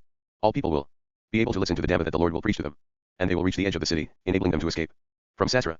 Then Maitreya recounted this teaching to Mela. When spring arrives, it will rain for VE days at a time, VE days straight. Then when summer comes along it will rain for 15 days constantly. When winter comes along, it will rain for 15 days, and 15 more days. It will rain from dusk until midnight, and when more than half the night is over, it will be bright and clear. It will continue like this without changing. When this becomes the norm, Maitreya will go to spread the Dhamma and teach. Those who wish to meet him should listen to the Dhamma, practice morality and meditate, then they'll meet the Omniscient One. When the branches of trees are LLED with flowers that bloom during every season, beautiful and luxuriant throughout every season, and each branch is bent low with clusters of fruit of many varieties, delicious in taste, just as sweet as can be, then everyone's face will radiate happiness. Mela, that's when I will go to help those on earth to enter Nibbana. Those who wish to have the advantage of living then, who wish to see the face of Sri Arya Maitreya should practice morality and generosity and meditate every day. When the people of Champu will be concerned even about those far away, and when they will love each other as if they were one family, like brothers and sisters, when they live close together, as close as bamboo trees in a grove, when their houses are so close together that a chicken could fly from one to the other, that's when I will go, Mela, Lord Arahant, to help living beings get to heaven, and have them reach Nibbana.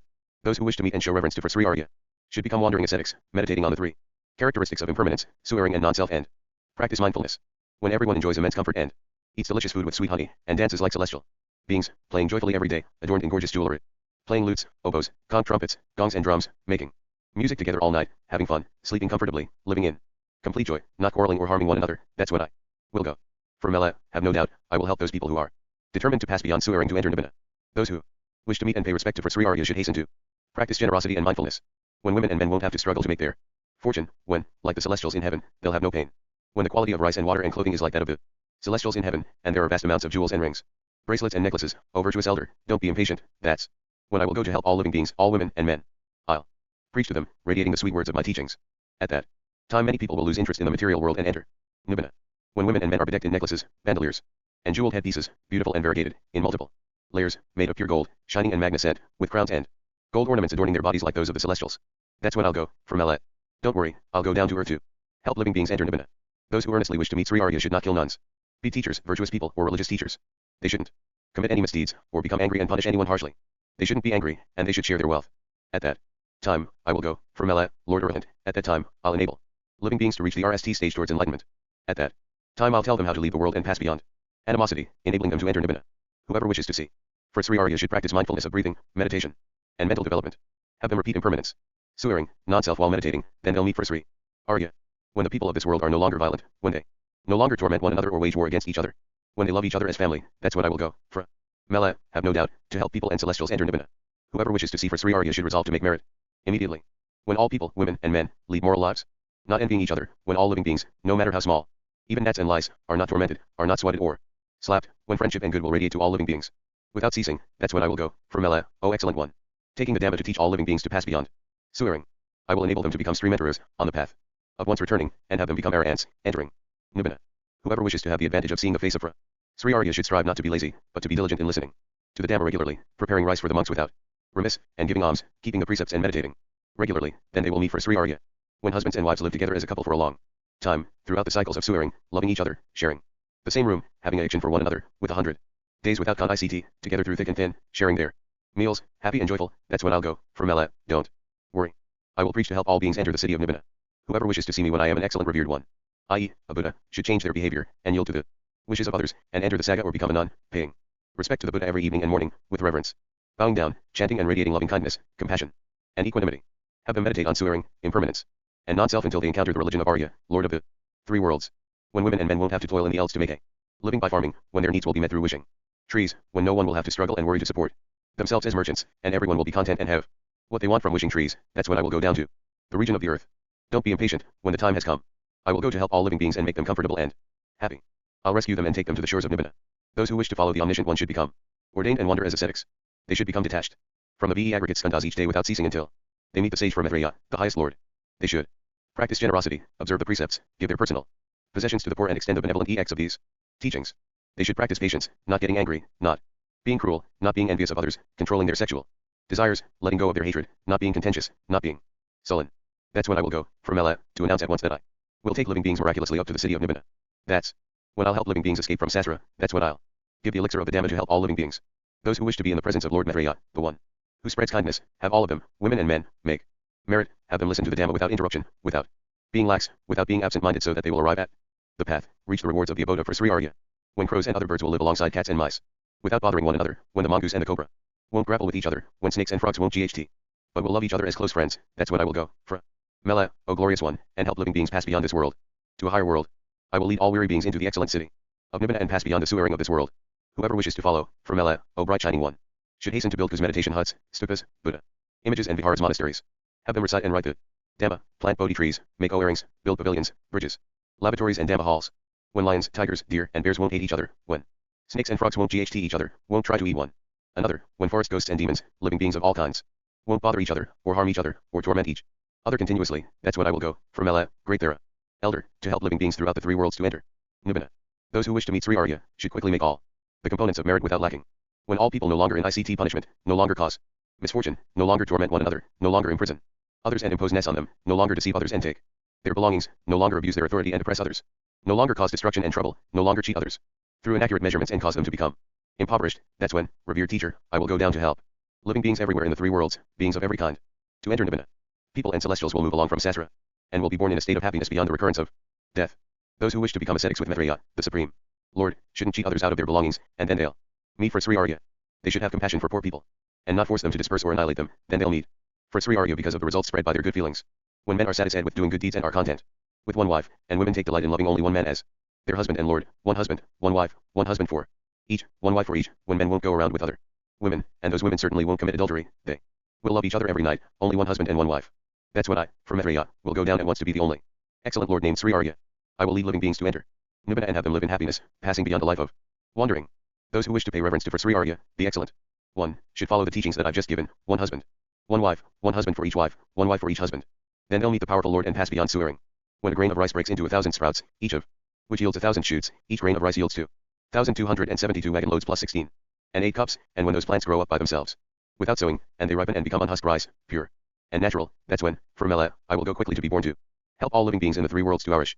When everyone is at ease and comfortable, not seizing each other's cities or paddy elds, not seizing elephants or horses of any color, not seizing gardens or paddy elds, not attacking or stealing, that's when I will go, for Mela, Lord Arahant, to help living beings of all kinds who are good-hearted to enter Nibbana. Those who wish to see me should not threaten or speak with hostility, then they'll meet for Sri Arya. As the result of their kind-heartedness. When brutal people no longer punch and beat others, when they won't steal silver or gold, when they won't plunder or destroy the belongings of others, when they won't seize elds or money, when they won't drive people out, forcefully taking away husbands or wives, when they won't commit atrocities against others, causing poverty and disruption, that's when I will go to help the people to reach the path and the result, which is the nectar of Nibbana. I will help living beings pass beyond swearing and enable them to live happily and content for a long time in morality. Whoever wishes to meet me, to experience the Supreme Lord, should not create confusion, should not attack others, destroying their belongings. When the surface of the earth is as if it had been levelled, as the surface of a drum, when there are no thorns falling in heaps, when wealth and riches come falling down and are never depleted, when friends and neighbors will live together and never disagree, when there is no danger and no one knows fear, when the whole world is pure, that's when I will go, for Mela, bearer of good fortune, to help living beings all over the world to be peaceful and tranquil on the path of fruition. Those who wish to be leaders should be favorably disposed towards the teachings, they should be joyful, pleasant in their speech and respectful in their behavior. Then they will meet the great teacher Maitreya, the Supreme Lord. When people everywhere are no longer tormented by parasites, by leprosy, ringworm, or abscesses, when their eyes see clearly and their ears hear clearly, when people are no longer iced by conditions such as stammering or being mute, mentally ill, hunchbacked, crippled, paralyzed or depressed, that's when I will go, for Mela, O venerable monk, to help all living beings reach the way of the Arahant. Whoever wishes to become an ascetic with Maitreya, Lord of the Dhamma, should not cause any harm if they intend to meet for Sri Arya. Translated by Bonnie Burton from a modern printed cardboard. Facsimile, for Mela, Bangkok, Aksun Cheruanthat, 1961, pages 228. 57. The Buddha. 13. The Three Jewels. The recitation of the formula I go for refuge to the Buddha. I go for refuge to the Dharma. I go for refuge to the Sangha, recited 3 times, is the most fundamental Buddhist practice. The Buddhists correlate to the confession of faith. The practice of taking refuge is said to derive from the days following the Buddha's enlightenment. He had remained in the vicinity of the Bodhi tree meditating for 7 weeks, without eating. A deity informed 2 passing merchants that a nearby yogin had recently achieved Buddhahood and suggested that they pay their respects.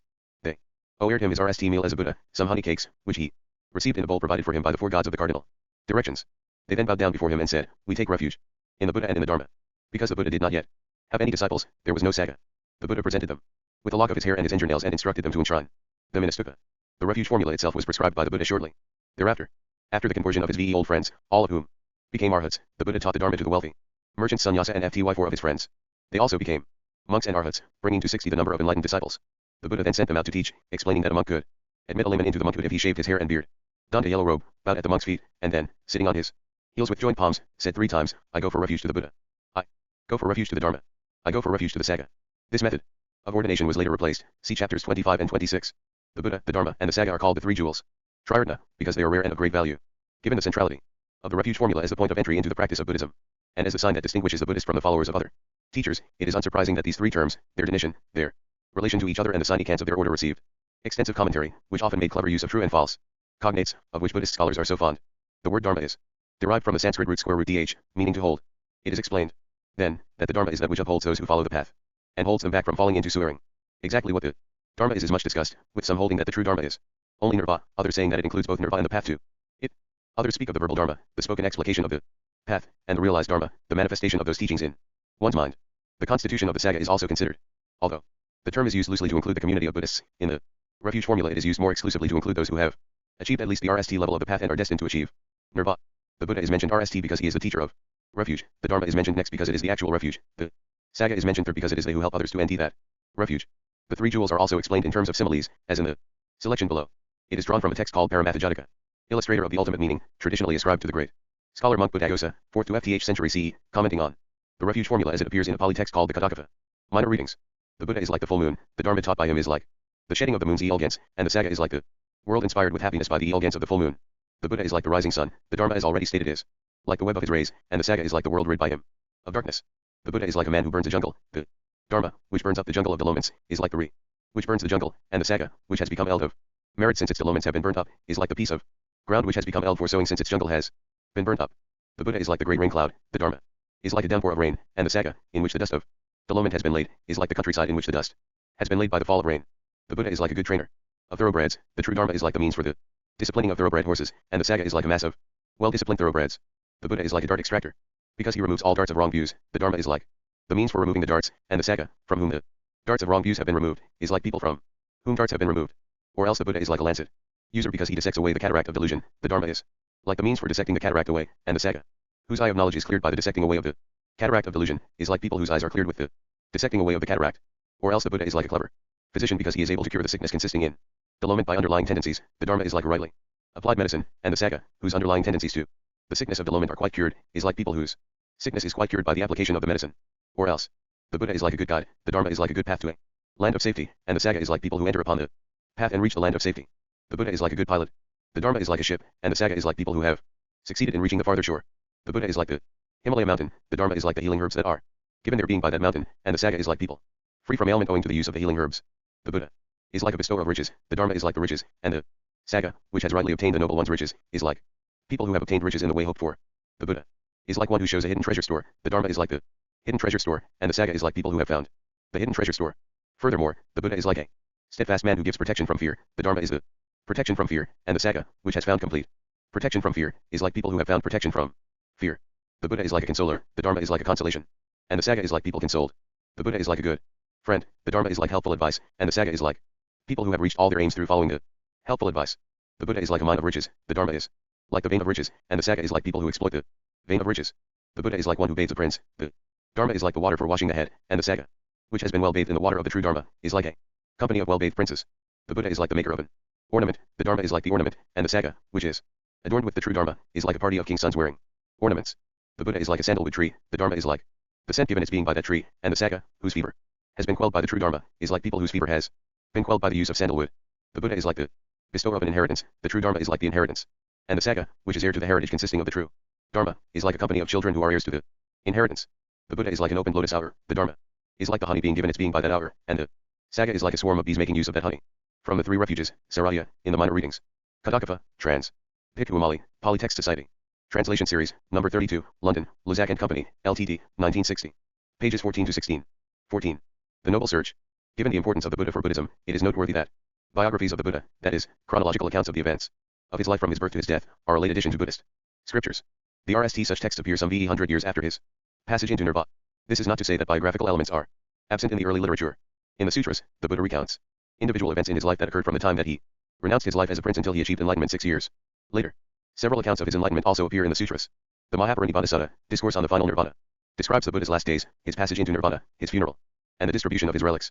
Biographical accounts in the early sutras provide little detail about the Buddha's birth and childhood, although some sutras contain a detailed account of the life of a previous Buddha, Vipassana. Another category of early Buddhist literature, the Vinaya, concerned ostensibly with the rules of monastic discipline, contains accounts of numerous incidents from the Buddha's life, but rarely in the form of a continuous narrative. Biographical sections that do occur often conclude with the conversion of one of his early disciples. Sariputra. One could gather the events set forth in these various sources, arrange them in chronological order and present a synthetic biography. Many such works have been composed over the centuries and to the present day. Yet in the RST centuries of the tradition, there seems to have been little interest in such projects. The stories that tended to be told were of the Buddha's previous lives, leading to his momentous NAL birth, of the circumstances in which he gave a particular teaching or formulated a particular rule for the monastic code, of a particular miraculous deed, or of his death and the disposition of his relics. The focus, then, is on the Buddha as an extraordinary being endowed with supernormal powers, perfected over the eons, who appeared in this world to teach the Dharma and the Vinaya, before passing away, leaving behind his teachings, leaving behind the Sangha, and leaving behind his traces on the landscape in the places where he performed miraculous deeds and the places where his relics are enshrined. The selection below is from one of the more famous autobiographical narratives from the Sutta collections, called the Aryapurayesana, the Noble Search. Here the Buddha recounts his departure from home in search of the truth, his tutelage with other teachers, his enlightenment, and his RST sermon. One notes immediately the understated tone of the narrative, devoid of the details so familiar from the biographies. There is no mention of the opulence of his youth, no mention of his wife, no mention of the chariot rides, no description of the departure from the palace in the dead of night, no mention of Mara. Although the accounts of his study with other meditation masters assumes a sophisticated system of states of concentration, the description of the enlightenment itself is both simple and sober, portrayed as the outcome of long reaction rather than as an ecstatic moment of revelation. Indeed, one would be tempted to describe the account below as demythologized, but this would imply that layers of myth had been removed from it. The relation of the mythological to the historical in the life of the Buddha is a question that has yet to be answered. The reader will note that the Buddha refers to himself as a bodhisattva, bodhisatta in Pali, an early occurrence of the term. Familiar elements of the enlightenment narrative are also to be found Here, including the reluctance to teach, the imprecations by the deity, Brahma, and the RST encounter with another human being after the enlightenment. Rather than responding with obeisance to the new Buddha's poetic proclamation of his supreme attainment, the man expressed indifference.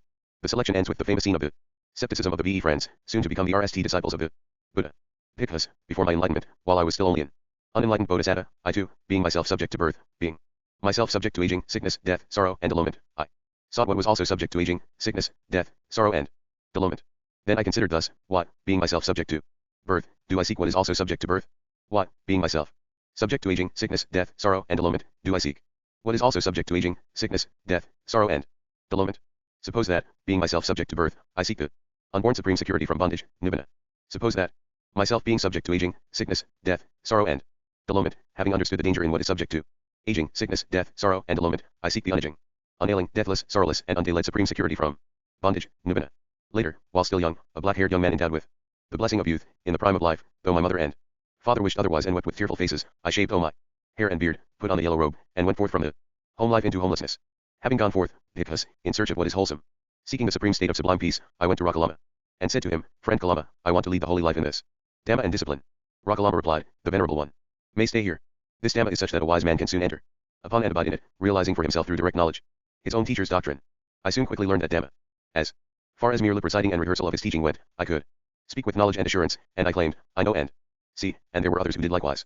I considered, it is not through mere faith alone that Kalama declares, by realizing for myself with direct knowledge, I enter upon and abide in this Dhamma.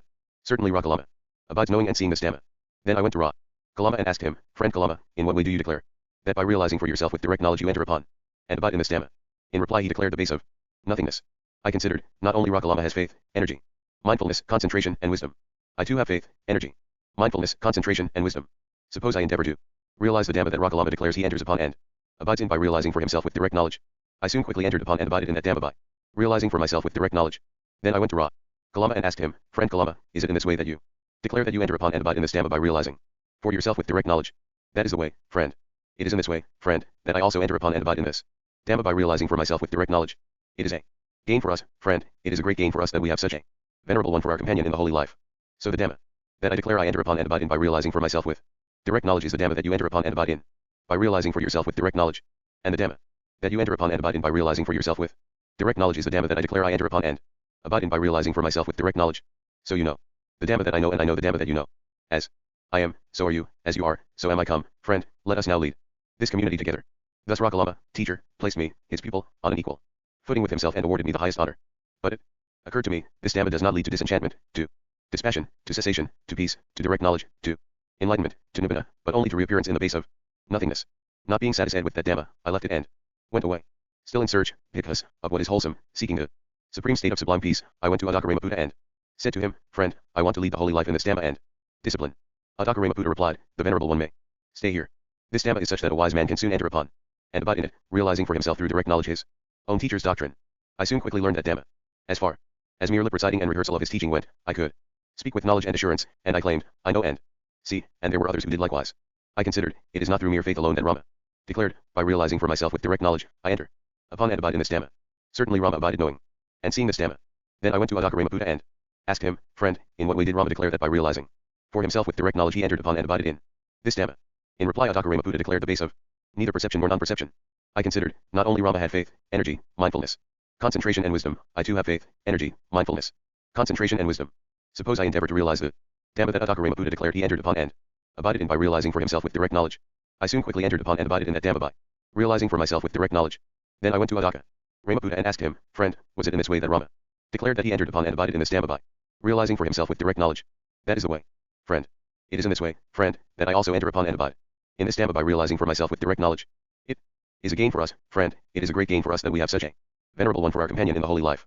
So the Dhamma that Rama declared he entered upon and abided in by realizing for himself with direct knowledge is the Dhamma that you enter upon and abide in by realizing for yourself with direct knowledge.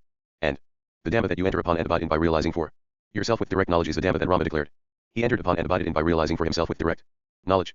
So you know the Dhamma that Rama knew, and Rama knew the Dhamma that you know. As Rama was, so are you, as you are, so was Rama. Come, friend, now lead this community. Thus Adakarama Buddha, my companion in the holy life, placed me in the position of teacher and accorded me the highest honor.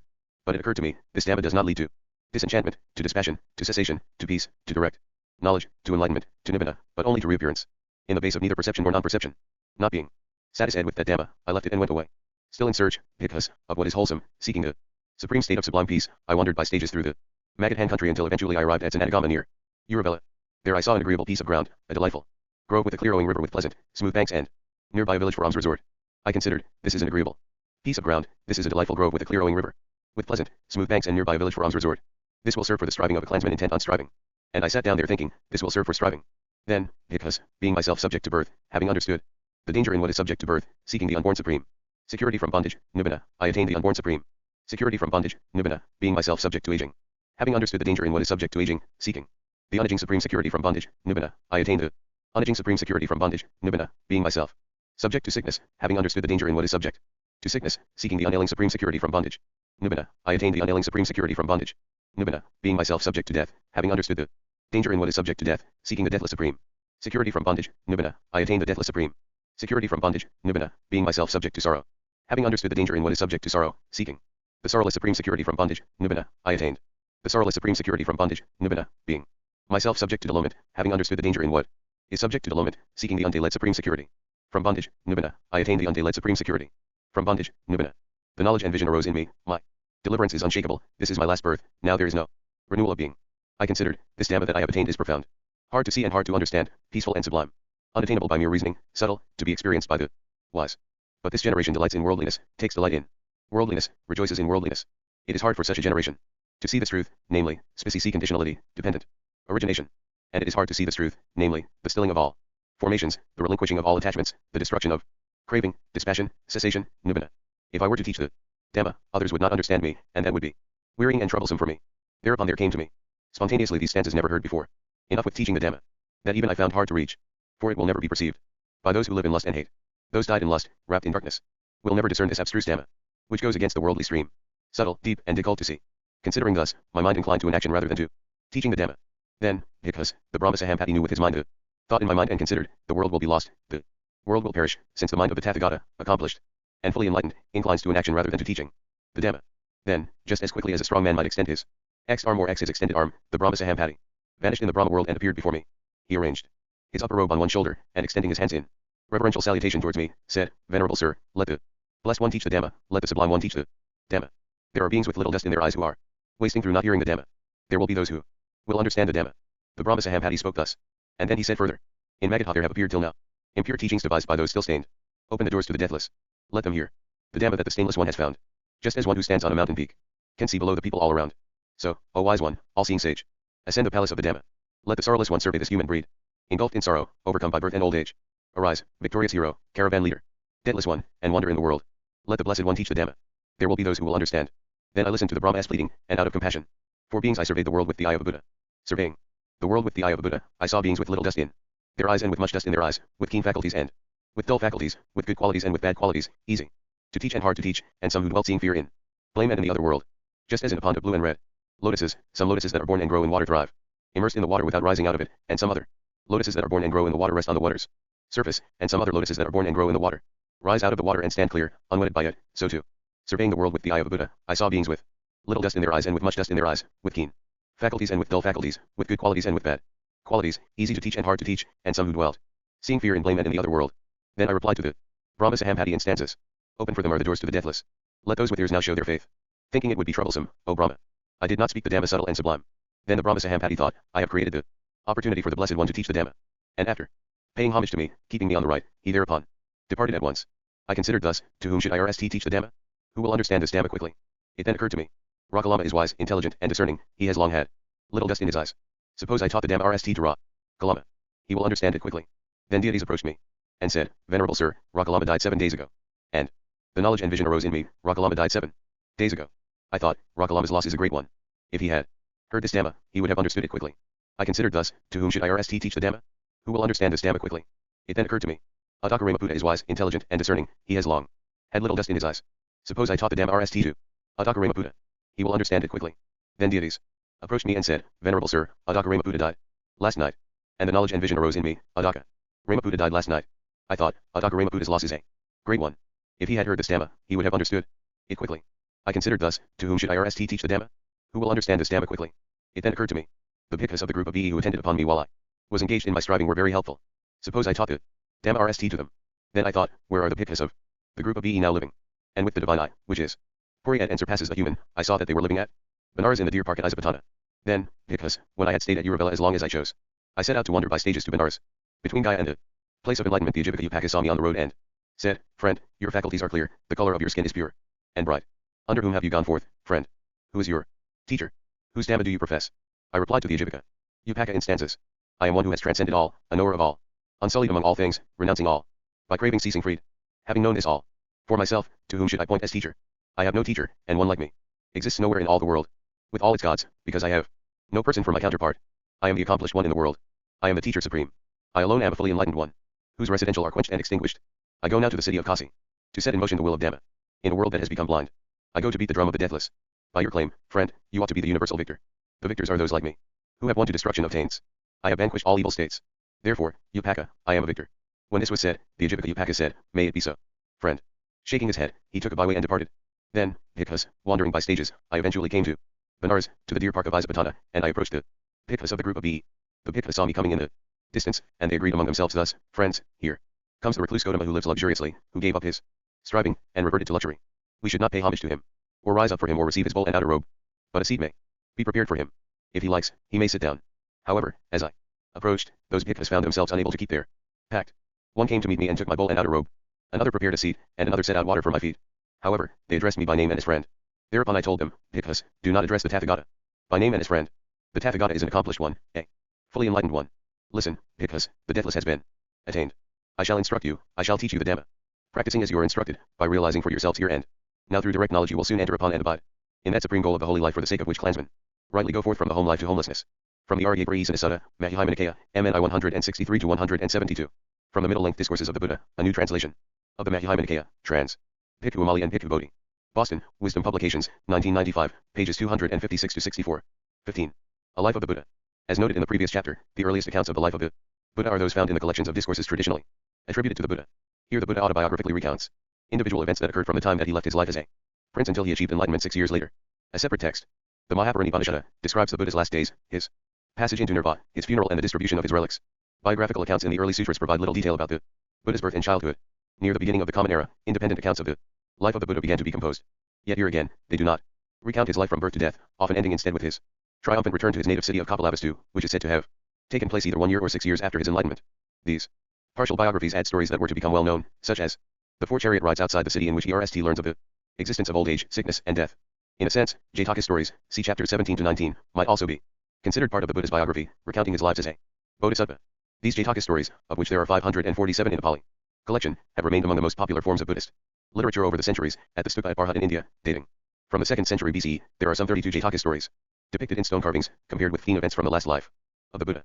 Lives of the Buddha that comprised events from his birth until his death began to appear in the 2nd century of the Common Era. One of the most famous is the Sanskrit poem Buddhacarita, Deeds of the Buddha, by Abhula.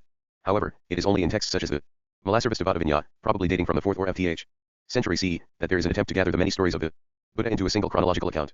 In the centuries that followed, the life of the Buddha would be written and rewritten in India and across the Buddhist world, adding and subtracting elements as necessary.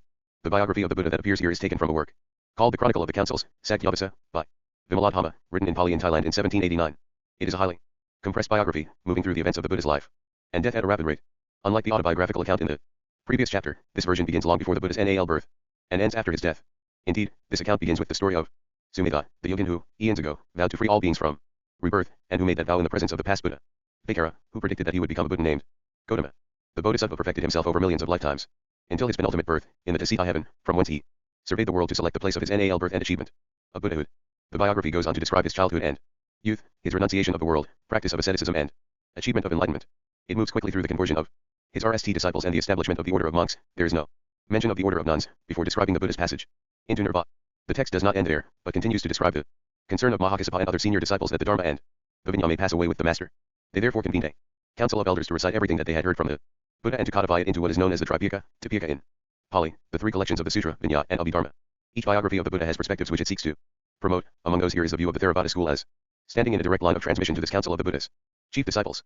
Many millions and hundreds of thousands of millions of years ago, our teacher was a Brahmin boy named Sumedha in the city of Amaravati. He reached perfection in every branch of knowledge. After his mother and father died, he gave away their wealth in the amount of many tens of millions and went forth as an ascetic, living in the Himalayas. He learned how to produce meditative absorption and higher powers as well as other special abilities. Traveling through the air one day, he saw a road being cleared to allow Take Buddha to come to the city of Amaravati from the Sudasana monastery. Sumedha himself set to work on a section of the road with the thought, I will clean it. When the teacher approached before he had nished, he made his body into a bridge, spread his garment of black antelope skin in the mud and, lying down, said, May the teacher, together with his community of disciples, not step in the mud, but go, stepping on me. When the teacher saw him, he explained, this is one who will be a Buddha. In the future, after 4 incalculable eons together with 100,000 eons, he will be the Buddha named Gautama. He received the same prediction in the presence of a succession of 23 Buddhas after that teacher, each of whom, when born, illuminated the world. He received it RST from Koat.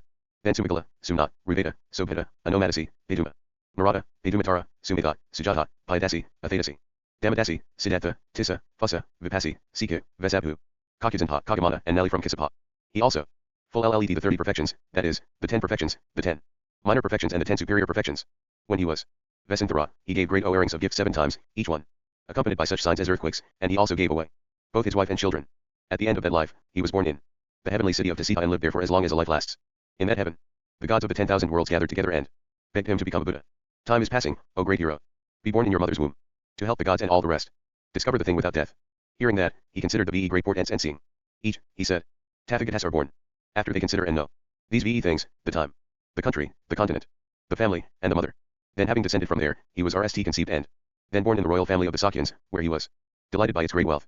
In due course he enjoyed a happy youth, experiencing such royal splendor in 3 palaces, appropriate for each of the 3 seasons that it was comparable to the splendor of heaven. At the time of going for amusement in his gardens, he saw in sequence 3 divine messengers, namely, an old person, a sick person and a dead person, and shocked as he was, he turned back. Each time. On a 4th occasion, he saw one who had renounced the world, and having the thought renunciation is good, he developed the intent to go forth into the life of an ascetic. He went to the garden and then spent the day there, sitting on the bank of the royal pond where he was adorned by the god Visakama who came, disguised as a barber. He then heard the message that his son, Rahula had been born, and knowing the force of a parent's love for a child, he thought, this is a tie that binds and I will cut it indeed. In the evening, he returned to the city, and when Kisagotami saw him, she praised him, saying this verse, this is the kind of man whose mother must be happy, whose father must be happy, whose wife must be happy. Hearing this verse spoken by his cousin Kisagotami, he thought, surely she is teaching about the place of peace, and he took away pearl necklace from his neck and sent it to her. He entered his dwelling and, while he sat on the royal bed, he watched the bodily changes in the sleeping dancers. His heart was disgusted and he woke Chanda and Hakahaka fetched. He mounted Kantaka. And, together with Chanda and surrounded by the gods of the 10,000 worlds, he went forth, making the great renunciation, and became an ascetic on the banks of the Anoma river. In the course of time, he went to the city Rajagaha and there begged for alms. Once, sitting on the slope of Pava mountain, he was invited to become king by the king of Magadha. He refused that, but he gave the king the promise that once he had attained omniscience he would visit his kingdom. He then approached Ra and Ataka, but with them he did not reach the highest to be attained. He then engaged in great exertions for 6 years. Very early on the day of the full moon, in the month of Visakha, he enjoyed a meal of rice boiled in milk, given by Sujata, and caused his golden bowl to float on the Narendra river. He passed the time throughout the day in various stages of meditation while in the Mahavana grove on the other shore of the Narendra river. In the evening, he received the grass given by Satyaya, and his qualities were praised by the Naga king named Ka. He ascended to the place of awakening, scattered the grass, and made the vow that I will not rise from this posture as long as my mind is not free from the cankers without any remainder. He sat facing east, and when the sun was measured in 8 parts he had already conquered Mara's army. In the RST watch of the night, he gained the remembrance of his former existences. In the middle watch, he gained knowledge of the disappearance and reappearance of beings. At the end of the last watch of the night, he acquired knowledge of the various modes of the conditions of existence. At the time of the sunrise, he attained omniscience and was adorned with all the qualities of a Buddha. Having thus become awakened, for 7 weeks he remained at the place of awakening. In the 8th week, while sitting at the foot of the Ajapala banyan tree, he became torpid because of examining the depth of the Dhamma. Before he agreed to teach the Dhamma as requested by Sahampati, Brahma, king of the gods, with his retinue of 10,000 Mahabrahmas, he examined the world with the eye of a Buddha and then consented to the god's plea. Thinking, to whom will I teach Dhamma RST, he examined the world, and realizing that Ra and Adaka had died, he remembered the many services of the monks of the group of B. He rose from his seat and, going to the city of Kasika, he spoke with the Ajibaka ascetic Yopaka while on the way. On the full moon day of the month of Sa, he reached the place of residence of the monks of the group of B in the deer park at Isapatana. After being addressed with improper behavior, he corrected them, and then he set in motion the will of the Dhamma, making the 18 kois 10 millions of Brahmas, and above all, the ascetic Akoat, drink the ambrosia of the deathless. After the excellent will of the Dhamma was set in motion, on the FTH day of the fortnight, he helped all of those monks to attain enlightenment. On that same day, he saw that Yasa, a boy of good family, had the good fortune of being certain to attain enlightenment. When Yasa, turning away from that in the night, had left his house, he called him saying, Come, Yasa, to being homeless, and made him attain the fruit of being a stream winner. That night. On the next day, he made him become an arahant. Afterwards, he ordained his other FTY 4 friends with the AI Bhikkhu monk formula of ordination and made them become enlightened. Thus in the world 61 Arahants had arisen. Having come to the end of the rainy season, the teacher sent forth the 60 monks, saying, Wander about, O monks. He himself began going to Uruvela, and while on the way he instructed the 30 young men of the happy group in the Kapasika grove. All of the least of these became stream winners, while the best became never returners. All of these were ordained with the AI Bhikkhu formula and sent out to all directions. When he himself had gone to Uruvela, he displayed 3,500 miracles and instructed the three brother ascetics, Uravilakasapa and the others, along with their retinue of 1,000 ascetics. He ordained them by inviting them to become monks, and, making them sit at Gayasissa, he taught them the fire sermon and helped them to become enlightened. Then thinking, I will keep my promise given to King Bimbasara, he went to the Lahaivana garden, which was near the city of Rajagaha. Hearing that the teacher had come, the king came, together with 12 myriads of Brahmans and householders. The Buddha preached a sweet sermon and the king along with 11 myriads were established in the fruit of a stream winner and 1 myriad was established in taking refuge in the Buddha, his teaching, and his monastic order. The next day his qualities were praised by Sakka, king of the gods, who had taken the form of a young man. The Buddha then entered the city of Rajagaha and after the meal given in the palace, he accepted the Bhuvana Park and began to live there. Sitting at the RST place of enlightenment, the Lord of the world examined the establishment of his teaching in the middle and neighboring regions with his omniscient knowledge. He saw it, along with exact times and places in the middle regions of Jambudapa, beginning with Bras, and in the neighboring regions beginning with Lak. He thought, there will be the establishment of my teaching in many places. With respect to this, the teachers of old said, while he lived at the place of awakening, whether absorbed in his attainments or in between enjoying his attainments, the Lord was completing the last of the Buddhist duties, with the establishment of his teachings. Thus for 7 weeks, he who is best passed his time there at the place of awakening. Moreover the Lord Buddha, reacting on all of the Buddhist duties, and on the establishment of his teachings in various regions, did not dwell in one place. He went to various regions and the excellent will of the Dhamma was set in motion. He established gods and humans in the paths and their fruits. He sent out monks for the sake of establishing the Buddhist teachings in various regions. He lived in various parks, such as Vavana and Jetavana, in places beginning with Rajagaha and Savatya, teaching the most excellent Dhamma, bringing vanity and happiness to beings. His life was 80 years long, with the time from his enlightenment to when he made his Nal Nibbana being 40 VE years. With respect to this, the teachers of old said, thus the Lord saw at that moment, now 40 VE years have passed for me, while I lie on the bed of Nal enlightenment. In between the two solid trees, there will be humans living in lack then, and the elder Mahakassapa will hold the first council, a recitation with 500 monks. To repeat the story, the teacher, while living for 40 VE years, from the time of his enlightenment rescued a total of 24 incalculables together with 9 kois and 100,000 beings from the ocean of Sasra and established them on the shore. That is, Nibbana. The Lord taught 84,000 units of Dhamma in that period of time that had passed, bringing beings out of the wilderness. He then thought, I will not live much longer but will attain Nal Nibbana. The body of each Buddha who lives a long time becomes one solid mass like a piece of gold. My teachings are not yet widespread in all places, therefore, after my Nal Nibbana, people will take my relics, as small as a mustard seed, and making shrines in their own communities will worship and heaven will be their end. He thus nished all of the duties of a Buddha. While lying on the bed of Nal enlightenment in between the twin solid trees in the solid grove in the city of Kusinara, he instructed the ascetic Subhadad in the RST watch of the night and established him in the fruit of being an enlightened person. In the middle watch he preached to the gods of the 10,000 world systems. In the RST part of the last watch he addressed his last words to the community of monks led by the elder Anuruddha. O monks, I exhort you. Compounded things decay and pass away. You should strive with diligence. In this last watch of the night, at the time near dawn on the full moon day of the month of Visakha, when the moon was in the house of Visakha, he attained the RST Jhana, and then in order up to the Jhana of neither perception nor non-perception, and then he attained the state of cessation. Then he attained each of the Jhanas again down to the RST Jhana, and there he attained the realm of Nibbana without remainder. Then, the Lord was honored by gods and humans for a week. Beginning from the day he attained Nal Nibbana, still between the twin solid trees. Then his beautiful body was cremated for 7 days, and then what remained was in a public hall for 7 days. Thus when 21 days had gone by after the death of the Blessed One, Lord of the world, the Venerable Mahakassapa was the elder of the community of 700,000 monks who had come together. About this, it is said in the Mahavesa, leading monks were among those 700,000 and the elder Mahakassapa was at that time the elder of the community having performed the duties to the bodily relics of the teacher. 7 days after the death of the Blessed One, Lord of the world, Mahakassapa remembered the speech that was said by Subhadha, who had become a monk in old age. Surely, friends, do not grieve. Do not lament, it's good riddance for us. We were annoyed by that great ascetic, who told us what is proper and what is not proper. Now we can do what we wish to do and not do what we don't wish to do. Mahakassapa then thought, this setting which now exists is one where evil monks think this word is from a teacher who has passed away, and when they get followers, the true Dhamma may disappear quickly. As long as the Dhamma and Vinaya exist, there will be the word of a teacher who has not passed away. Since the Blessed One said, O Ananda, the Dhamma and the Vinaya that I have taught and made known to you will be your teacher after my death, what if I should recite the Dhamma and the Vinaya so that this asana teaching will last for a long time and be perpetual? Then the elder said, let us, friends, recite the Dhamma and the Vinaya. Formerly what is contrary to Dhamma shined and Dhamma was disregarded. Formerly what is contrary to Vinaya shined and Vinaya was disregarded. Formerly those who held views contrary to Dhamma were powerful and those who professed the Dhamma were weak. Formerly those who held views contrary to Vinaya were strong, and those who professed Vinaya were weak. The monks said, in that case, sir, may you pick elder monks. The elder rejected many hundreds and many thousands of monks, who were ordinary monks, stream winners, once returners, non-returners and dry-visioned enlightened ones, all of whom were versed in the entire ninefold learning of the sasana of the teacher.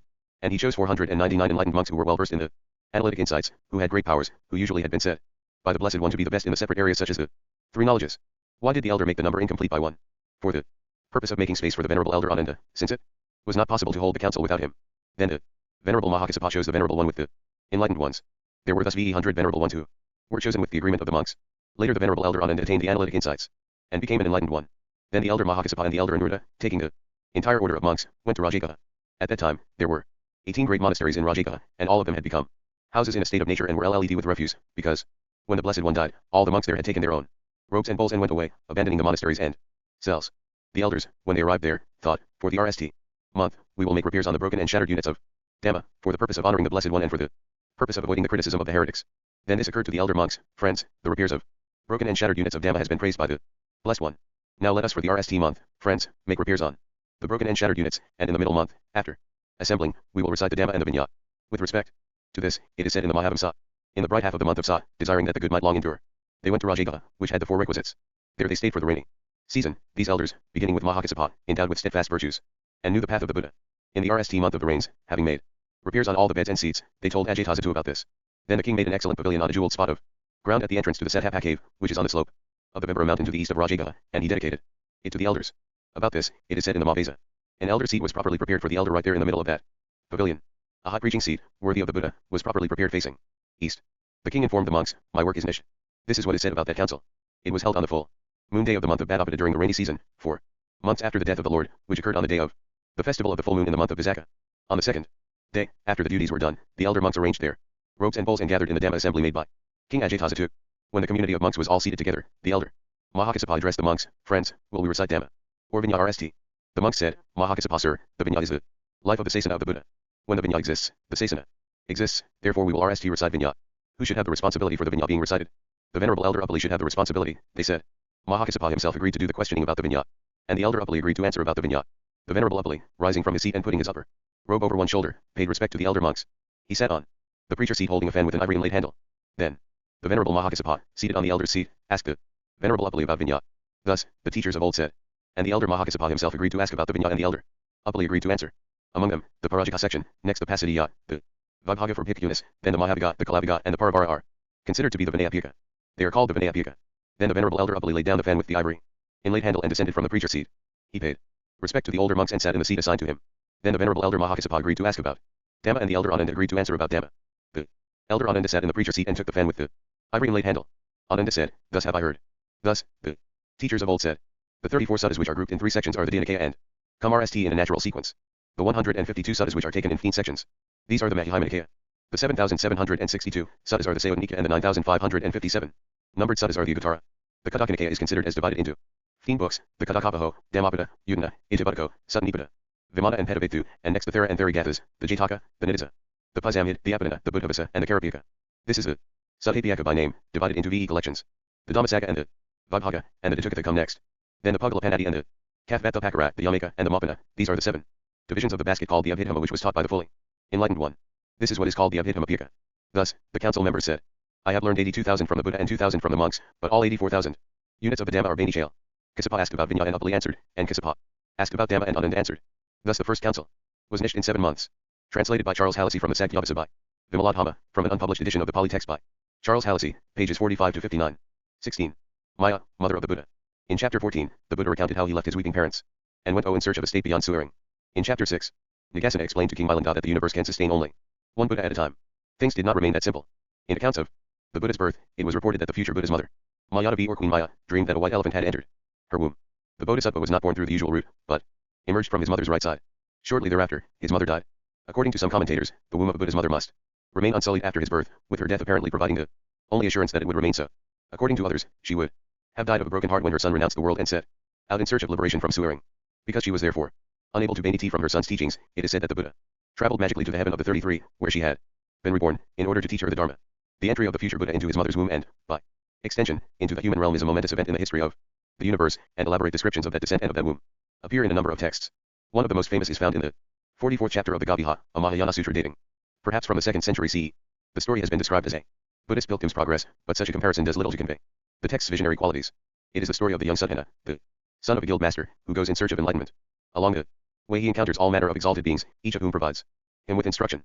After some such meetings, he now comes into the presence of Maitreya, the next Buddha, and of the Bodhisattva, Samantapitra. In the course of his journey, he meets Maya, the mother of Sakyamuni Buddha. She describes in elaborate detail how her son entered her womb, revealing that it was able to accommodate much more than a white elephant, without for a moment distorting her form.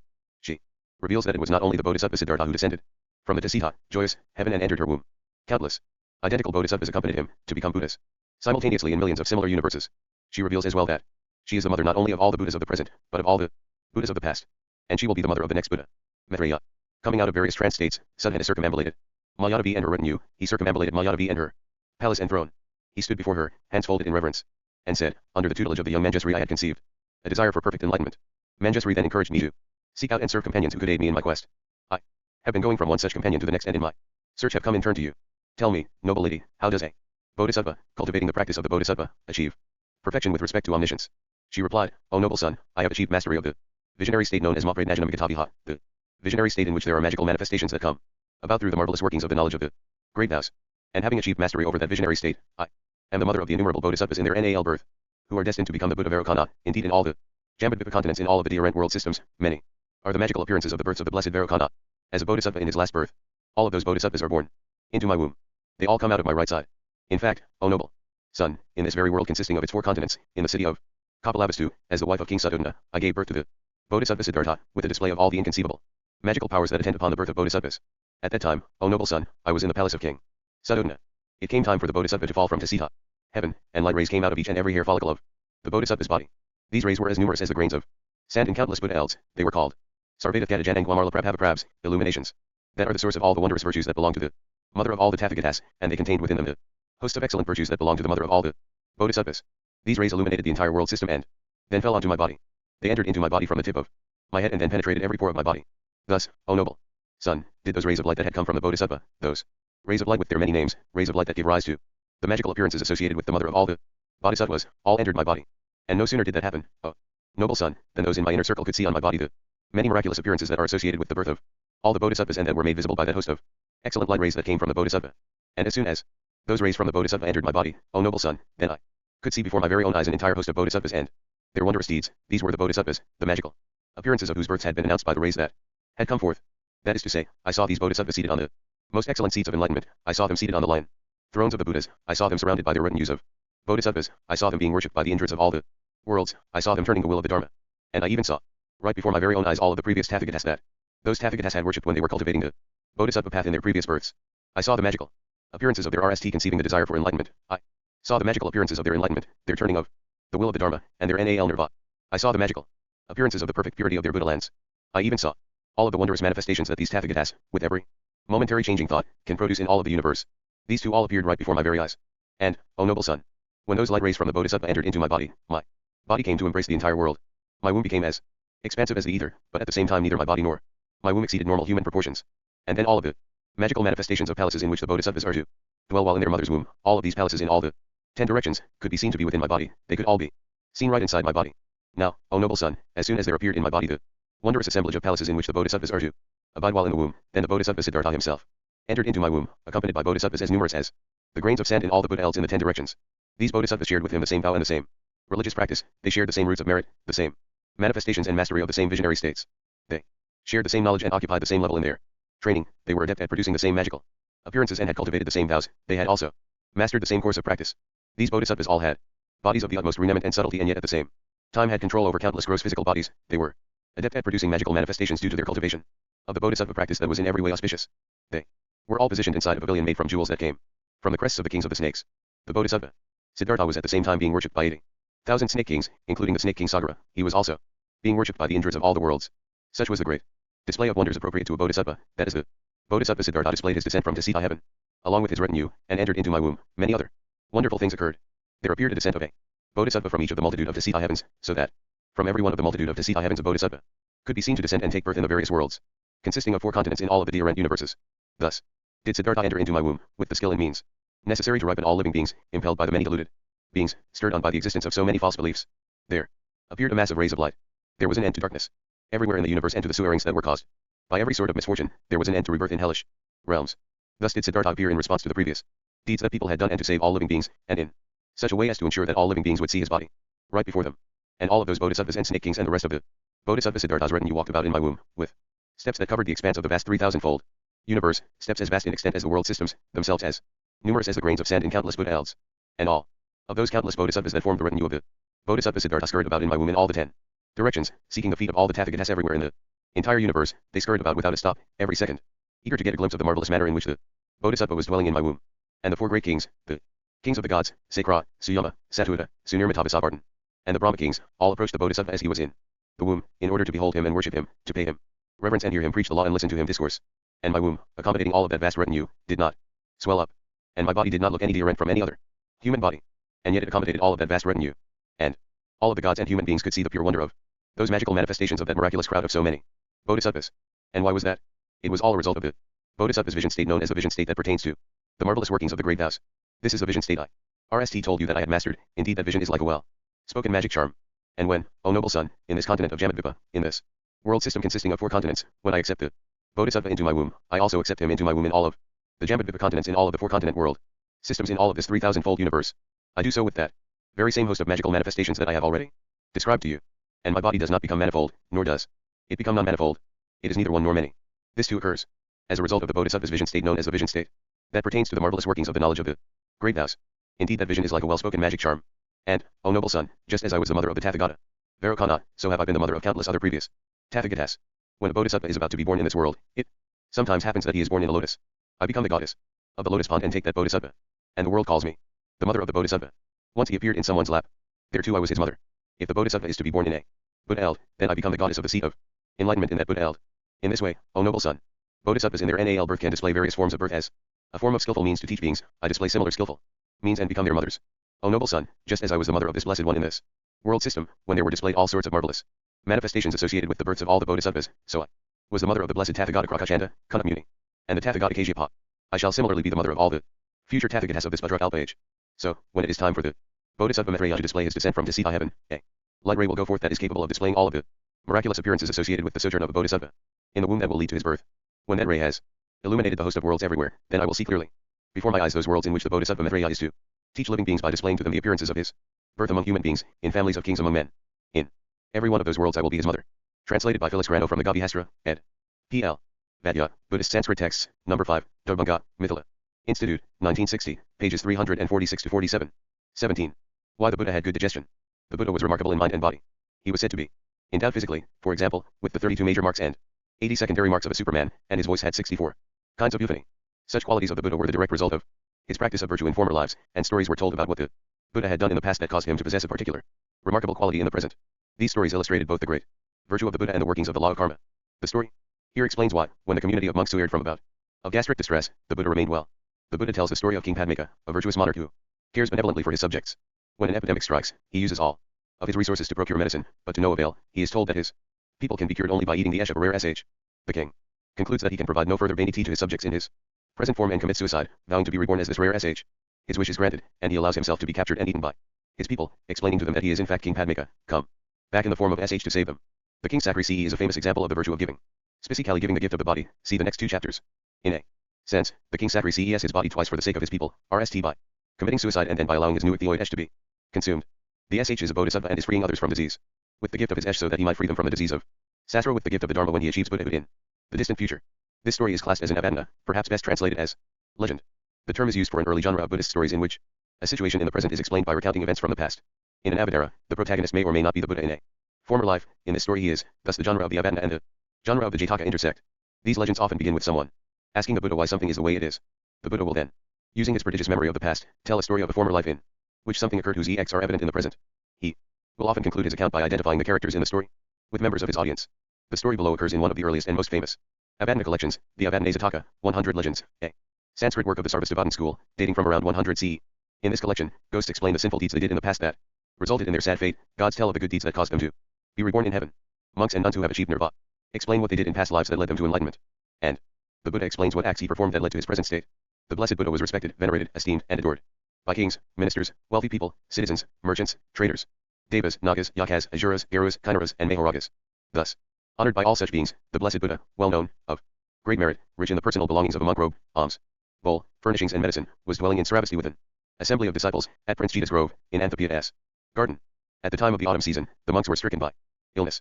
They were yellow and pale, their bodies emaciated and their limbs weak. But the blessed one was free from disease, free from illness, healthy and strong. Seeing this, the monks addressed the blessed one. Look, venerable one, these monks are stricken by an autumnal illness. They are yellow and pale, their bodies emaciated and their limbs weak. But the blessed one is free from disease, free from illness, strong and healthy by nature, endowed with a stomach whose digestion is regular. The blessed one said, formerly, monks, in other births, the Tathagata alone performed certain acts. These acts have accumulated, their necessary requirements have been met, their conditions have ripened, they rush towards one like a rapid. Their consequences are inevitable. I am the one who performed and accumulated these acts, who else would experience their fruits? The acts that a person performs and accumulates, monks, do not bear fruit outside of that person, not in the earth, not in the water, not in and not in the air. Rather, the acts that a person performs, whether pure or impure, bear fruit in the body and mind that he receives. Deeds do not perish, even after hundreds of eons. When completeness is achieved, and the time has arrived, they inevitably bear fruit for embodied beings. And with that, he launched into a story of the past. Formerly, monks, long ago, in the city of Brass, a king named Padmaker ruled over his kingdom. It was prosperous, flourishing and safe, abundant in food and well populated, tranquil and free of quarrels, ghts, riots, or tumults, free of thievery and disease, rich in rice, sugar cane, cows, and bullet and aloe, self-contained and free of enemies, ruled over like an only son. Now, this king was faithful and good. He had a virtuous disposition and worked for the welfare of himself and others. He was compassionate and magnanimous, loved virtue and was affectionate towards living beings. He was a giver of everything, a renouncer of everything, one who gave without attachment and engaged in great generosity. Now, at that time in Brass, because of a disturbance in the weather or the elements, an epidemic arose and most of the people in Brass became ill. Seeing them, the king gave rise to compassion. I must attend to them medically and save their lives, he thought. So the king gathered together all of the doctors residing within his territories, observed the cause, basis, and effects of the people's illness, and himself began to assemble all kinds of medicines and care for the sick. But although the people were treated for a long time and furnished with doctors, medicines, herbs, and attendants, they failed to be cured. So the king summoned all of the doctors again and respectfully asked them, why am I having such a hard time curing these people? The doctors, having considered his question and come to one opinion, told him both the good news and the bad news. Lord, they said, we believe the illness is a result of a disturbance in the weather or in the elements. However, Lord, there is one cure, the type of SH called the Rohita. If you can catch it, they can be cured. So the king began to search for the Rohita SH. But even though many of the king's men searched for it, the king was soon informed that the SH could not be caught. Later on, when the king went out for an excursion, the sick assembled together and said to the king, save us from this disease. Great king, give us life. Hearing their swearing voices and their miserable, sad, and depressed words, the king's heart trembled out of compassion and his face was tearful and gloomy. He thought to himself, of what use to me is a life such as this? Of what use to me are kingship, sovereignty, and supremacy? For I am unable to comfort others who are iced by swearing. Having reacted thus, the king made a great gift of all his wealth, and established his eldest son in the kingship, sovereignty, and supremacy. He begged for the pardon of his relatives, citizens, and ministers, and consoled those who were miserable. He undertook a vow consisting of 8 parts.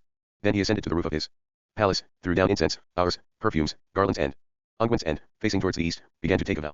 Seeing beings who have fallen into great misfortune and are tormented by disease, I will sacrifice my own cherished life. By these true words of truth, may I appear as a great Rohita SH in this sandy river. Having spoken thus, he threw himself from the roof of the palace. As soon as he fell, he died and reappeared as a great Rohita SH in the sandy river. And the gods let loose a cry throughout the whole country. This great Rohita SH has appeared like ambrosia in the sandy river for beings long tormented by great illness.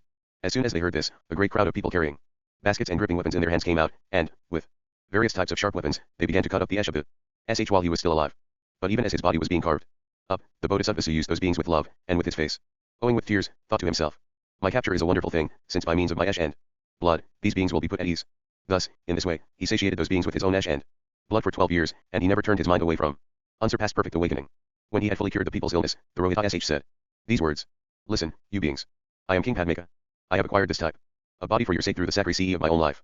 Let your minds be appeased in my presence.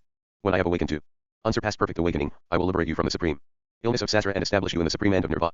Upon hearing this, the crowd of people felt serene, and the king, ministers and citizens, honoring him with flowers, incense, garlands and unguents, undertook a vow. O you who accomplish extremely difficult deeds, when you have awakened to unsurpassed perfect awakening, may we be your disciples.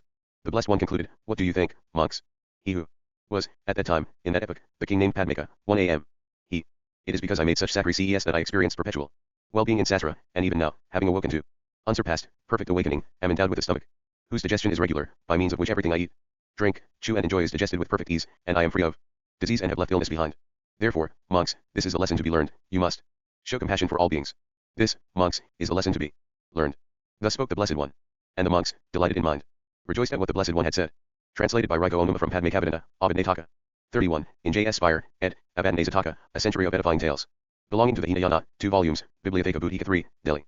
Motilal Banarsi Das, 1992, reprint of original edition, 1902 to 1909. Volume 1, pages 168 to 72. 18. A king gives away his head. In Buddhism, no deed is more universally praised than the act of giving. Dana. It is, of course, the charity of the laity towards monks and nuns that sustains the saga. The giving of gifts in this life results in rebirth in the luxuriant heavens of the gods in the future. But giving is also important in the path to enlightenment. Bodhisattvas must perfect a set of virtues, called perfections, paramita, over the course of many lifetimes. There are 6 such virtues enumerated in the Mahayana: giving, ethics, patience, effort, concentration and wisdom. There are 10. In the Theravada, giving, ethics, renunciation, wisdom, effort, patience, truthfulness, resolution, love, and equanimity. Giving is the RST in each list, and it is extolled above all others. In the stories of the Buddha's past lives, when he was a bodhisattva, he practiced giving in many different ways, and there are more accounts of his gift giving than of any other virtuous deed. The most famous of all the Jataka stories is that of the Bodhisattva's last human birth before his birth as Prince Siddhartha. He was Prince Vesantara, who gave away all of his wealth, and then his children, and then his wife, before having them all restored to him. There are many things that can be given away. The most precious is one's own body, and there is a special category of giving described in Buddhist literature as the gift of the body. As in both the preceding and the following chapters, the Bodhisattva may give up his body, or a part thereof, to feed those who are starving. Or, as in the story below, the Bodhisattva may give away a part of his body, in this case his head, losing his life in the process, for no real reason other than that someone asked for it. This story is also an Abandana and, like other examples of the genre, is occasioned by a question to the Buddha about what events in the past led to a particular state of affairs in the present.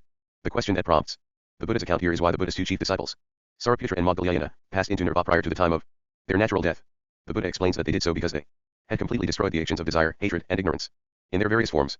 However, he notes, even prior to their attainment of liberation in this life, they had been able to die at will. And he tells this story as an example of that ability. The premature deaths of Sariputra and Moggallana, in their previous lives as ministers to the generous King Chandraprabha, are rather incidental to the narrative.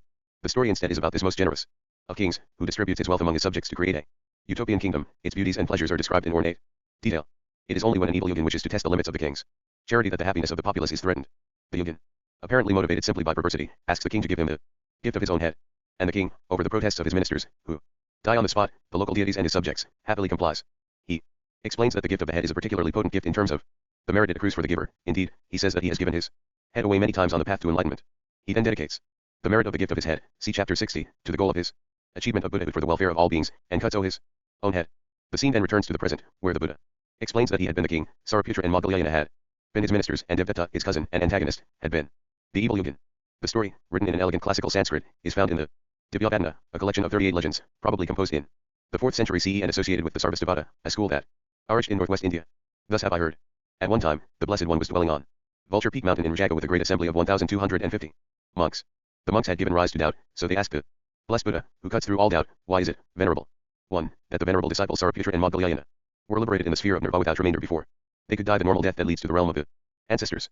The Blessed One replied, why, monks, should you be surprised by the fact that the monks Sariputra and Moggallana were liberated in the sphere of nirvana without remainder before they could die the normal death that leads to the realm of the ancestors?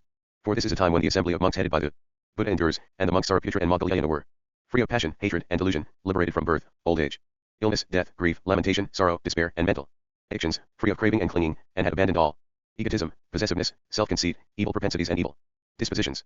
However, even in the distant past, when Sariputra and Moggallana were still endowed with passion, hatred, and delusion, and were not yet liberated from birth, old age, illness, death, grief, lamentation, sorrow, despair, and mental addictions, even then, they gave rise to a thought of faith in my presence, died, crossed over the realm of desire, and were reborn as gods in Brahmaloka before they could die the normal death that leads to the realm of the ancestors.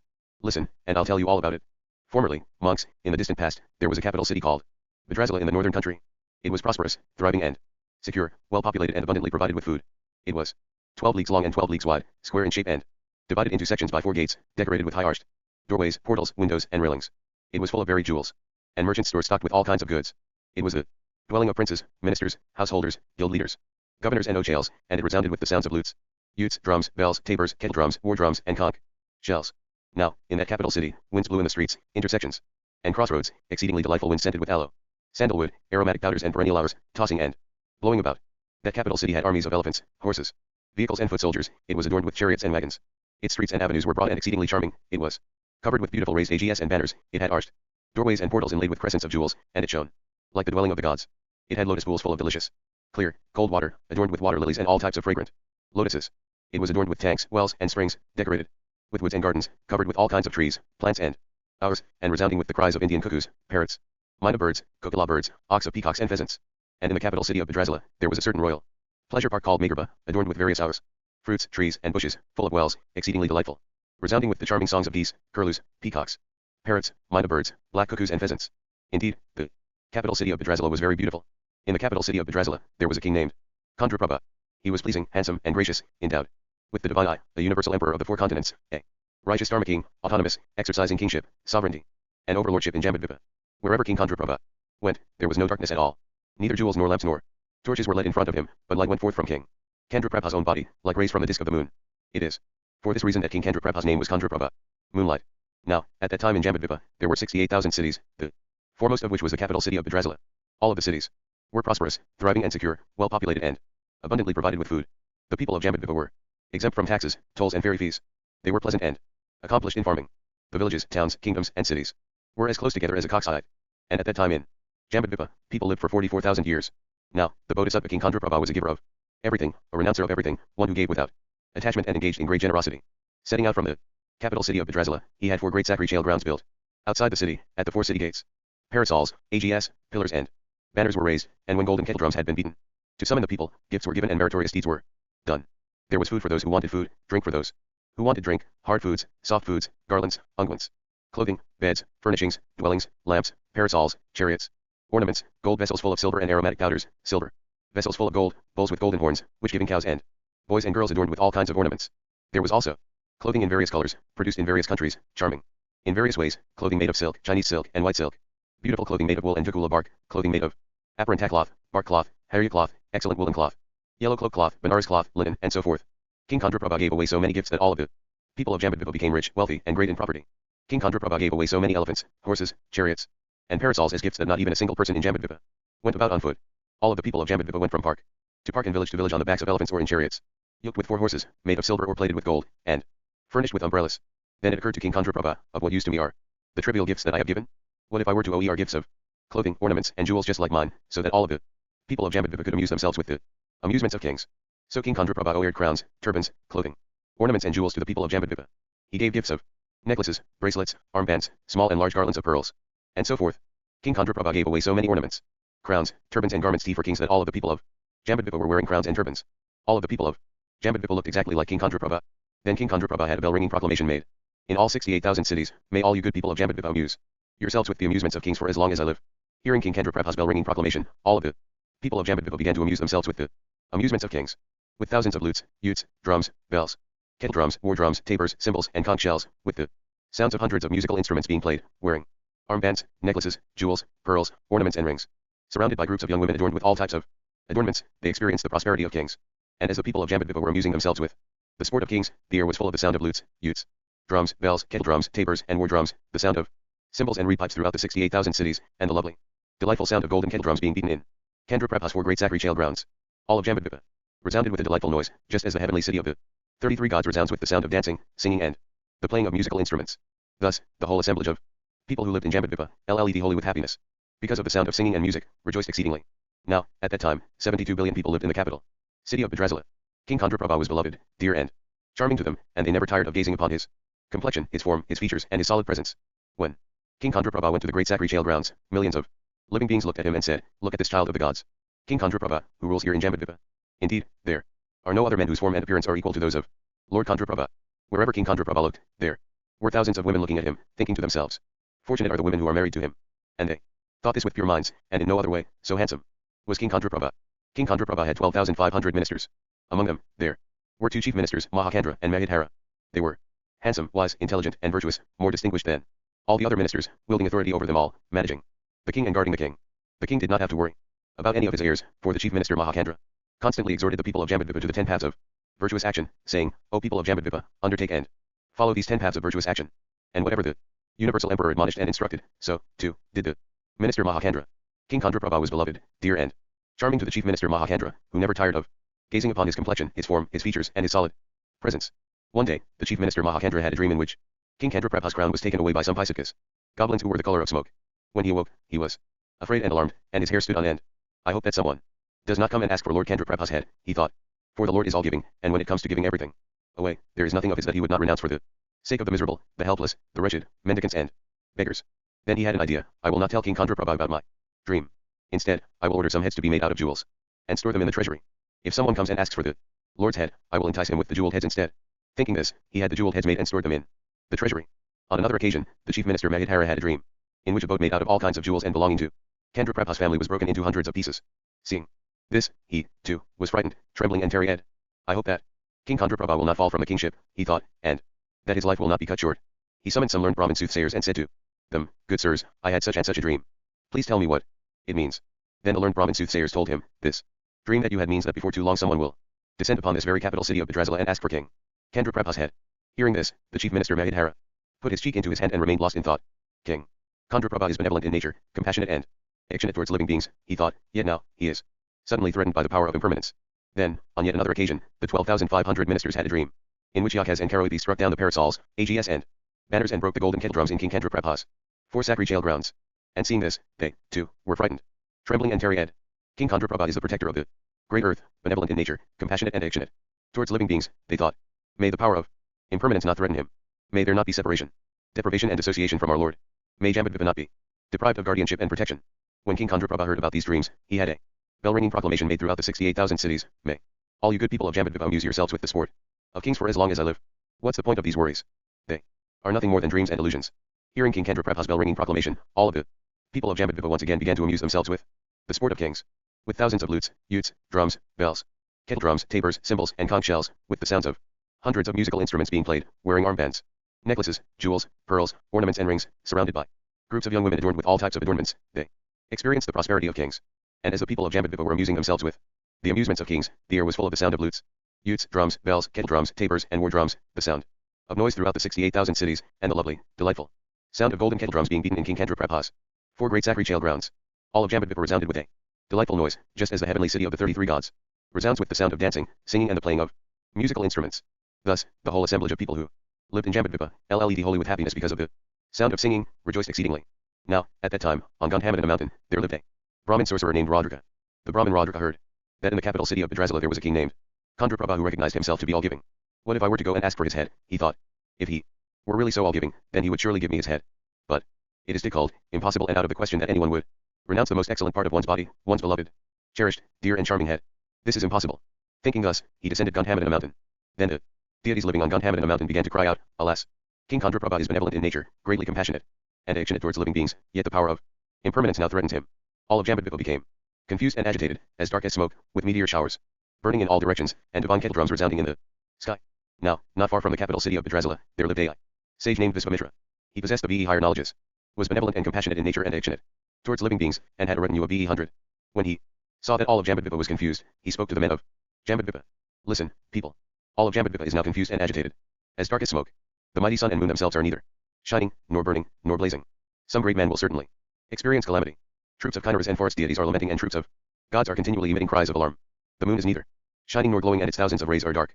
Even the sound of musical instruments being played has completely stopped. Clusters of trees covered with fruit and flowers are falling to the ground and being shaken by gusts of wind. Only the sound of thunder is heard. This means that the city will experience a great calamity. All of these people, fond of living in Bhadrasala, are depressed, struck by the arrows of extreme grief, their throats and faces quivering. Women with moon-shaped faces are crying, and everyone in this excellent dwelling place laments with intense pity, as if they were in a cemetery. But why do all of the people living in the city speak of their collective sadness only in their minds? An incomparable power seems to hold back their voices, as they cry out continually with their hands in the air. Clouds are bellowing, and dried up ponds are grieving. On the ground and in the water, winds are blowing, throwing and casting people's hair about, sharp and mixed with dust. Indeed, there are a multitude of inauspicious signs. Therefore, it would now be in our best interests to leave this comfortable land. Listen, people. As the golden kettle drums are beaten in King Chandraprabha's four great sacred jail grounds, there is no longer a delightful sound issuing forth. Now, certainly, there will be a great calamity in Bhadrasala. Then the Brahmin Rodrika reached the capital city of Bhadrasala. As soon as the goddess of the city saw the Brahmin Rodrika from far away, she approached King Chandraprabha and said, Listen, Lord. Today, a supplicant will come to the Lord. Malicious, injurious, looking for a point of attack, seeking a point of attack. He will ask for the Lord's head. Therefore, the Lord should protect himself for the sake of living beings. Now, when King Chandraprabha heard about the supplicant who would ask for his head, he was delighted and his eyes opened wide with astonishment. He said to the goddess, Go away, goddess. If he comes, I will fulfill his long-held wish. So the goddess, depressed, dejected and saddened, understanding that such was King Chandraprabha's resolve, disappeared from that very spot. King Chandraprabha thought to himself, It is wonderful that I have given food to those who want food, drink to those who want drink, and clothing, gold, silver, jewels, pearls and so forth to those who want them. But what if I were to give away even my own body to supplicants? Then the Brahmin Rodrika was stopped by the goddess while entering through the southern city gate. Go away, sinful Brahmin. She cried, Do not enter. O foolish man, how can you cut the head of King Chandraprabha, who is benevolent in nature, compassionate, affectionate towards living beings, endowed with many good qualities, a protector of Jambudvipa, irreproachable and non-injurious. Do not enter, you evil and vicious Brahmin.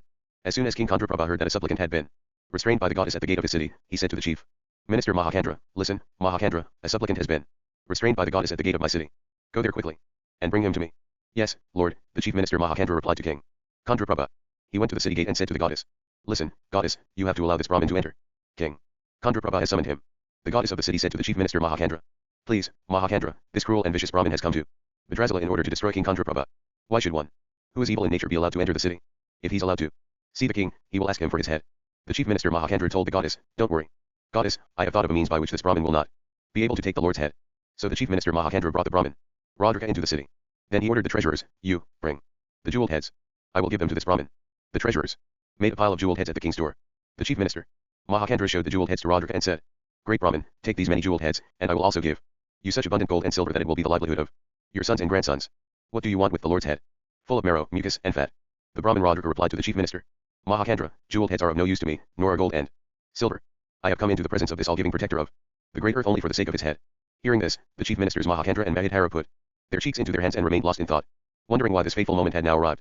When he heard what had happened, King Chandraprabha called the chief ministers Mahakandra and Mahidhara and said to them, Bring the supplicant to me. I will fulfill this wish of his. The chief ministers Mahakandra and Mahidhara, with tearful and cloudy faces, full of pity and lamenting, cried out, The Lord is benevolent in nature, compassionate, affectionate towards living beings, endowed with many virtues, wise and skillful, and possesses the divine eye, yet the power of impermanence now threatens him. Today there will be separation, deprivation, dissociation, and disjunction from our Lord. Knowing this, they fell at the feet of the king and sat down on one side. Then King Chandraprabha, desirous of making that sacrifice which is distinguished as the ultimate sacrifice, summoned the Brahmin. Come Brahmin, he said. Speak up. Take whatever you want. Then the Brahmin Rodrika approached King Chandraprabha, wished him victory and long life, and said, You are RM and pure in virtue, O wise man, earnestly working for the omniscience of pure-minded beings. Bestow your head on me, with great compassion. Foremost in your mind. Give it to me. Satisfy me today. When King Chandraprabha heard the Brahmin speak such words as these, he was delighted and his eyes opened wide with joy. He said to the Brahmin Rodrika, Go ahead, Brahmin, take my head. My chief limb. You'll get no GHT from me. Even though it is as dear to me as an only son, take this head of mine. May your intentions bear fruit. And by the gift of my head, may I quickly attain awakening. With these words, he himself removed the crown from his head. And when King Chandraprabha removed the crown from his head, the crowns of all the people of Jambudvipa immediately fell from their heads. In the capital city of Bhadrasala, meteor showers and airy omens appeared in all directions, and the deities of the city let out a cry, This sinful Brahmin is cutting the head of King Chandraprabha. Hearing this, the chief ministers Mahakandra and Mahidhara, understanding that King Chandraprabha would make such a gift of his body, with tearful and cloudy faces, clasped King Chandraprabha's feet and said, O Lord, how can the people of the capital city see such an exceedingly marvelous body come to this? Looking up towards him, they conceived faith in King Chandraprabha, and gave rise to a thought of benevolence towards the Brahmin Rodrika. They thought to themselves, We cannot bear to see the impermanence of our Lord, who is a receptacle of incomparable virtues. At that very moment, they died, went beyond the realm of desire, and were reborn as gods in Brahmaloka. Understanding that King Chandraprabha had made such a resolution as this, and hearing the pained voices of the deities living in the city, the yakas on earth and in the atmosphere began to lament, Alas! Now King Chandraprabha will abandon his body. And many hundreds of thousands of living beings assembled at the door of the palace. Then the Brahmin Rodrika, seeing that great mass of people, said to King Chandraprabha, Listen, Lord, I cannot take the Lord's head in front of this great mass of people. So if you want to give me your head, let's go to a private place. King Chandraprabha said to the Brahmin Rodrika, Yes, great Brahmin, let's do so. Let your intentions meet with success. Let your wishes be full. Then King Chandraprabha got up from the royal throne, took a sharp knife and went to the Merit Nagarba pleasure park. Seeing that King Chandraprabha had made such a resolution as this, many hundreds of thousands of living beings in the capital city of Bhadrasala, crying aloud, followed behind him. King Chandraprabha looked and, seeing the great congregation of people crying aloud, he again comforted them, saying, Show vigilance in regard to good works. Having preached the Dharma to them in brief, he entered the Merit Nagarba pleasure park with the Brahmin Rodrika. As soon as King Chandraprabha entered the Merit Nagarba pleasure park, the umbrellas, AGS, and banners in the capital city of Bhadrasala bowed down towards the Merit Nagarba pleasure park. Then King Chandraprabha closed the door of the Merit Nagarba pleasure park and spoke to the Brahmin Rodrika, Brahmin, take my head. But the Brahmin Rodrika said to King Chandraprabha, I cannot cut the Lord's head. Now, in the middle of the Merit Nagarba pleasure park, there was a Karavaka tree and a perennial Kampaka tree. So King Chandraprabha took the sharp knife and approached the perennial Kampaka tree. Then the goddesses living in the pleasure park, understanding that King Chandraprabha would make such a gift of his own body, began to cry aloud and spoke thus, O sinful Brahmin, how can you cut the head of King Chandraprabha, who is irreproachable, non-injurious, affectionate towards many people and endowed with many virtues? Then King Chandraprabha stopped the goddesses of the pleasure park. Please, goddesses, do not hinder the supplicant who wants my head. And why is that? In former times, goddesses, the goddess, hindered a supplicant who wanted my head. That goddess begot a lot of demerit. Why? If that goddess had not caused a hindrance, then I would have attained the highest knowledge very quickly. This is why I say to you, do not hinder the supplicant who wants my head. In this very Merit Nagarba pleasure park of yours, I have given away my head thousands of times, and no one has ever hindered me. Therefore, goddesses, do not hinder the supplicant who wants my head. Moreover, goddesses, this is the very spot where I sacrificed myself to a tigress and thus outdistanced Maitreya, who had set out for Buddhahood 40 eons before. Maitreya Bodhisattva was outdistanced by a single gift of my head. Then the goddesses, perceiving the great majesty of King Chandraprabha, indicated their supreme faith in the king by remaining silent. Then King Chandraprabha proceeded to make a vow in the proper manner. Listen, you deities, demons, Garus, Gandharvas and Kinnaras who inhabit and dwell in the 10 directions. Here, in this pleasure park, I will make a gift. This gift will be a gift of my own head.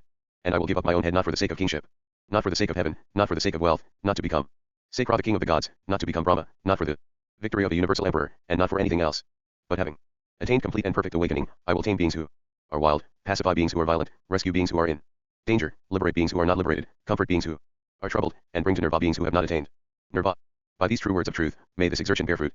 And when I have attained nirvana, may there be relics the size of fruit from the mustard tree. And in the middle of this Merit Nagarba pleasure park, may there be a great stupa, more excellent than any other stupa. And may those beings who go with pure bodies to the great holy site, wishing to worship it, feel at ease when they see that stupa, full of relics and more excellent than any other stupa. And when I have attained nirvana, may crowds of people come to my holy sites, perform acts of worship, and be destined for heaven or liberation. Having made his vow in the proper manner, he grabbed the branch of the Kampaka tree and said to the Brahmin Rodrika, "Come, great Brahmin, take it. Do not hinder me." Then King Kandraprabha brought forth the strength and power of his own body, gave rise to a thought of benevolence and compassion towards the Brahmin, and cut his own head, giving it to the Brahmin Rodrika. He died, went beyond the realm of Brahmaloka, and, because of his excellence, was reborn among the Abhiksana gods. As soon as King Kandraprabha had given away his head, innumerable thousands of world spheres 3 times quivered, quavered and quaked, shivered, shuddered and shook, twittered, tremored and trembled, and the deities in the sky began to throw down heavenly hours such as lotuses, water lilies, white lotuses, and heavenly mandrake hours, as well as aloe powder, tagra powder, sandalwood powder, and tamala leaves. They played heavenly musical instruments and shook their clothes about. Then the Brahmin Rodrika came out of the pleasure park, holding on to the head, and many hundreds of thousands of beings let out a roar, "Alas! The Lord who fulfills the wishes of all people has been killed." Then some of them wandered and roamed around on the ground. Some cried out with their arms ailing, some wept with their hair disheveled, and many hundreds of thousands of beings gathered. Then some of them, sitting in that very spot, gave rise to the meditative trances, died right there, and were reborn among the Abhiksana gods, in the same category as King Kandraprabha. Others gave rise to the meditative trances, died right there, and were reborn among the Abhasvara gods. Others gave rise to the RST meditative trance, died, and were reborn as inhabitants of Brahmaloka. Others gathered together, made a pile out of all kinds of fragrant wood, and cremated King Kandraprabha's body. They put the burnt bones in a golden urn, erected a relic stupa at a great crossroads, put up umbrellas, AGS, and banners, and worshipped it with incense, garlands, perfumes, lamps, and hours. They each conceived faith in King Kandraprabha, died, and were reborn among the 6 classes of Kamavakara gods. And all those who worshipped there became intent upon heaven or liberation. Asterisk. O monks, the Buddha concluded, you may have doubt and uncertainty and think that some other place was the capital city, called Bhadrasala in the northern country at that time. You should not think thus. Why? It is this very city of Takal that was the capital city called Bhadrasala at that time. O monks, you may have doubt and uncertainty and think that someone else was the king named Kandraprabha at that time. You should not think thus. Why? It was I myself who was king Kandraprabha at that time. O monks, you may have doubt and uncertainty and think that someone else was the Brahmin named Rodrika at that time. You should not think thus. Why? It was Devdutta himself who was the Brahmin named Rodrika at that time. O monks, you may have doubt and uncertainty, and think that others were the chief ministers Mahakandra and Mahidhara at that time. You should not think thus. Why? It was Saraputra and Moggalliyana themselves who were the chief ministers Mahakandra and Mahidhara at that time. At that time, too, they died without going to the realm of the ancestors. Thus spoke the Blessed One. Delighted, the monks, gods, Nagas, Yakas, Gandharvas, Asuras, Garus, Kinaras, Maharagas and so forth rejoiced at what the Blessed One had said. Translated by Rico Onuma from Kandraprabhavadana. Divyabhadana 22, in Edward B. Cowell and Robert A. Neal, eds. The Divyabhadana, a collection of early Buddhist legends, Amsterdam. Oriental Press, 1970, ORIG Pub. Cambridge, 1886, pages 314 to 28. 19. Rupyavati gives away her breasts. There are stories of the Buddha's past lives as an animal, a rabbit, a deer, and stories of the Buddha's past lives as a male human, as an ascetic, a merchant, a prince, or a king. But stories of the past lives of the Buddha in which the Bodhisattva is a woman are exceedingly rare. This is one of them. Like the story of King Kandraprabha in the previous chapter, in which the king gives away his head, this is also a story of generosity. And like that story, this is a story of the gift of the body. Here, however, the Bodhisattva's gift does not result in her death. Instead, she lives, and undergoes 2 remarkable transformations. The story appears in FTH Century Sanskrit collection of Jatakas or Stories of the Buddha's Former Lives, by one Harib Ha, entitled the Jatakamala, Garland of Birth Stories. It lacks the framing narratives at the beginning and the end, in which the Buddha recalls a story from the past at the outset and then provides the present identity of the cast of characters at the conclusion. But the text states at the end that this is a story of how the Buddha, referred to as Bhagwan or Lord, gave away his esh. Here the Bodhisattva is a beautiful young woman named Rupyavati, who lives in a land struck by famine. She encounters a destitute woman, who is so hungry that she is about to devour her newborn son. Rupyavati pleads with her not to do so. When the woman refuses, Rupyavati is at a loss for a moment. If she leaves to get food, the woman will kill the child. Before she can return, if she takes the child away from the woman will die of starvation. There is no way for her to save them both. Reacting in a Buddhist way on the impermanence of the human body, that it has no essence, she determines to extract some use from it. In an act of high symbolic meaning, she takes a knife and cuts out her own breasts and gives them to the woman, providing her with food that she might feed her child. Her hoary sea wounds are not fatal, and she returns home, where she instructs her husband to provide a supply of food to the woman. Her husband then performs an act of truth. See also chapter 27, a kind of oath, whose power is derived from the truth of the statement. As a result of her husband's act, Rupyavati's breasts are restored. The restoration of a body part that has been given away is a common element of stories of the gift of the body. Sakra, also known as Indra, the king of the gods, then appears on the scene, in disguise. Knowing that the cause for rebirth as the king of the gods is an act of extraordinary generosity, he is concerned to determine whether Rupyavati's motivation in cutting over breasts was to displace him from his heavenly throne. He is relieved to learn that her goal is only to achieve Buddhahood for the sake of others. And to prove her aspiration, she herself performs an act of truth, asking that she become a male. She is transformed on the spot, with the second loss of her breasts, one of the signs of her womanhood, vividly described in verse. Shortly thereafter, the king of the city passes away without an heir, and the young Rupyavata, the masculine form of Rupyavati, is Made king. He rules beneficently until his death aged 60, preaching to his people the virtues of generosity. The story of Repugnity, told here in a mixture of poetry and prose, raises a host of questions concerning Buddhist attitudes to the body and to gender. Even as a woman, the Bodhisattva cut the ash from her own body and gave it away. How much more did he do so as a man? For a man is superior in goodness and strength, and better at achieving the welfare of others. According to tradition, there was once a capital city called Utpalavati, bounded by manifold verdant gardens, its streets and markets full of merchants displaying their wares, adorning the country of Gandhara like an ornament worn by the earth. This is the city that is now called Pitkalbat. And there, the Bodhisattva was a woman named Repugnity. Beautiful, bright, and charming, with all the advantages of early youth, like a goddess dwelling in her own house. Her peaceful nature, her eagerness to help others, and her sharp intellect were a source of great wonder to people. She seemed the very incarnation of compassion. Now, at that time, due to its diminishing roots of merit, the country was experiencing a great and terrible famine. The burning heat of the sun failed to melt the Himalayan snow sufficiently, and because of this the rain dried up. Without any rain, the elves withered away. As the farmers looked on dejectedly, seeing their storerooms and treasuries become empty, the people became depressed, and their desire for guests went on full led. Thin herds of cows, their ranks thinned by death, wandered around, followed by emaciated cowherds. The country was full of starving people desperate for food, like a meeting hall for wicked men. The heavy breasts of the young women, which normally resembled shiny water pots, with tiny, lovely nipples, now gave up their leanness. Due to a lack of food, most of the women had become extremely thin, and lost their clear complexions. Their eyes were hollow, and their jewelry neglected. Their faces, which had formerly put to shame the night-destroying moon, were now covered with rough, dry hair. They no longer arched their brows playfully, nor did they break into smiles. A housewife smeared the inside of her house with mud, gave stale food to her child, and saw her husband stricken with hunger. But she herself no longer even cared. A cow came to the housewife's house, acting as though she had been banished from the forest, for her calf had died. The folds at her throat trembled with pitiful cries, and her eyes overflowed with tears. When cows have no grass to eat, they gradually become weak, and their gait becomes sluggish. Their udders become lax, and their milk disappears. Confused and weakened, a cowherd grabbed onto the tail of a withered and emaciated cow, her bones and joints clearly visible. He bit into her hindquarters and somehow threw her down. With their food and drink all gone and their herds of cows dead, with their pale bodies dressed in old, ragged clothes, the people who had gone to live in that country were now unable to escape from their home. Now Repugnity, at one time, saw a female servant at some place. Because of the difficulty of having just given birth, her body burned with the scorching hot ray of hunger. Her cheeks, eyes, belly and other bodily cavities were sunken and depressed, and her ribs were clearly visible. Her body was dressed in lthy and decrepit clothing. Because she valued only the love of herself and had lost any feeling for her offspring, she was about to devour her very own child. Seeing her, Repugnity said to her, "Sister, why do you wish to commit this extremely vile deed?" The woman thought to herself, "This woman Repugnity is indeed generous and compassionate by nature. Therefore, if I tell her what I intend to do, surely she will remedy my hunger." Thinking this, she said, "Yes, sister, it's true, my body is iced by the ray of hunger, made even worse by having just given birth. Therefore, I intend to devour my son." Look, indeed, how she shows hatred even for her own child. For the self-love of beings does not see right and wrong. Then Repugnity, her lotus eyes cloudy with tears incited by her compassion, said to the woman, "O merciless woman, your baby's great anguish is obvious from the extent of his pitiful wails and his tangled, knotted hair. How can you ignore your son, whose eyes are as beautiful as those of a baby deer, with his ringlets bouncing and shaking about, and his eyelashes full of soil and dust? Kind-hearted women feel love for a baby, even if he's the son of another. Why won't you look at the face of your child? He babbles and chortles. His eyes are wide open, and a ceremonial mark has already been made on his forehead. The butt of his lower lip quivers with a smile. What woman would not wish to see her child grow into a boy? Sitting on a toy horse and holding a whip, his black ringlets ying childishly pretending he's on a real horse. His rows of brilliant teeth, like little buds, glittering with laughter. Even when iced with hunger, a mother crow cares for and nourishes her young, who follow her around with their faces lifted up, and their beaks wide open, longing for food and uttering a thin cry. So how much more should a virtuous woman do so? When people hear that you have murdered your son out of rage, they could banish you from the country like a demoness. So please, abstain from this reckless deed. Having eaten your son, like a tigress who devours a baby deer, how will you eat aiming iron balls in hell? O wicked woman. She replied, "What can I do, sister? For I cannot bear this ray of hunger that iced my entire body." Then Repugnity thought thus, "If I take this child and go, then surely this woman will die. But if I go to get some food to appease her hunger, then she'll kill the child while I am gone." Stupidly doing something that is useless and inopportune only causes a person exhaustion. Why carry a parasol once the sun's bright light has set? But this here is an opportunity. I will satisfy this woman by means of my own ash. I must extract the essence from this crumbling, essenceless body, as if I were plucking a piece of fruit from a tree hanging onto a river bank, its roots to and fro, and being lashed by the current.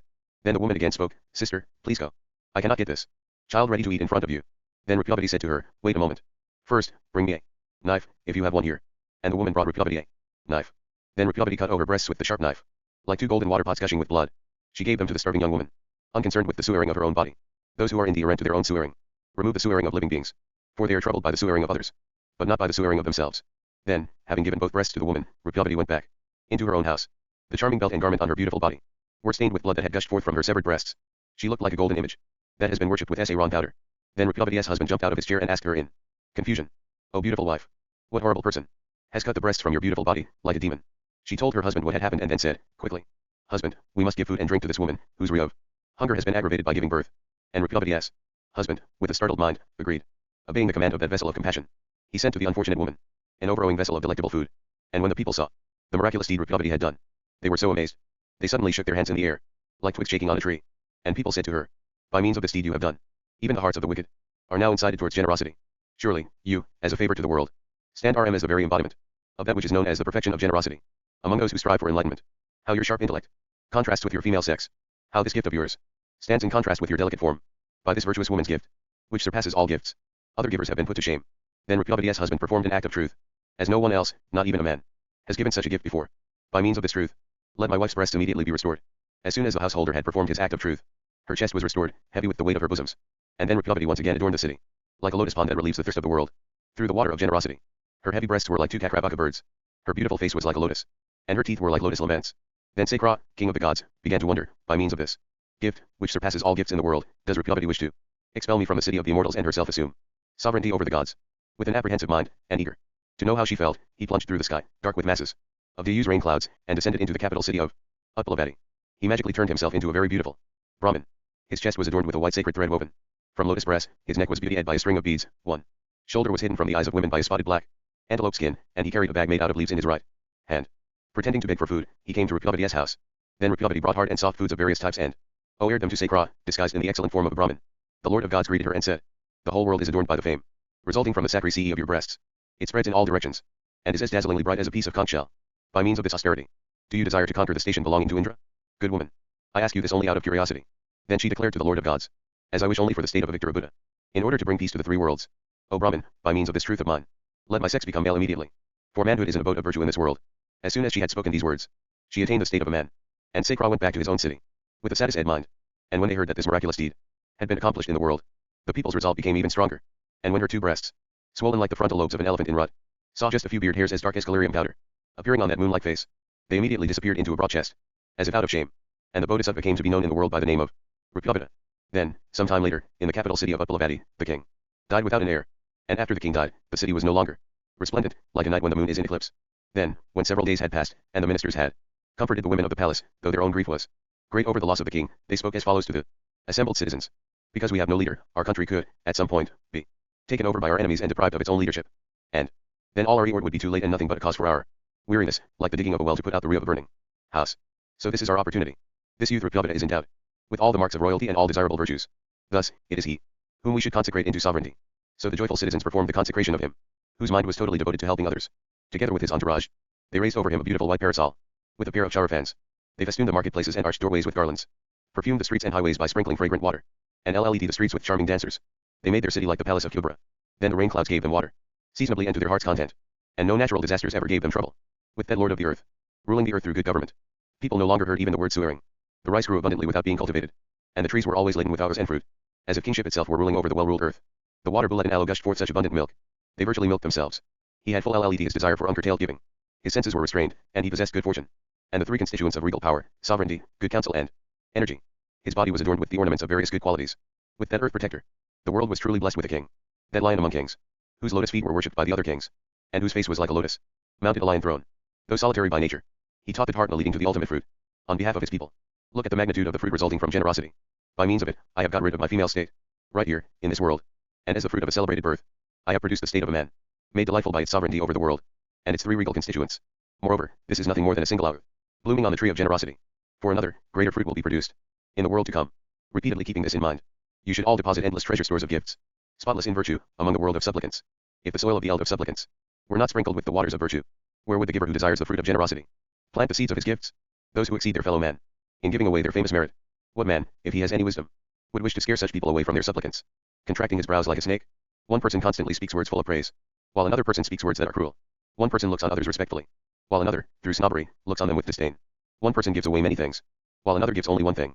I am a giver, and the girl rich in virtue whom I ask to marry will conquer me by the former qualities. If all directions are to be made fragrant with our garlands of virtue, or if your heart desires to experience a great fruit, then arching trees of wealth, with shades of great fame, must be planted in the ground of supplicants, every single day. Then, having lived in the world for 60 years, having constantly great high and virtuous supplicants, having made all directions shine as brightly as a white water lily, by means of its fame, that king, rich in virtue, went to another rebirth. Thus, in such a way, did the Lord give away his own esh, even when he was a woman. So who, indeed, as a man, would show concern for material things? This story should be told to encourage people to give. Translated by Rigo Onuma from Rukmavati Jethakam in the Harabhajit Hakamala, in Michael Han, Harabha, and Gopadatta. Two authors in the succession of Ari Ajra. On the rediscovery of parts Of their Jatakamas, 2nd ed., Studia Philologica Buddhica. Occasional Paper Series No. 1, Tokyo, International Institute for Buddhist Studies, 1992, ORIG Pub. 1977, pages 51-7. 20. How the Buddha became a Bodhisattva. The Buddha brought the Dharma to our world, for our age. But, as is clear from preceding chapters, he was not the RST Buddha, and he was not, at least according to some, the only Buddha present in the universe at the time. Yet, he is our Buddha and thus is regarded with a special respect and devotion. He could not have become a Buddha and taught the Dharma if he had not RST become a Bodhisattva, and he could not have become a Bodhisattva had he not been inspired to set out on the long path to Buddhahood for the sake of liberating all beings in the universe from suffering. Thus, the occasion, in the far distant past, when the person who would eventually become our Buddha made the vow to achieve Buddhahood, is an event of momentous importance, and hence, the subject of considerable attention. The story of the Yogin Sumedha, who vowed to become Buddha in the presence of the past Buddha Dvakara, is well known, see chapter 15, but there are many other stories, one of which is told here. It occurs in a Mahayana sutra called The Dispelling of Ajatasatru's Remorse. Ajatasatru, king of Magadha, had murdered his father, Bimbasara, a patron of the Buddha, but later repented. The Mahayana character of the text is clear from the opening paragraphs in which some gods decide that the path of the Bodhisattva is too long and difficult and thus decide to follow the shorter path to the nirvana of the Sarabhaka or Pratyeka Buddha. Reading their thoughts, the Buddha devises a stratagem to inspire them to seek Buddhahood. When a layman presents a bowl of food to the Buddha, the Bodhisattva Manjusri demands some of it, causing the monk Saraputra to wonder what event in the past could be the cause of this apparently rude request. The Buddha takes the bowl and throws it to the ground. The bowl does not stop there, however, but passes through myriad worlds, until it stops in the Buddha of a Buddha named Rasmaraja.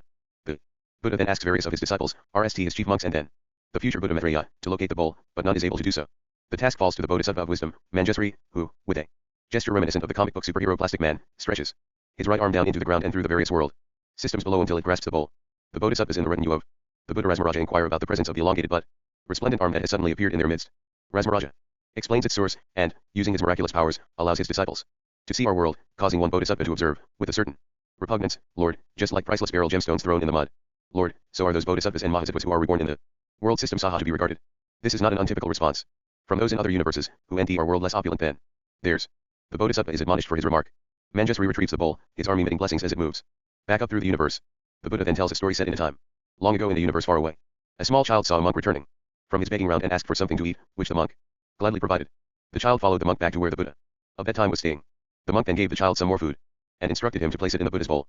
The child did so, and the food became magically inexhaustible, feeding thousands of monks and Bodhisattvas for 7 days.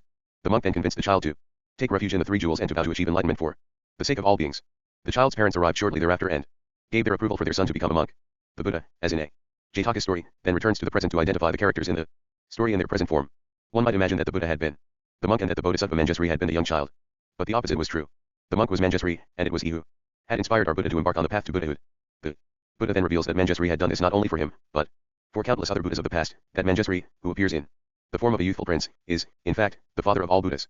It is fitting then, that Manjusri received some food from the Buddha's bowl, for he had caused the Buddha, long ago, to place food in the bowl of a previous Buddha, and it was that meritorious deed that had set him on the path to enlightenment.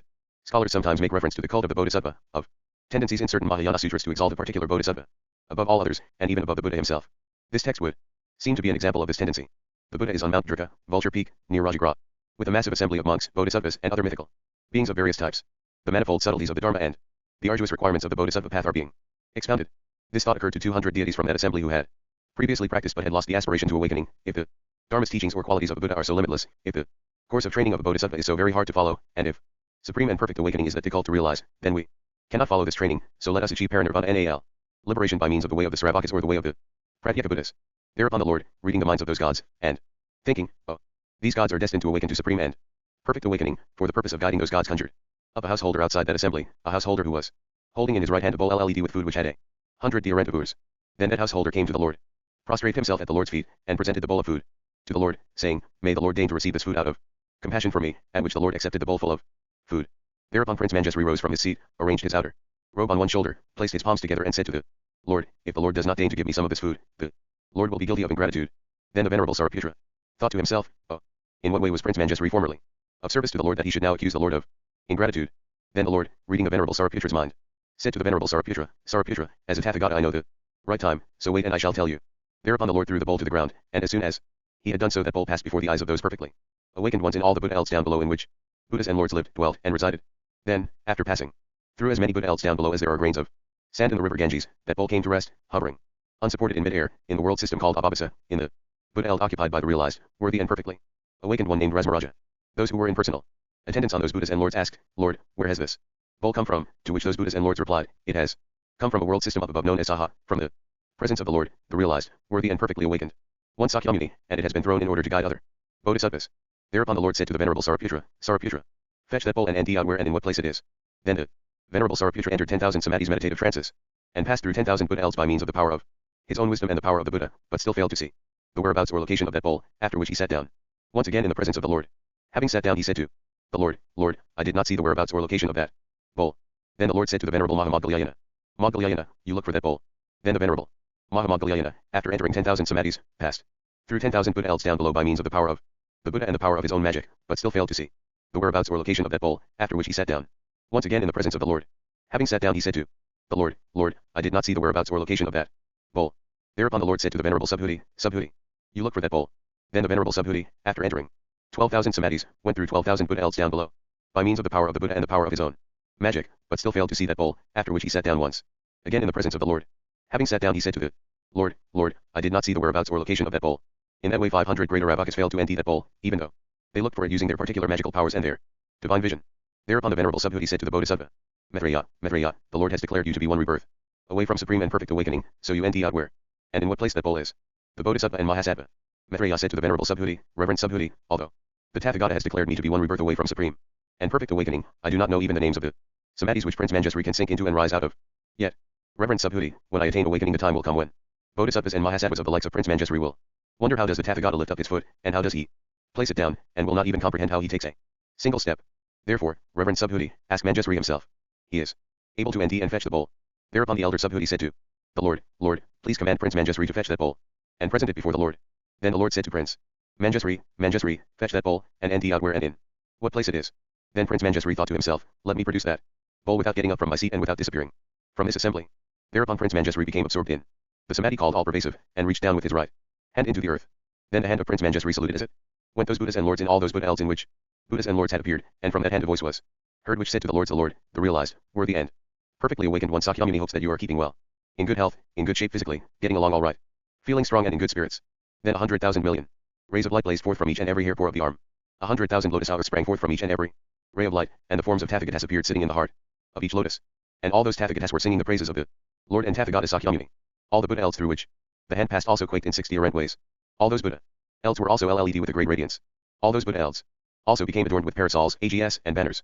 Then the right hand of Prince Manjusri, after passing through all those Buddha elves equivalent in number to the grains of sand in 72 Ganges rivers, and after making obeisance to the feet of all those Buddhas and Lords and asking after their health, arrived in the world system of Abhasa, the Buddha eld of that Lord and Tathagata Rasmaraja.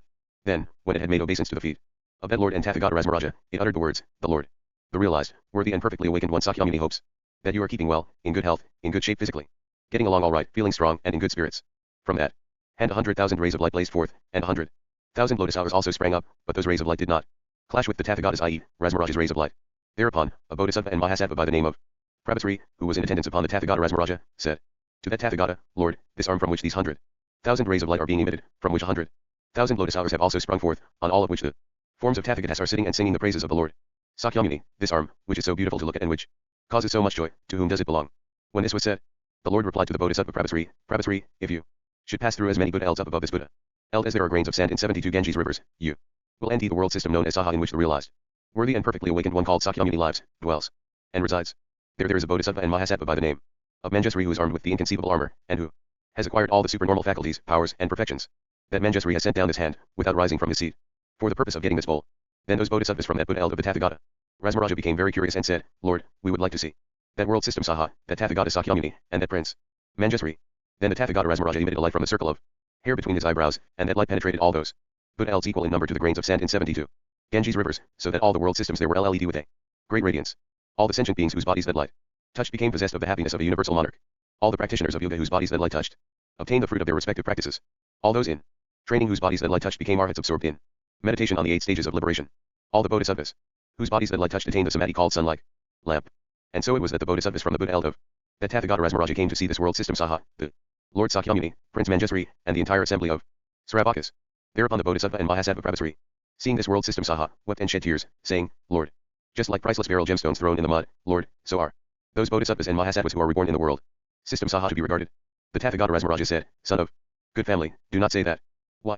Because if someone were to generate thoughts of friendliness towards all beings for a single morning in the world system Saha, their merit would increase much more than that of someone who continued to practice dhyana for 10 eons in this world system. Why is that? Because, son of good family, those bodhisattvas and mahasattvas who uphold the true Dharma in the Saha world system are purified of all karmic hindrances and allurements. Thereupon all the bodhisattvas in this world system Saha whom that light had touched said to the Lord, Lord, whose is this light? Which is so delightful and pleasurable and which removes all the allurements. When this was said, the Lord said to those bodhisattvas, sons of good family, if one passes from here in the direction of the nadir through as many Buddha as there are grains of sand in 72 Ganges rivers, there is a world system called Abhabasa, in which a realized, worthy and perfectly awakened one known as Rasmaraja presently lives, dwells and resides, and that Tathagata has emitted light from the circle of hair between his eyebrows, and that light has illuminated this world system Saha. Then those bodhisattvas said to the Lord, we would like to see that world system Abhabasa and that Tathagata, Rasmaraja. Thereupon the Lord and Tathagata Sakyamuni sent downwards from the soles of his 2 feet, which were marked with 1,000 spoked wheels, such a ray of light as to pass through and penetrate all those Buddha elves equal in number to the grains of sand in 72 Ganges rivers and with light the whole of that world system Abhabasa, after which all the bodhisattvas whose bodies that ray of light touched obtained the samadhi known as Summer like lamp. That Buddha eld also became visible from this Buddha eld, and this Buddha eld also became visible from that Buddha eld. Just as, for example, the sun and the moon are visible from here in Jambudvipa, so too those bodhisattvas saw the Tathagata Sakyamuni, and these bodhisattvas saw that Lord and Tathagata Rasmaraja. Just as, for example, the gods living on the summit of Summer looked down on Jambudvipa, so too the bodhisattvas saw from this world system the Lord and Tathagata Rasmaraja and those bodhisattvas and mahasattvas armed with the great armor. Thereupon, having grasped the bowl, the right hand of Prince Manjusri was raised aloft, preceded and accompanied by many 100,000 millions of billions of bodhisattvas, through the upper atmosphere and out of the world system Abhabasa, the Buddha eld of the Tathagata Rasmaraja. As that hand passed upwards, in each and every Buddha eld the rays of light disappeared, and the lotus hours also disappeared from view, and so it was that the right hand of Prince Manjusri, holding the bowl, arrived in this world system Saha. And after he had thrown the bowl into the air before the Lord Sakyamuni, Prince Manjusri prostrated himself at the Lord's feet, and said to the Lord, Lord, here is the bowl which I have fetched, so will the Tathagata please accept it? And the Lord accepted the bowl. Thereupon the bodhisattvas who had arrived in this world system Saha along with Prince Manjusri's arm prostrated themselves at the Lord's feet, announced the names of their respective Tathagatas, said, Lord, the Tathagata so and so hopes that you are keeping well, in good health, in good shape physically, getting along all right, feeling strong and in good spirits, and then sat down on their respective seats at the behest of the Buddha. Then the Lord said to the Venerable Saraputra, therefore, Saraputra, listen and I shall tell you what service Prince Manjusri once rendered me that he should have charged me with ingratitude. Once long ago, Saraputra, in an age and at a time incalculable, 100,000 millions of billions of eons ago, and even more. Besides, a realized, worthy and perfectly awakened one by the name of Aparajitadvaha rose in the world system called Anindya. Saraputra, that Tathagata's assembly of Sravakas numbered 84,000, and his bodhisattvas numbered 12,000, and that Tathagata taught the Dharma concerning the 3 vehicles the Aravaka, Pratyeka Buddha and Bodhisattva paths, having been born to expound the 3 vehicles and to expound the 6 perfections giving, ethics, patience, concentration and wisdom and the creative use of stratagems. Furthermore, Saraputra, at that time and on that occasion a certain monk and preacher of Dharma by the name of Jainanaraja appeared, who, after donning his inner robe and taking up his outer robe and bowl, went into the royal capital called Vistarika in order to beg for alms food, after which he came out with much food, having 100 urs. Furthermore, on that occasion, a merchant's son by the name of Bimalabha was sitting in his wet nurse's lap, and that child saw that monk coming from afar. Seeing him, he jumped down from his nurse's lap, ran to that monk and begged him for food, at which the monk gave him a sweet. Excited by that food he followed the monk until he eventually came to the place where the Tathagata Aparajitadvaha was, and, having arrived there, he prostrated himself at the feet of the Tathagata and sat down in his presence. Then the monk Jainanaraja gave what alms food he had received to the child, and said, Boy, give this alms food to the Tathagata. Then the child took the alms food and led the bowl of that Lord with it, and yet that alms food was still not used up. And so it was, Saraputra, that from that one portion of alms food that child fed and provided for those 84,000 Sravakas, those 12,000 bodhisattvas, and that Lord and Tathagata Aparajitadvaha, and yet that alms food did not run out. Then that child, delighted, overjoyed, feeling joy and exultation, sat down in the presence of the Lord and uttered these verses. Those who are king recipients of gifts and elds of merit have been worshipped by me with a bowl which never ran out, even after feeding the assembly of monks, because the cooked rice did not run out. Even after feeding the Lord of the world, there can be no doubt that a gift is inexhaustible if it is given to the Buddha. Just as the cooked rice does not get used up, but increases still more, so too shall the merit increase of those who honor the Buddhas. And so it was, Saraputra, that child fed the Tathagata and his assembly of monks for 7 days with that single portion of alms food, yet by virtue of the power of the Buddha and the faith in that child's heart, that food did not run out. Then the monk Jainanaraja induced that child to take refuge in the Buddha, to take refuge in the Dharma, and to take refuge in the Sangha. He imparted the precepts to him and had him confess his faults, had him make an act of rejoicing at that which was to be rejoiced over, had him make a request for those things one should request, and Nelly had him conceive the aspiration for supreme and perfect awakening. So it was, Saraputra, that the child's father and mother came to the Tathagata Aparajitadvaha looking for the child, and when they arrived they prostrated themselves at the Lord's feet and sat down in his presence. Then the child prostrated himself at his parents' feet, and uttered these verses. Since I have set out for awakening, for the happiness of all embodied beings, may you too abide in happiness. Favorable conditions for spiritual progress are truly rare. Behold the shining Buddha's body, adorned with its marks. Who would not aspire to that awakening? Brought to perfection by cognition? The Tathagata is truly rare. In this very place I have gone forth from the home into the homeless life. You too give me your approval. The parents said, since we both love you, we vow to attain excellent awakening, and will imitate you, our son, in order to go forth into the religious life. And so it was, Saraputra, that child, and that child's parents, and those 500 beings who conceived the aspiration for awakening, all went forth into the religious life. Saraputra, if you should be doubtful, puzzled or uncertain as to the identity of the monk and preacher of Dharma called Jainanaraja on that occasion and at that time, then, Saraputra, you should not be that way. Why is that? Because on that occasion and at that time, Manjusri here was the monk and preacher of Dharma called Jainanaraja. Saraputra, if you should be doubtful, puzzled or uncertain as to the identity of the merchant's son called Bimalabayu on that occasion and at that time, then, Saraputra, you should not be that way. Why is that? Because on that occasion and at that time I was the merchant's son called Bimalabayu. Saraputra, Prince Manjusri, caused me to conceive the aspiration for awakening after giving me the alms food, which was my RST aspiration to awakening, and that is the way, Saraputra, in which this is to be known. One should see that the greatness of the Buddha, the 10 powers, the 4 types of assurance, the unhindered cognition and anything else belonging to the Tathagata have all come from the instigation of Prince Manjusri. Why is that? Because omniscience has been attained on the basis of that moment of aspiration. Saraputra, I see in the 10 directions innumerable and incalculable Tathagatas who have been established in awakening by Prince Manjusri and who are called Sakyamuni, just like me, as well as those who are called Dijya, Pusya, Sikan and Dipamkara, and I could go on reciting for an eon or more than an eon the names of all those Tathagatas who, after being established in awakening by Prince Manjusri, are now turning the will of the Dharma, and still not come to the end of them, to say nothing of those who are pursuing the course of a bodhisattva, residing in the Tasipa realm, taking rebirth, going forth from the household life, practicing austerities, or sitting on the terrace of awakening. That is the way, Saraputra, in which this is to be known, that it is about Prince Manjusri himself that they speak and teach who rightly say, and teach that he is the mother of the bodhisattvas, their father, the one who shows compassion to them and their instigator, and that Saraputra is the reason and the cause why, on account of the former favor, Prince Manjusri charged me with ingratitude. Thereupon the 2 O gods thought to themselves, all things follow from causes, depend upon conditions, have their roots in desires and are determined by vows. If even the Lord here was instigated by another person, it is nothing that we should aspire to what is inferior while the Tathagata is right in front of us. Thereupon those 2 gods conceived wholeheartedly the aspiration for supreme and perfect awakening. When Prince Manjusri displayed here the miracle by which he stretched out his hand and exhibited his magical powers, when the bowl was retrieved and the teaching relating to previous events was given here, incalculable sentient beings from the Buddha elves down below and from this one conceived the aspiration for awakening.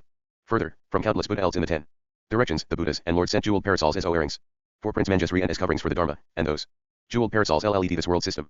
And from those jeweled parasols came voices saying, it is true, it is just as the Tathagata Sakyamuni has said, we too were all established in awakening by Prince Manjusri.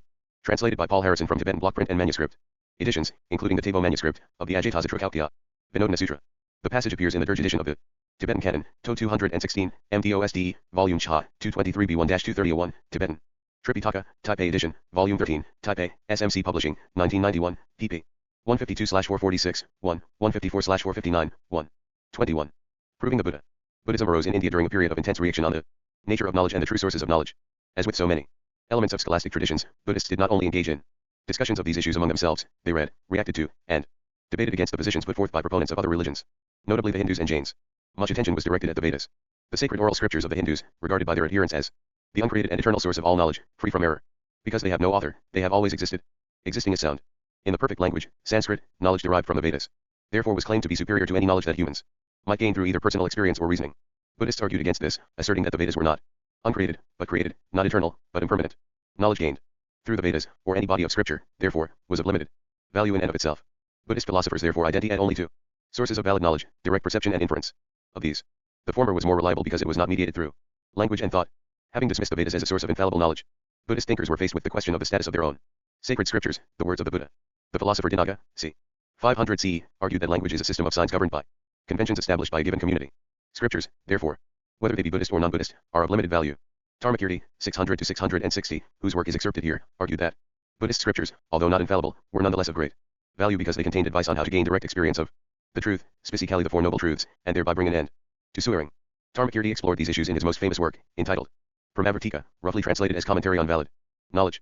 In order to establish that the Buddhist scriptures are valid, it was RST necessary to establish the validity of their author. It had to be demonstrated that the Buddha is Pramapta, a difficult term to translate, but one which conveys the sense of the Buddha as an authoritative person, and as one who has become authoritative. The second chapter of Tarmakirti's famous work is devoted to this topic. It is entitled Proof of Authority, Pramasiddhi, and is 285 verses in length. A small excerpt from the chapter is presented here. Tarmakirti's general purpose in the chapter is to explain the epithets of the Buddha, that he is authoritative, that he is a seeker of the welfare of all beings, that he is a teacher, that he is a Shugata, a term that can mean gone well or understood well, and that he is a protector. But to do this, Tarmakirti must range over some of the most central concepts in Buddhist thought. For example, in order to establish the Buddha's wisdom, Tarmakirti must discuss how that wisdom was gained over the course of many lifetimes, and in order to do that, he must prove that there is rebirth. Tarmakirti's text is written in poetry and is cryptic in style. It elicited a great deal of commentary, both in India and Tibet, where it became one of the BE books of the monastic curriculum of the DGE Lug sect, and was assiduously studied in all sects. It is also considered one of the most occult works in the ocean of the scholastic treatises of Buddhism. Thus, readers should feel in good company if they are challenged by what they read below. Homage to him who is universally good, whose manifestations are divested of the Snares of conceptualizing and are profound and lofty, and whose light spreads in all directions. 1. Usually people are addicted to vulgarity and lack empowering wisdom. They are not only uninterested in what is said well, but, being iced with the LTH of envy, are even hostile towards it. Therefore, although I believe this work to be of no use to others, my heart, its determination increased through repeated study of eloquent works for a long time, has become eager for it. 2. Knowledge is non-deceptive cognition. Non-deception consists in suitability for the accomplishment of a purpose. Non-deception occurs even in the case of what is acquired through language, because it is a means of communicating the speaker's intention. 3. Language is a source of knowledge concerning the object that, being the subject matter of the speaker's words, appears in his mind. But language is not necessarily grounded in the object's reality. 4. A subjective cognition is not regarded as a source of knowledge, because it consists in grasping what has already been grasped. Thought is a source of knowledge, because a. It is the principal source of action upon things that one should avoid and things that one should welcome, and b. Perception of thought varies as the image of the subject matter varies, since the perception always occurs when the image is present. Its particularity is self-evident. 5 to 6. That something is a source of knowledge is known through practical matters. A. Scholarly work is a means of removing confusion. 7a. Moreover, a source of knowledge is the disclosure of a previously unrecognized fact. The awareness of a universal that occurs after the perception of a particularity is included in this description, because the intention is a cognition that is about a previously uncognized particular, because investigation is of particulars. 7b. 8. The Lord Buddha is the latter kind of a source of knowledge. The statement he has become is to rule out that he is unborn. Therefore his being a source of knowledge rightly requires demonstration. 9. There is no permanent source of knowledge such as God, because knowledge is the cognition of the presence of an actuality. Such cognition is unstable, a. Because what it can cognize is impermanent, b. Because the birth of that which is born in a sequence is disconnected from what is permanent, and c. Because no dependence is possible since he is in no way capable of being assisted. Even if God is impermanent, he is no source of knowledge. 10. With respect to action after resting, particular congruation, accomplishment of a purpose and so forth, this is establishing what is accepted. Either there is a lack of confirmation of the observed precedent, or uncertainty. 12.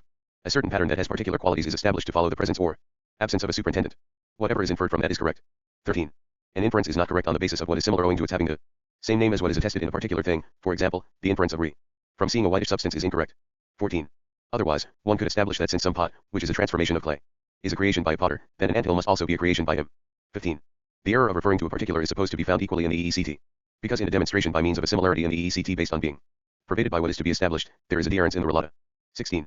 A demonstration based on the observation that a similar expression for a well-known thing is applicable to another class of things is not correct. For example, it is faulty to argue that language has horns because it happens to share some other feature of a cow. 17. Because they depend on what the speaker wishes to say, to what are expressions not applicable. But if the conclusion is established by their presence, everything is established for everyone. 18. By the same principle one can criticize Coppola's argument that the rational intellect is material and therefore actually unconscious, since unlike the permanent and conscious soul it is impermanent. Similarly, one can criticize the Jain argument that trees are conscious because like animals they shed their skin upon dying. 19. Suppose something is exactly the same way when it is not a cause as when it is a cause. If this is so, then why is it supposed to be a cause? Why is it not regarded as a non-cause? 23. Owing to his contact with a weapon or with medicines, Katra gets respectively wounded or healed. But why is an immovable object that is without activity not deemed to be a cause? 24. Not even a word is possible without a change in nature. Since a permanent thing is unchanging, its capacity to act is hard to comprehend. 25. If one considers a thing's cause to be something other than those things in whose presence it surely comes into being, there will be no end of causes anywhere. 26. Soil and so forth, owing to a transformation of nature, is a cause of a seedling's arising, since one observes that that seedling changes when the soil is cultivated. 27. But could this be similar to a sense faculties contacting a sensible object, which, without change is a cause of awareness? No. For there is a change even in that case. 28. Things that are separately incompetent would have no capacity to act even in contact, if they had no excellence by nature. Therefore it is established that they do have excellence. 29. Therefore those things that are separately incompetent in which ikaki is possible, are a cause when in contact. But God and other similarly eternal things are not causes, because they undergo no change. 30. Some people assert that being a source of knowledge consists in knowing objects beyond the range of the senses. Since there is no demonstration of that supersensory knowledge in the Buddha, therefore one should not undertake to follow him. 31. Those who fear disappointment in acting on the instruction of someone who does not know seek out some expert in order to undertake what he says. 32. Therefore, what one should examine is the expert's opinions about what ought to be undertaken. Of what use to us is his thorough knowledge about the total number of insects. 33. The person who is regarded as a source of knowledge is not one who knows everything, but rather one who knows the truth about what ought to be avoided and what ought to be given up and who knows the method of doing that. 34. Whether or not one can see far away, one must be able to see the truth that is desired. If one who is farsighted is a source of knowledge, then come here, let's attend to the vultures. 35. What demonstrates the Buddha's authority is his compassion. It comes from habitual practice. One might think that there is no way of establishing the Buddha's habitual practice over the course of many lifetimes, since the mind resides in the body and dies when the body dies. But that is not so, because there we deny that the body is necessary to support the mind. 36. It is not the case that inhalation, exhalation, the sense faculties and thought are independent of antecedent causal conditions of the same type and arise from the physical body alone. For when there is an assumption that they arise from the body arising, there is a far-fetched conclusion. 37. One might ask this, what observable thing possessing the capacity for rebirth did one have while one was supposedly caught in transmigration that one does not have later, upon being liberated, so that the liberated person no longer has the capacity for rebirth? 38. We respond that there is no part of the material elements in which creatures, such as insects born of sweat, are not born. Therefore, if matter were the sole cause of sentient beings arising, it would follow that every material thing must have the nature of a seed. 39. Therefore, if the sense faculties did not arise dependent on causes of the same type, then the transformation of everything would be like that of any one thing, for there would be no difference in their causes. 40. Even if there is destruction of the material sense faculties one at a time, there is no destruction of awareness in the mind. But it is observed that when there is a disturbance of that awareness in the mind, the physical senses become impaired. 41. Therefore, something that is the support of the mind's continuity, which support is dependent on the mind itself, is the cause of the sense faculties. Therefore, the sense faculties derive from the mind, not vice versa. 42. The mind that arises later is like the karma-producing mind that existed earlier. Consciousness is said to be dependent on the body only because it is capable of being assisted by cognitions about the body. 43. Although there is no awareness without the sense faculties, they also do not arise without consciousness. There is, nevertheless, a relation of reciprocal causality. From this reciprocal causality the two reciprocally caused things arise. 44. Translated by Richard Hayes from Dharmakirti's Brahmavartika. 2.1-19, 23-44, in Y. Miyasaka, ed. Brahmavartika of Dharmakirti. Acta in Dologika 2, Narita, Naritasan Shinshoji, 1971-72. 22. Enshrining a relic. Throughout the history of Buddhism and across the Buddhist world, relics have been considered potent objects, bestowing blessings and power on those who worship them. The monuments in which relics are enshrined, called stupas in India and pagodas in China, were not considered to contain bits of ash and bone, but were said to contain the Buddha himself. See Chapter 7. The relics, deemed indestructible, were described as infused with the virtues of a Buddha.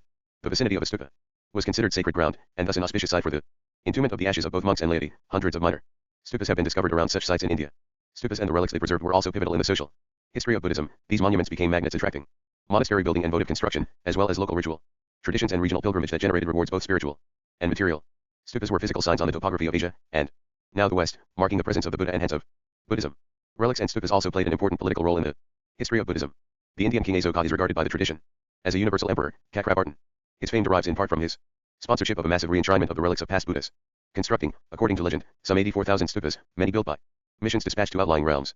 Other Buddhist kings of other Buddhist lands would emulate him on a more modest scale. The account below occurs in a Chinese work entitled Record of Divine Responses from the Sara Relics, Shelley Gainingji, by Wang Xiao. Wang Xiao was a controversial but influential Buddhist layman, who served as Hyochale and Kondant to the RST Sui Emperor, when De Yangjian. In 601 Yangjian resolved to sanctify his newly founded Sui dynasty, 581-618, by erecting stupas in 30 provincial capitals across his realm, wholly divided by era, relics of the historical Buddha or other past Buddhas, that were allegedly given to Yangjian by a divine Indian monk were deposited in their foundations. Wang Xiao's record, the opening narrative of which is translated here, is a record of the relic enshrinements of 601. Two additional distributions of relics occurred in 602 and 604. Word of the emperor's pious deeds spread throughout Northeast Asia, along with news of the reunification of China under the Sui, striking great admiration in such as Prince Shotoku Taishi. In Japan, becoming a model for similar ritual uses of relics and stupas by Japanese and Korean courts. Record of divine responses from the Sara relics. Before the emperor came forth from his dragon concealment to assume the throne, an Indian monk once showed up at his residence. He brought out a single bundle of Sara relics and said to him, "Almsgiver, you have a good heart, so I wish to leave these with you as an O-earring." After the monk left, they searched for him everywhere but no one knew his whereabouts. Later on, the emperor and the mendicant Tenkan each poured the relics into his palm and counted them. At one moment they were few, at the next many, making it impossible to determine their actual number. Tenkan said, "I once heard an Indian monk explain that the Dharma body exceeds all calculation and is not something that people of this world can fathom." Thereupon the two of them set about making a case of 7 jewels in which to store the relics. The holy nuns Hixian who cared for Yangjian when he was a child once said to the emperor to be, "The Buddhist Dharma is about to be extinguished. The beneficent gods have already left our land for the West. In the future you will become the loving Father of all under heaven and will revive the Buddhist Dharma once again. The gods will then return." Soon thereafter the Zhou house actually did seek to destroy the Buddhist Dharma. The house of the Sui received the mandate and subsequently revived it. Whenever the emperor recalled the divine nun's words he would say, "My rise in fortune is due to the Buddha. Thus I will fashion images of the divine nun and have them installed in each of the stupas throughout the realm." To fulfill the emperor's former vow, the emperor and empress constructed a tiered stupa with an enclosed foundation at Dharma realm nunnery in the capital. In its base they placed a Sara relic. On an autumn night during the 15th year of Kaihuang 595, a divine radiance rose up from the base and spiraled clockwise to the 2 basins on the stupa's spire. Its hue was a brilliant red, like the intense glow of a smelting furnace. Over the next 10 days this happened 4 Rent times. On the 3rd day of the 6th month, in the RST year of Renshao 601 the emperor came to Renshao Hall, in Renshao Palace. It marked the occasion of the sexagenary anniversary of his birthday.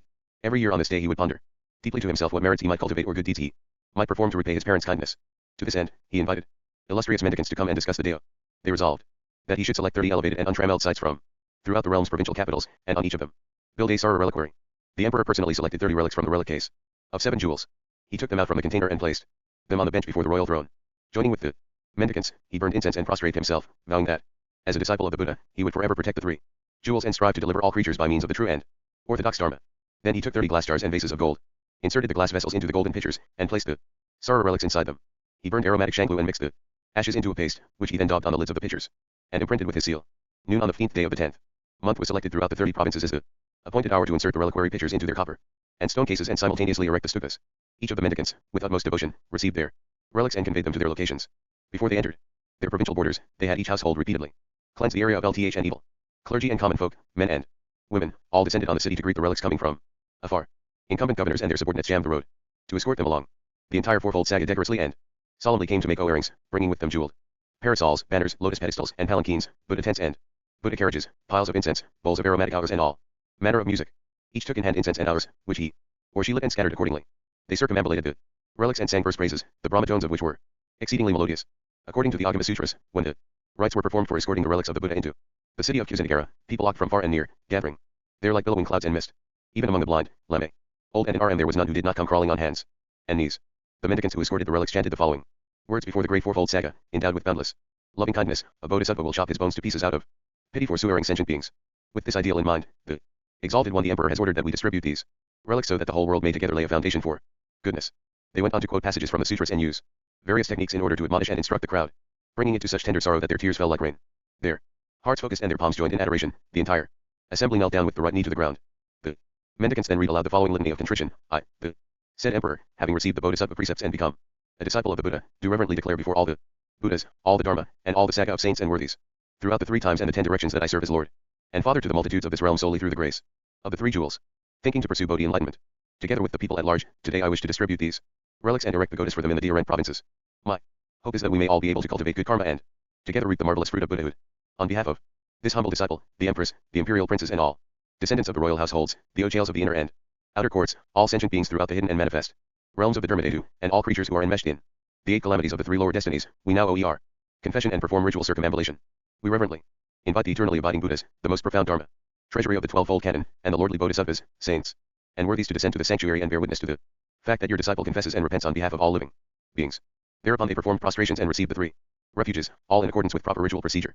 The mendicants again declared, the emperor, disciple of the Buddha in the bodhisattva precepts, universally on behalf of all living beings, confesses the 10 sorts of evil deed that he has committed since beginningless time, whether perpetrated by himself, urged on others, or enjoyed vicariously through the unions of such sins. One will fall into the realms of the hells, animals, or hungry ghosts. If reborn as a human, one's lifespan will be short and plagued with illness. One will be lowly, impoverished and twisted by depraved views, with no way to relieve oneself of the burden of action and deluded thinking. Having now been graced with the Tathagata's compassionate light, I have awakened for the RST time to the nature of those myriad sins. Filled with heartfelt remorse, my dread knows no cease. Standing in the presence of the 3 jewels, I confess and repent. I reverently receive the Buddha Son of Wisdom, and pray that it may eliminate them forever from this life up to NAL attainment of Buddhahood. I vow never again to commit such sins as these. When the grand assembly heard these words, they felt exceedingly compassionate, exceedingly joyful, exceedingly remorseful and exceedingly fearful. They were etched into their hearts and engraved on their bones. Those who, in spontaneous acts of charity, gave away their wealth, clothing, and personal property, or who cut their hair were too numerous to count. Daily they sponsored vegetarian feasts, held rites of veneration and repentance, and held ceremonies for receiving the precepts. They pledged forever after to cultivate good and put an end to their evils, praying in life after future life and generation after generation to always be a subject of the great Sui dynasty. Regardless of whether they were young or old, Chinese or foreigner, they all made this vow. Even beggars, hunters, rogues, and thieves willingly yielded to thoughts of goodness. When the relic was ready to be placed into its casement, the grand assembly circumambulated around it, choked with emotion. The mendicants lifted the jeweled pitcher on high and carried it about, displaying it to the fourfold assembly. Every person who raised his eyes to look at it closely saw it glisten with radiant light. They called out and wept in joy, the sound echoing like thunder. The heavens and earth manifested anomalies in response to it. Every place the relics were installed it was like this. Indeed, the true body of the Buddha has manifested, and these divine stupas will always remain. When the world reveres and takes refuge in this elder blessing, the Bani TS will be inexhaustible. On the morning when the stupas were erected, the emperor was in the courtyard of Daxing Hall at Daxing Palace. He stood facing west, jade scepter in hand. He had images of the Buddhas installed and greeted some 367 monks who came from Daxing Shan Monastery with pennants, canopies, incense, vows, hymns and orchestral music, and took up their places in the great hall of the palace. The emperor burned incense and O-eared prostrations, after which he descended to the eastern gallery, where he personally led some 100 civil and military Ochales in observance of a vegetarian feast. At that time, word of the event spread from the inner palace and eastern palace throughout the wards of the city, passed onward by myriad boats and carts. Aristocratic households and common populace everywhere turned to practice holy dharma. When the assembly of monks RST arrived at the palace, the emperor ordered that a tight cordon be formed to the left and right of them, so that they might be counted from the time they entered the Xianyang gate to their ascending the hall steps. The monks were counted some 3 times over, but they kept coming up with one man extra. The emperor spotted a strange-looking monk with an unusual Keizaya cloak, who kept saying to his left and right, I am deeply disturbed that another has been installed in my place, so I have departed. When they went to count the group again, the monk with the unusual-looking Keizaya had disappeared. This occurred right at the time when the relics were being transported. The emperor said, today the Buddha's Dharma is revived. There are sure to be divine responses. Soon after, memorials and reports came in from location after location, and it was just as he predicted. Translated by Daniel Stevenson from Deoxuans Guanghong Mingji, T. 2103, Volume 52, pages 213b25, 214b20. 23. The consecration of a Buddha image. One of the most common objects of veneration in Buddhism is an image of the Buddha, whether it be in the form of a statue or a painting. Such images, however, are not considered suitable for veneration unless they have been consecrated. Ceremonies of consecration are thus among the most important, and the most commonly performed, rituals in the Buddhist world. Despite their wide variety, the rituals share a common purpose, to make the physical representation become what it represents. Thus, in consecration ceremonies in northern Thailand, monks recite the biography of the Buddha to the image of the Buddha being consecrated, focusing on his path to enlightenment, his achievement of enlightenment, and the extraordinary states of knowledge he attained. The consecrated image of the Buddha thus is not a symbol of the Buddha but, he actively is the Buddha, and there are numerous stories of images speaking to their devotees. Consecration rituals may be simple or complex, the latter require ritual manuals that explain how the ceremony is to be performed. The passage below contains selections from a typical Tibetan manual that provides instructions for consecrating both images and stupas.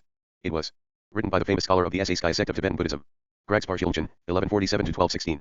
It is a rich work that assumes a knowledge of tantric practice. Only the major components of the ritual can be explained here.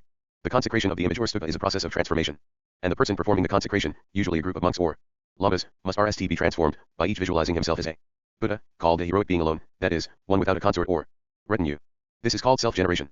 Next, the image to be consecrated must be purified by dispelling any negative forces that may surround it.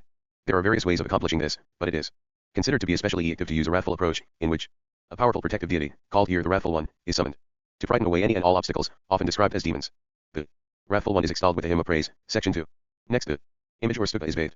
Buddhist statues and stupas are typically depositories of relics. These may include a bone, a tooth, or other remnant from the cremation of a saint, the hair, engernail, robe, or begging bowl of a famous monk, or rolls of paper printed with mantras, often wrapped around a spool. One of the most common phrases to be printed on such rolls is the famous summary of the Buddhist teaching, of those things that have causes, the Tathagata has shown their causes, and he has also shown their cessation. The great renunciate has so spoken. Regardless of what the relic is, it is generally held that in order for the statue or the stupa to be an object of veneration, it must contain the physical remnant of the enlightened being's body, a part of that body, something that touched that body, or words, in the physical form of writing, that emanated from that body. The next stage of the ceremony is thus the depositing of the relics. Section 4. With this step completed, the consecration proper can begin. In order for the object to be transformed from the inanimate to the animate object, from the profane to the sacred, from the mundane to the supermundane, its true nature and ultimate purity must be revealed. Thus, the persons performing the rite, each still visualizing himself as a Buddha, go for refuge to the three jewels and declare their dedication to achieving Buddhahood for the sake of all beings. Section 5. They then recite the mantra O Svabhavad Sarvadharm, Svabhavasado which means, naturally pure are all phenomena, naturally pure am I, at which point the object to be consecrated dissolves into emptiness, the ultimate nature of reality. Through a series of steps, it will now emerge out of emptiness into a material form, but in a consecrated state. If an image is being consecrated, one is to imagine a mala with Buddhas, one in each of the cardinal directions and one in the center. If one is consecrating a stupa or temple, after it dissolves into emptiness one imagines the Buddha Vairocana, who then dissolves, and the stupa or temple reappears, but now LLED with imagined Buddhas and Bodhisattvas. But the Buddhas of the mala and the Buddhas in the stupa or temple are only imagined. The next step is to invite the real Buddhas to come from their abodes and enter their imagined doubles. Thus, in section 7, the actual Buddha or Buddhas who are to inhabit the image are requested to come from their Buddha lands and fuse with the physical object. At the conclusion of a series of gestures that suggest both invitation and entrapment, the Buddha is asked to enter the image with the words, just as when all the Buddhas came from Sita heaven they entered the womb of Queen Maya, so may the protector always reside here together with this image. When he does so, he is sealed inside. The image is then conferred initiation and given O-earrings. This is followed by the ceremony of the opening of the eyes. In the case of images, the eyes of the image are often painted in at this juncture. The Buddha is then implored to remain in the image. The main consecration ceremony complete, additional concluding ceremonies are performed. These are called enthronement ceremonies. The image, or stupa, or text, having been transformed into a suitable object of veneration, now receives that veneration. If it is a statue of a monk, one pretends to shave his head with a golden razor. If it is a statue of a Buddha or Bodhisattva, one pretends to comb his hair. Colored strings are tied to the object and extended into the hands of those performing the ceremony, serving as a conduit of blessing. The ceremony concludes with mantras, music, and song. One self-generation. When you complete the mala, turn yourself into the I principle of a heroic being alone. This is called self-generation. The short sadhana meditation rite of Vajrayana is appropriate here. Asterisk. 2 Purikatayan. The Purikatayan of an image or stupa consists of peaceful Purikatayan, half peaceful half wrathful Purikatayan and wrathful Purikatayan. For the wrathful Purikatayan fumigate with fragrant gum resin, strike the obstructions with white mustard seeds, and threaten them with other weapons. Invite the immeasurably wrathful ones with the following words. H. Your enlightened wisdom, a light blazing like the Re at the end of the Ian, consuming all the dark realms of ignorance and desire, you have overcome all hatred and fears of the Lord of Death. Great hero, wearing a tiger skin, a mark of a hero, subduer of the enemy, oppressor of the Rakasas who lead astray, the king of knowledge, the wrathful one, may you remain here. You are invited for the sake of subduing those who lead astray. May you come for the sake of sentient beings and partake of these O-earrings. By reciting the following praise, interwoven with mantras, the obstructions will be expelled. H. Prostrations to the assemblage of blazing great wrathful ones who, not abandoning the worldly way of action, by skillful means appear from the continuous state of non-duality, the emptiness of phenomena, as the body of the frightening one. Prostrations to you who, without wavering from the peaceful, continuous state of Enlightened wisdom, possessing voracious, fearsome outlook in costumes, roaring. Voices which resound like 1,000 thunders, bring under control everything. Without remainder. Prostrations to you who demonstrate the drama of the supreme. Enlightened wisdom, who carry various threatening weapons in your hands, who are adorned with poisonous snakes, who totally overcome the great, poisonous, eye-sting emotions. Prostrations to you who reside amidst a room like the conflagration at the end of an eon, in the hero posture with one leg stretched and the other drawn back, staring with wide open eyes blazing like the sun and the moon, burning a host of obstructions. Prostrations to you, the wrath king who subdues a host of obstructions, whose great ferocity blazes as brightly as the re at the end of times, whose scowls of wrathfulness seem to emit 1,000 lightnings, whose fangs are bare, whose furious voice roars as the sound of 1,000 thunders. H. Prostrations to you who call out the frightening sound of H, who overcomes all obstructions without remainder, the deity who bestows all accomplishments, the enemy of the obstructions. Praise to you. 3. Bathing, the O-Earrings conclude with the recitation of the following verse from Santi Deva's Bodhi Karyavatara, 2.11. To the Tathagatas and their O spring IOER a bath with many precious vases LLED. With fragrant water, pleasing and excellent, to the accompaniment of plentiful songs and instrumental music. For depositing relics, in general, there are 4 types of relics. A. Bodily relics. B. Bodily relics the size of mustard seeds. C. Hairs and nails, called relics of the garb. D. Drits long mantras called relics of the Dharmakaya. Deposit these relics inside the image or stupa. 5. Announcing the consecration. Having prostrate to all the Buddhas, the blessed ones, who are endowed with innumerable and inconceivable great marvels, I go for refuge. May all of them consider me. For the sake of all sentient beings, I shall consecrate a receptacle of the 3 precious ones. By the power of that, I shall relieve all sentient beings. I shall liberate them from the great abyss of cyclic existence.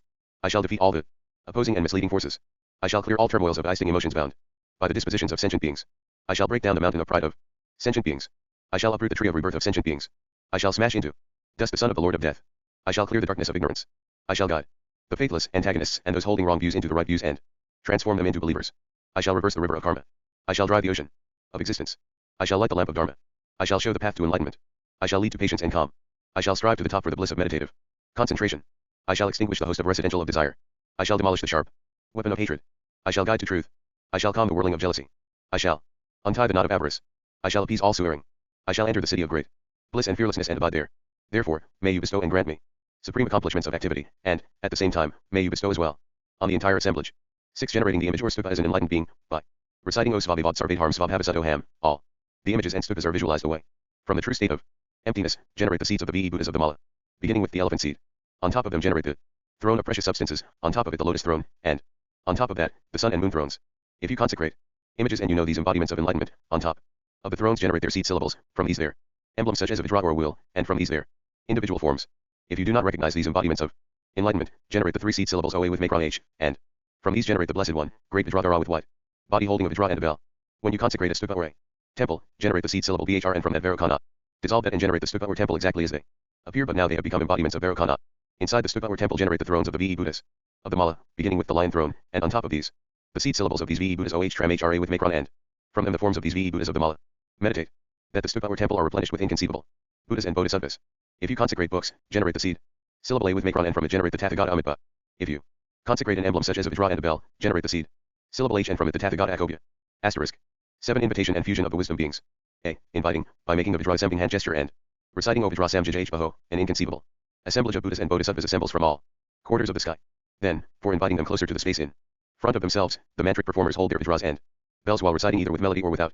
Faithfully I invite the chief lord of all dharmas, similar in color to rened gold, still more intensely bright than the sun, peaceful and very compassionate, abiding in a state of concentration and control, endowed with complete realization of all phenomena, free of desire, endowed with a completely inexhaustible capacity. Come hither, the enlightened being who is the embodiment of tranquility, who has undergone the supreme birth of a sage, who is omniscient. With O-Earrings, I request you to come to this well-made reacted image. May you remain here united with the image for as long as Sasra lasts, and generously bestow on us the best health, longevity, and capacity. B. Making O-Earrings to those invited. It is good that the Blessed One has compassionately come. We are so meritorious and fortunate. May you accept my water for welcoming, consider me and grant my request. O Vidragagnasamyas Rayh. With these words, OER water for welcoming. Likewise OER bath. C. Ours, and other O-Earrings as much as you can afford. C. Fusing, by making the Vajra hook hand gesture and reciting O Vidragquaja, invite the wisdom beings closer. By making the Vajra news hand gesture and reciting O Vajra Pasa H, the wisdom being enters into the commitment being. By making the Vajra fetters hand gesture and reciting O Vajra Svova, think that they intermingle into one taste. By making the Vajra bell hand gesture and reciting O Vajra Abhisa A, the commitment being is turned into the essence of the wisdom being. Further, recite the Vajra assembling mantra O Vajra Samjija. H Baho as before, make the Vajra assembling hand gesture and recite. Just as when all the Buddhas came from Tuatha heaven, they entered the womb of Queen Maya, so may the protector always reside here together with this image. For the sake of generating the mind of enlightenment and for the sake of the patron, may you accept these O-Earrings and ours, etc., my own resources as much as I can. Lord, may you consider me and my disciples compassionately. May you bless this image or stupa. May you agree in every way to abide in this very image or stupa. By reciting these verses invite an inconceivable number of Buddha elts and fuse them into the image or stupa. 8. Sealing. The sealing is for stabilizing the wisdom being in the image or stupa. If you consecrate according to the systems of the Kriya or Karya Tantras, seal with the general pledge seals of the three Tathagata Vajra, lotus, and Tathagata families of the Mala. If you consecrate according to the Yoga Tantra, seal with the forehand gestures Madras seals, action seal, commitment seal, dharma seal, and emptiness seal. If you consecrate according to the Mahyaga, on the forehead visualize an O and from it a will marked with A. On the throat visualize an A with Macron and from it a lotus marked with A with Macron. On the heart visualize H and from it a Vajra marked with H. 9. Initiation. If you perform according to the systems of the Kriya and Karya Tantras, confer the water, crown, and emblem initiations, and seal with the lords of the Mala. In the present case the consecration is performed mainly according to the Yoga Tantra. Hence confer the BE initiations of knowledge together with the master initiation and seal with the lords of the Mala. If you perform according to the system of Mahyaga, confer the 4 initiations vase, secret, consort and 4th initiation. 10. O-earrings and praises. A. O-earrings. O-E-R water for welcoming, water for cooling the feet, the B. Common O-earrings hours, incense, light, fragrance, and food, the 8 outer and inner O-earrings of the goddess, the 7 precious objects of royalty and the B. sense great cation. O-earrings. B. Praises. Prostrations to Vairocana, embodiment of non-dual appearances and emptiness, the realm of Vajra sense, the enlightened wisdom of reality, the Vajra body making the hand gesture of supreme enlightenment. Prostrations to Ekobhya, the embodiment of the grasped and grasper, stable Vajra earth, the mirror-like enlightened wisdom, the Vajra body making the hand gesture of the great victory over Mara. Prostrations of Ratnavara, Ratnasabhava, the embodiment of jewel, blazing Vajrari, the enlightened wisdom of equanimity, the Vajra body making the hand gesture of supreme perfect generosity. Prostrations to Amitva, the embodiment of Purya desire, Vajra water of Dharma, the enlightened wisdom of particularized understanding, the Vajra body making the hand gesture of great meditative absorption. Prostrations to Amagasti, the embodiment of Purya jealousy, Vajra carrying wind, the enlightened wisdom of accomplishment, the Vajra body making the hand gesture of bestowing great protection. 11. Opening the eyes. Take with a golden spoon a tiny colored powder particle from the mala and apply it directly to the eyes of the image. A more common method of opening the eyes is to pretend one OERS a special eye ointment to the eyes of the image. While reciting the following verse, open the eyes. Even though you are omniscient, endowed with an eye of enlightened wisdom, free of faults, by reverently opening the exalted eyes, may sentient beings, up until the limit of the sky, obtain the eye of enlightened wisdom of the Buddha. O Keku Keku. Samantakeka Vizat Hani Svaha. 12. Requesting the enlightened beings to RMLY remain in the image, or stupa. May all the Buddhas and Bodhisattvas who reside in the 10 directions consider me. As long as the realms of sentient beings vast as the sky have not entered the path of non-abiding nirvana, may your MLY remain without passing into nirvana, and, particularly, as long as these receptacles of body, speech, and mind are not destroyed by the harm of earth, water, re, and wind, acting immeasurably for the sake of sentient beings, may your MLY remain. Touch the image or stupa with your Vajra and recite, O Sukreta Vajra. In this manner request the enlightened being to RMLY. Remain and visualize that those sacred embodiments of enlightened beings are transformed back into stupas, images, books, emblems, temples and so forth as they had been prior to the consecration.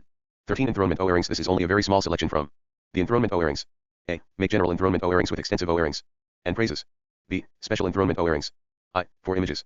In the case of images in the style of renunciates, who shave their heads, pretend you shave the head and face with a golden razor. Even though the azure hair of the victorious one is faultless, for the sake of fulfilling the purposes of others, and for the sake of renouncing the householder's marks, by faithfully O-earring a golden razor, may all sentient beings be liberated from every swearing o Vajra Kak Unmalay with Makron H Svaha. In the case of images in the style of the Sabhagakya of the Buddha, and of Bodhisattvas portrayed as householders, pretend you comb the hair with a golden comb. Even though the precious braids of the hair of the victorious one are unrued, are faultless and beautiful, and one can never look upon them enough, by O-earring this appropriate comb for the sake of purifying my mind, may all sentient beings be free from the 3 poisons, O Vajra Balasode with Makron H Svaha. 2. Special enthronement O-earrings for stupas. Visualize that you OER life with O Vajra Svaha. May all sentient beings be endowed with the 10 knowledges, and may the holy Dharma, the teachings of the Shugata, not decline, and RMLY remain for a long time. May all sentient beings engage in the aspiration of Samantapatra with immaculate resolve. Similarly OER Dharma wheel, crown, cloth decoration, makara, banner, parasol, our garland, and a throne. 3. Special enthronement O-earrings for books.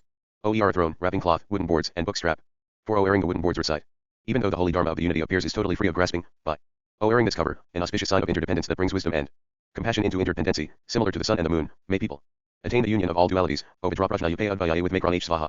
C. Make enthronement O-earrings of re-O-earrings or food. If you are able, make any re-O-earrings for increasing and delighting the mala of the Tathagata. If you are not able, place in a nice vessel, decorated with various ornaments, exquisite, divine food and drink, bless them and OER to all the Buddhas and Bodhisattvas.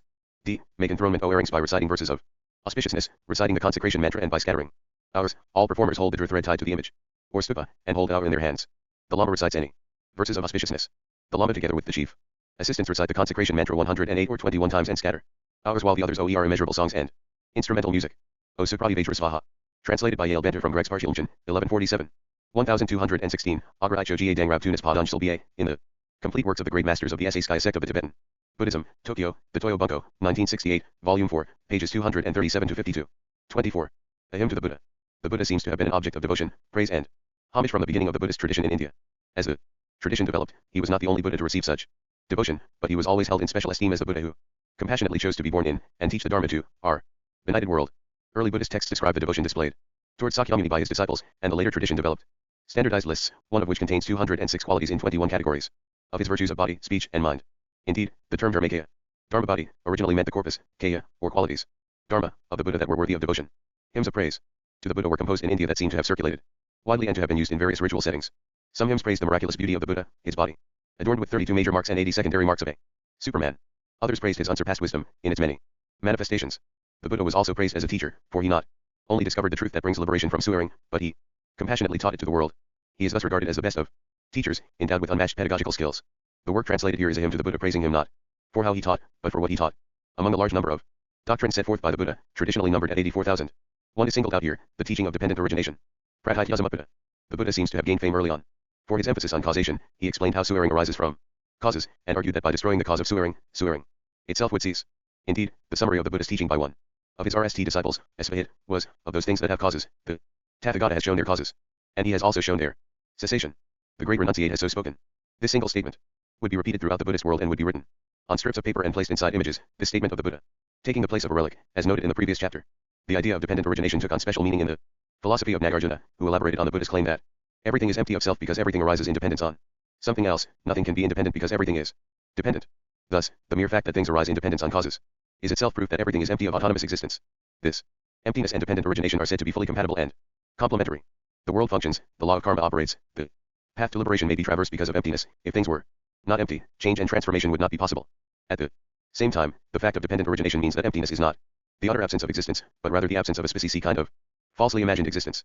This is the chief theme of the work below, composed by the Tibetan monk Tsongkhapa, 1357-1419, who expresses his eternal devotion to the Buddha because he taught that EX arise in dependence on their causes, that everything depends on something else.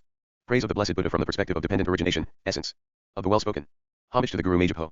I bow to the conqueror, unsurpassed visionary and teacher of what is to be seen and to be spoken, who saw and set forth dependent origination. 1. Because you saw that the root of all the world's troubles is ignorance, you set forth dependent origination to counter it. 2. When you did so, what intelligent person would not understand that the path of dependent origination is the very essence of your teaching? 3. When this is so, who can indeed something more extraordinary to praise you for, oh protector, than your teaching of dependent origination? 4. Is there an eloquence more wondrous than the statement, that which depends on causes is empty of intrinsic nature? 5. Fools who grasp onto it only make the bonds of extreme views stronger. For those who understand reality, it is a way to cut through all nets of elaboration. 6. Because this teaching is not seen elsewhere, only you are called teacher. It is a term of adjury to non-Buddhists, like calling a fox a lion. 7. Wondrous teacher, wondrous refuge, wondrous speaker, wondrous protector, I bow down to the teacher who set forth dependent origination so well. 8. O benefactor, you explained it in order that it might be a medicine for transmigrators. This essence of your teaching is the peerless proof for understanding emptiness. 9. How is it possible for someone who sees dependent origination to be a contradiction, or unproven to understand your teachings? 10. When you saw that emptiness is the meaning of dependent origination, then you saw that the emptiness of intrinsic nature and the ikaki of actions are not contradictory. 11. You explained that seeing the opposite of that actions are infeasible in emptiness and that emptiness does not exist among actions, is to fall into a frightening abyss. 12. Independence is like our in the sky. Thus, that which is not dependent does not exist. If things existed naturally, that existence would contradict dependence upon causes and conditions. 13. Therefore, you said that apart from things that arise dependently, nothing exists. Thus, apart from things that are intrinsically empty, nothing exists. 14. You said that, because it is impossible to reverse what naturally exists, then if some things did naturally exist, nirvana would not be feasible and no elaborations could be overcome. 15. Therefore, again and again did you proclaim with the roar of a lion to the assembly of the wise, things lack intrinsic nature. Who can surpass this? 16. You join without contradiction the utter lack of intrinsic nature and the viability of all presentations of this arising independence on that. What need is there to say more? 17. By reason of dependent origination, one does not resort to extreme views. This statement of yours, O protector, is the reason you are the unsurpassed speaker. 18. Understanding that all of this is naturally empty and understanding that the CECT arises from that are mutually supportive, without impeding each other. 19. What is more amazing than this? What is more sublime than this? When you are praised for this, nothing else is worthy of praise. 20. Enslaved by delusion, some confronted you. Is it surprising that they were unable to bear the sound, nothing intrinsically exists? 21. Others, who held dependent origination to be the cherished treasure of your words, are unable to bear the roar of emptiness. I am surprised at this. 22. Still others know only the name of dependent origination, the unsurpassed door, leading to the absence of intrinsic nature, and think that it intrinsically exists. 23. By what method are these beings now to be led to that auspicious path so pleasing to you, the peerless passage well traveled by the supreme noble ones? 24. How could the two, an innate, independent nature and a dependent, created, dependent origination, be united in a single object without contradicting one another? 25. Therefore, that which is dependently arisen is utterly devoid of intrinsic nature from the beginning. However, because they appear to have intrinsic nature, you said that all of this is like an illusion. 26. Because of just this, one can well understand why it is said that your opponents could not end in actual awe in your teaching. 27. Why? Because by explaining this you remove the possibility of exaggeration or deprecation of things seen and unseen. 28. Dependent origination is the reason that I saw your words to be peerless. This alone created the conviction that your other teachings were true. 29. You saw the truth and spoke it well.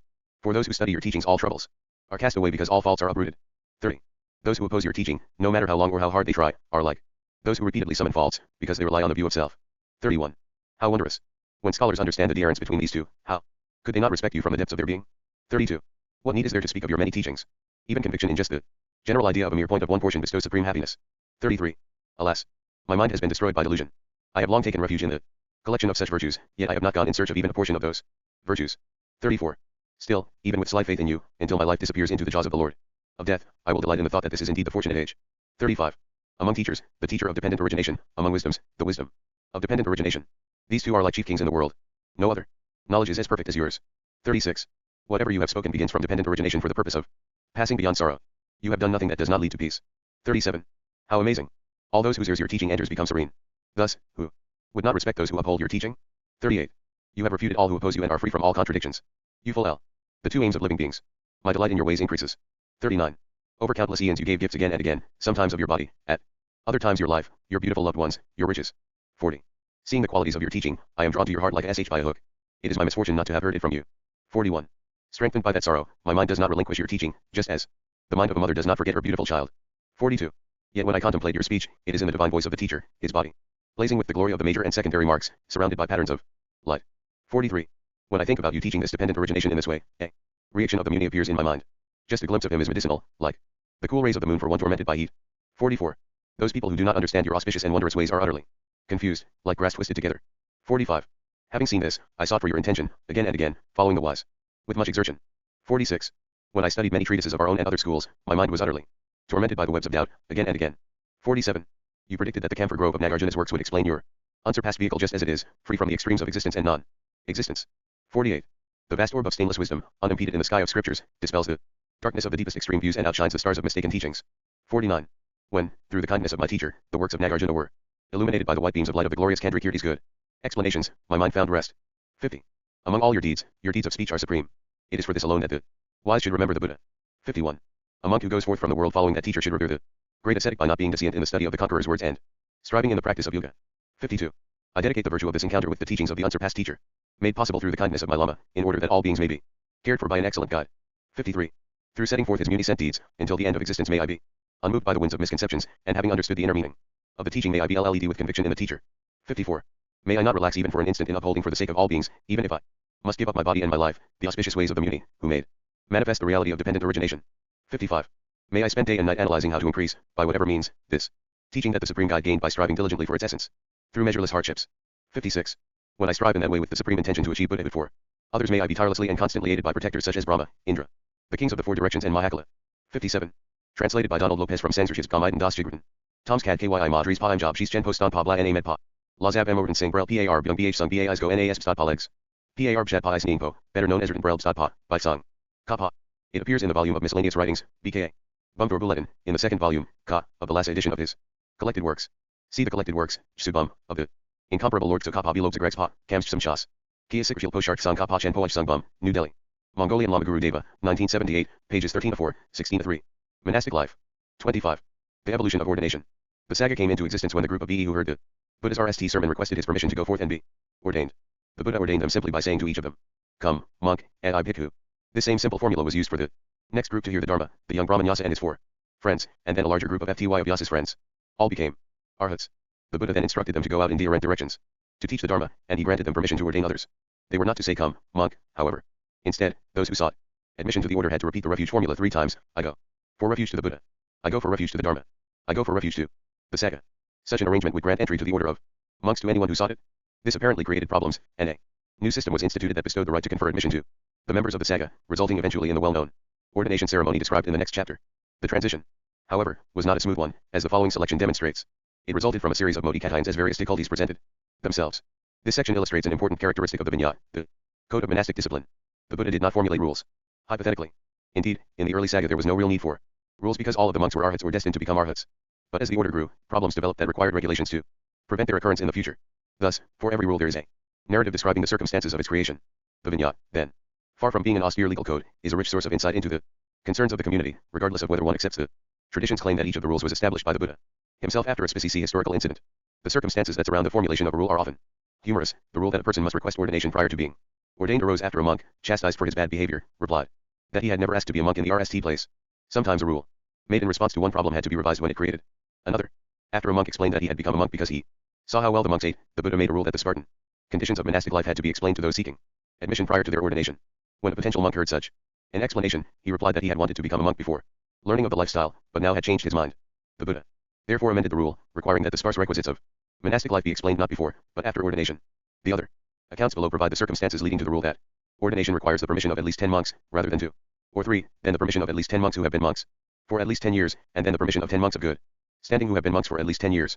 The selection is drawn from the Mahavagga, large section, of the Vinyapika, basket of discipline, of the Theravada tradition. Now at that time a certain monk, immediately after he was ordained, indulged in bad habits. Monk spoke thus, "Do not, your reverence, do that, it is not allowed."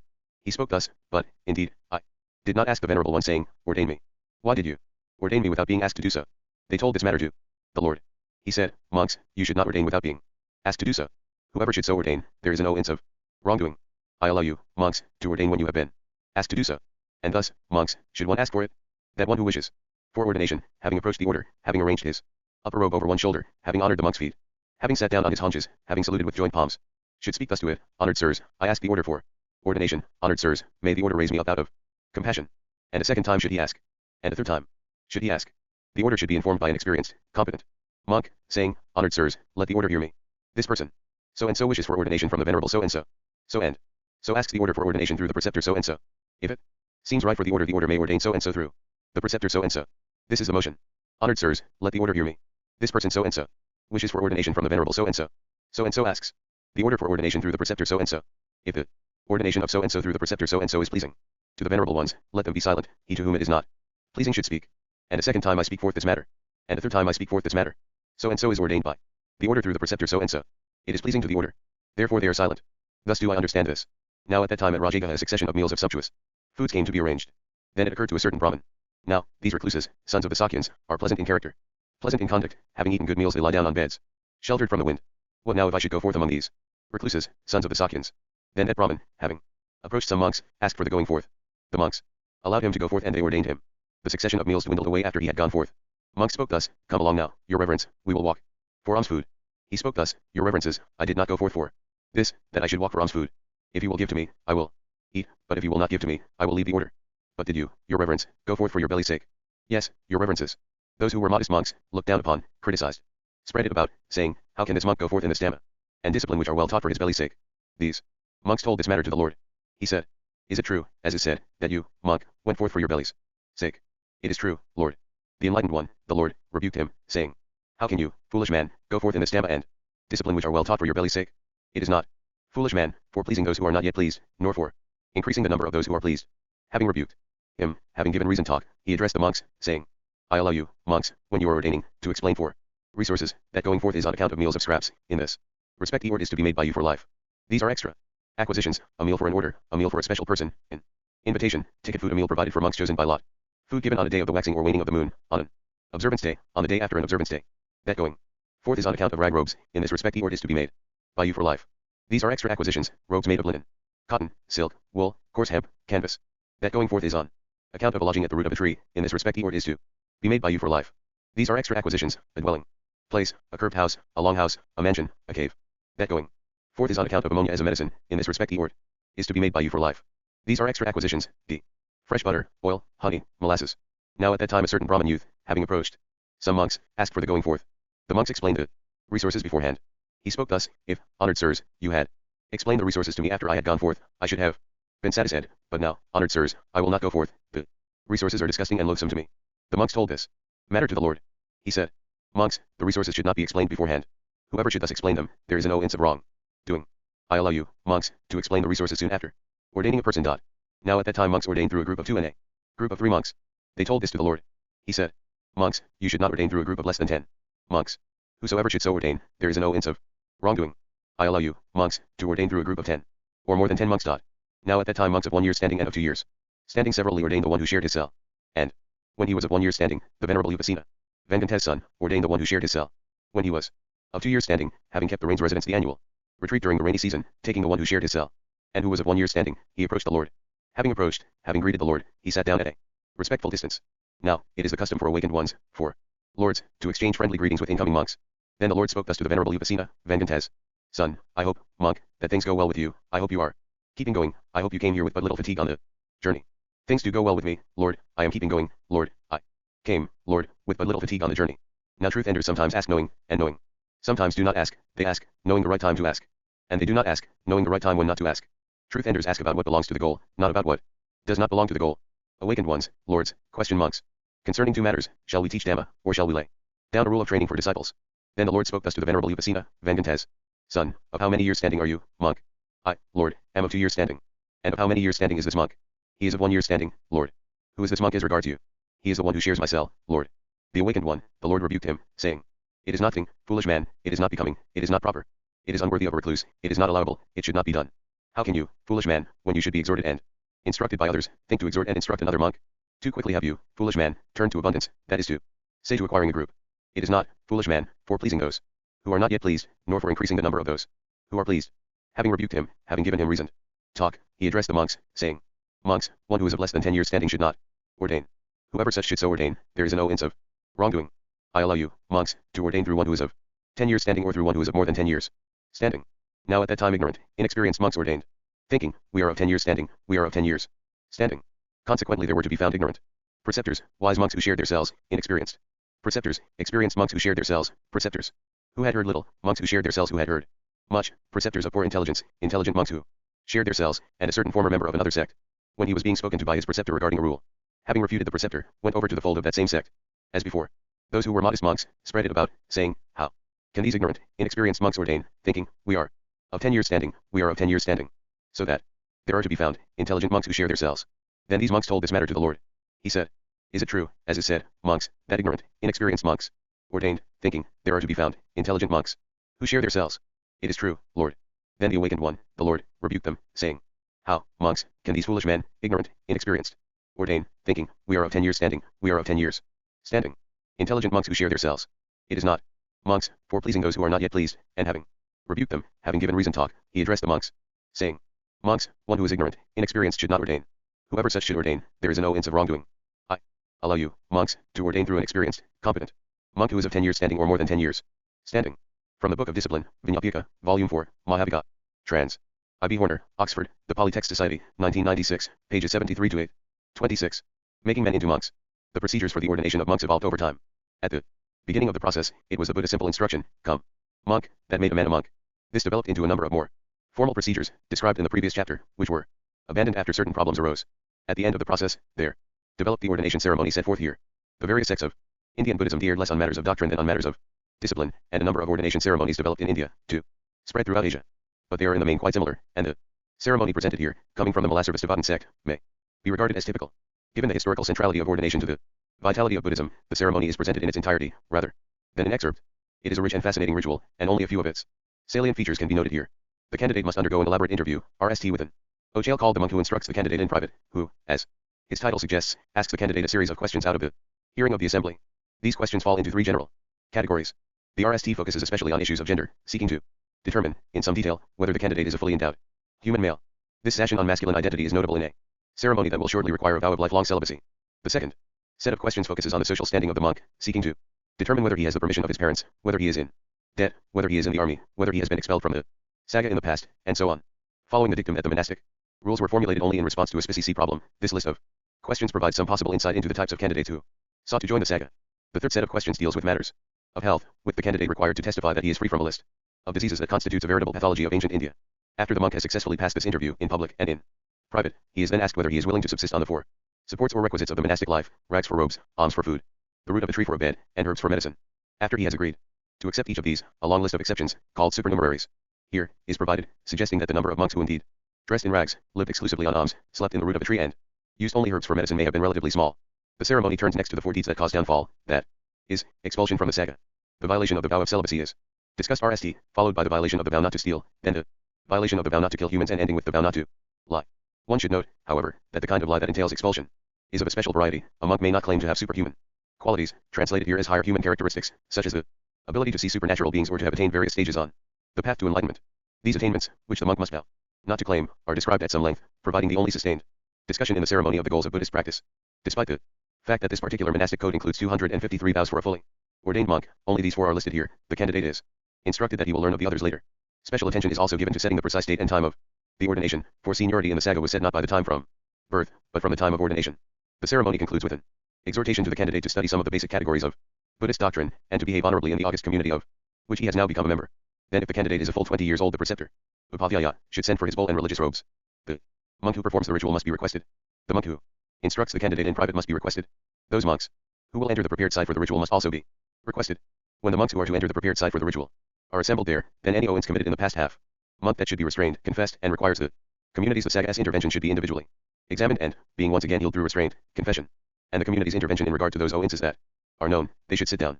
Then when either the entire community is seated and settled, or those in the ritual space, either, in the middle country, a group of 10 or more monks, or, in border regions when there are no others, a Vinaya master and a group of 20 or more, the candidate will pay reverence to the teacher the Buddha. After that he will do reverence to each of the monks 3 times. Reverence is twofold. Reverencing with the 20 limbs and embracing around the knee. Whichever is done in that place. That is what is to be done RST. Then the preceptor must be entreated. He must be entreated in this way, having paid reverence to the preceptor, having squatted in front of him with both heels RMLY planted on a tile spread with grass and having cupped his hands, then, if he is a preceptor, he must say O preceptor, if he is a teacher he must say O teacher, if he is a reverend he must say, as is suitable, O reverend. When he has addressed him thus these words must be said, might the reverend please take note. Since I named so and so am and reading the reverend as preceptor, might the reverend act as my preceptor? Reverend, by the preceptor I will be fully ordained. Thus for a second and a third time is this said. On the third repetition he must use the word preceptor. The preceptor must say, it is proper. The candidate, now a co-residential pupil, must say, it is good. That is the end reading of the preceptor. Then the preceptor must himself there take formal possession of the 3 religious robes. If the robes are cut and sewn, that is good. And they must be taken into formal possession in this way, having folded the 3 robes individually and put them on the co-residential pupil's left shoulder, both stand, and, having taken the waistcloth of the robe with his hand, these words must be said. Might the preceptor please take note. This part of the religious robe, which is fully nished, suitable and worthy of use, I name so and so take into formal possession as the waistcloth of a religious robe. Thus for a second and third time it is said. The preceptor must say, it is proper. The co-residential pupil must say, it is good. Then, having taken the upper garment of the religious robe, he must say these words, might the preceptor please take note.